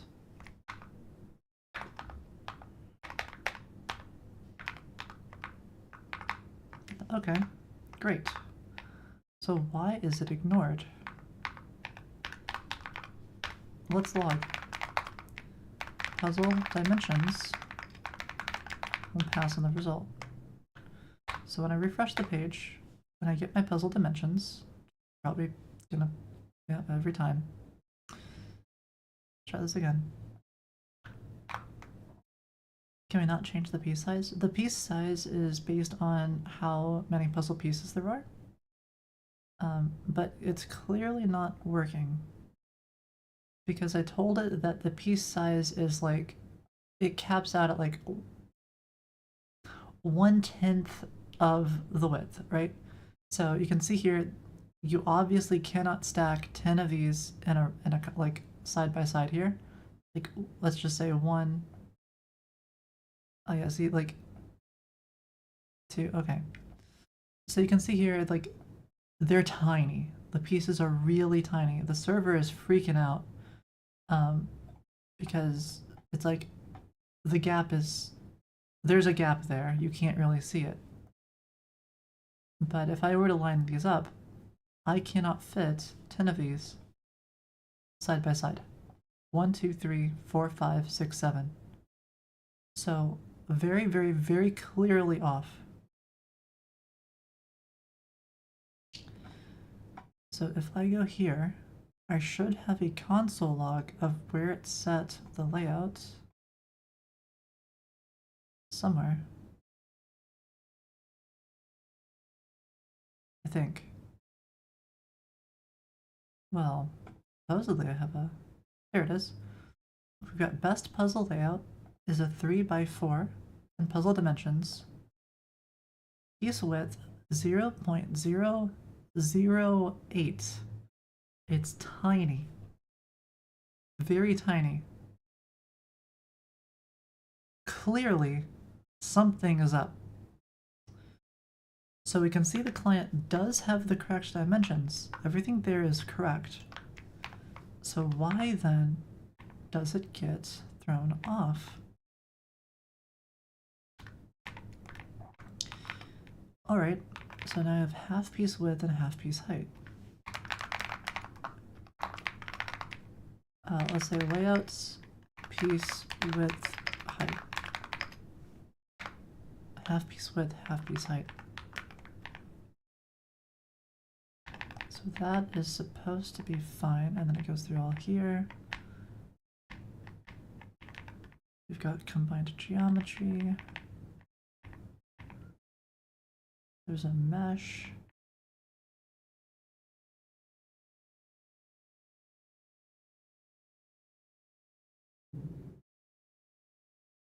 How does that work?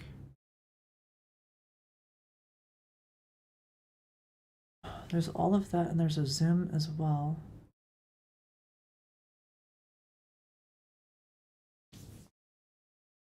How does that work?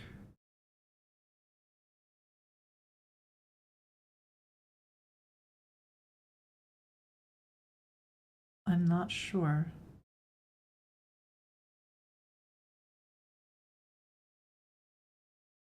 It must be the geometry. It must be...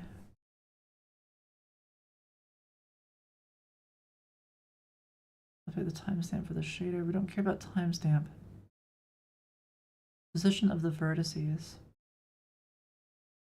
These vertices don't take into consideration the correct width and height based on piece positions. Iterate over each square.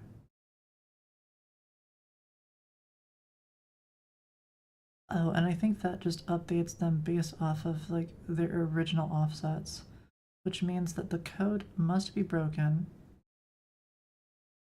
when it does this. No, it wouldn't be UV width, it would be the other one.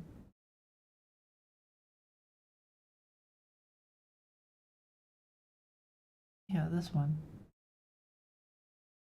Box geometry, width and height. It's gotta be this. Max dimensions, takes in the width, comes in from there, the number of columns, the max dimension, grid columns. Oh. Duh. There's nothing here. This is just saying, like, make the piece maximum size, always. Okay, great.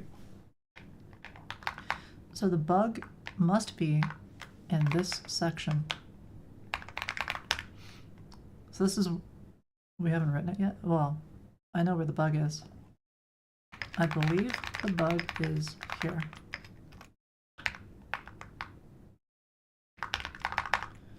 For some reason, the client's piece width and piece height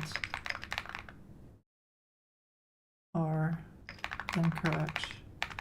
It's not taking into account the puzzle layouts, piece width, and piece height.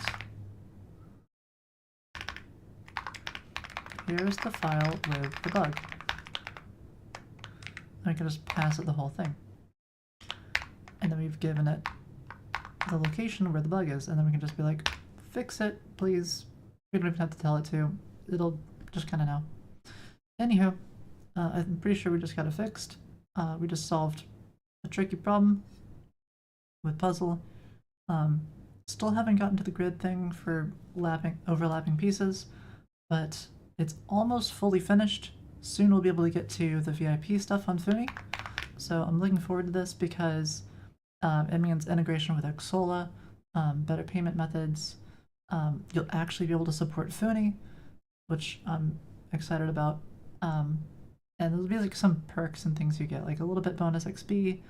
I'm gonna try to make it as awesome as possible without being like, you know, shake them down for cash. Yeah, you just turn them upside down and just like start shaking. Exactly. Anywho, let's find some of the raid.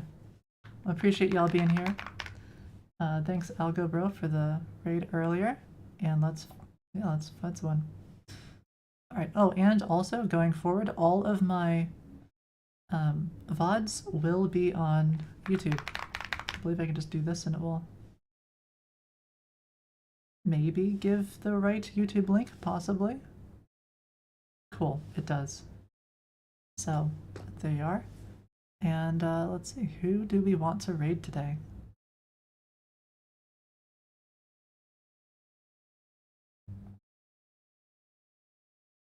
So if we do same category here, we've got, see,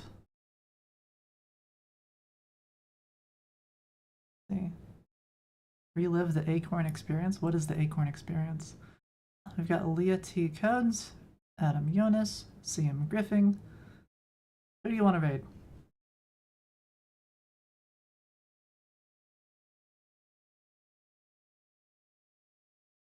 First one you mention, I'll raid.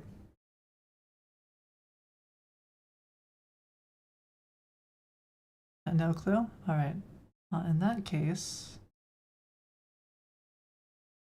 Who have I not rated recently? I've rated Adam recently, and he said he didn't know what foony was.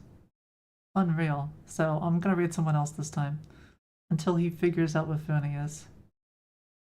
He's working on an awesome project. Amazing art. So let's do... I haven't rated Leah in a long time, so we'll raid her. Alright, take care, y'all.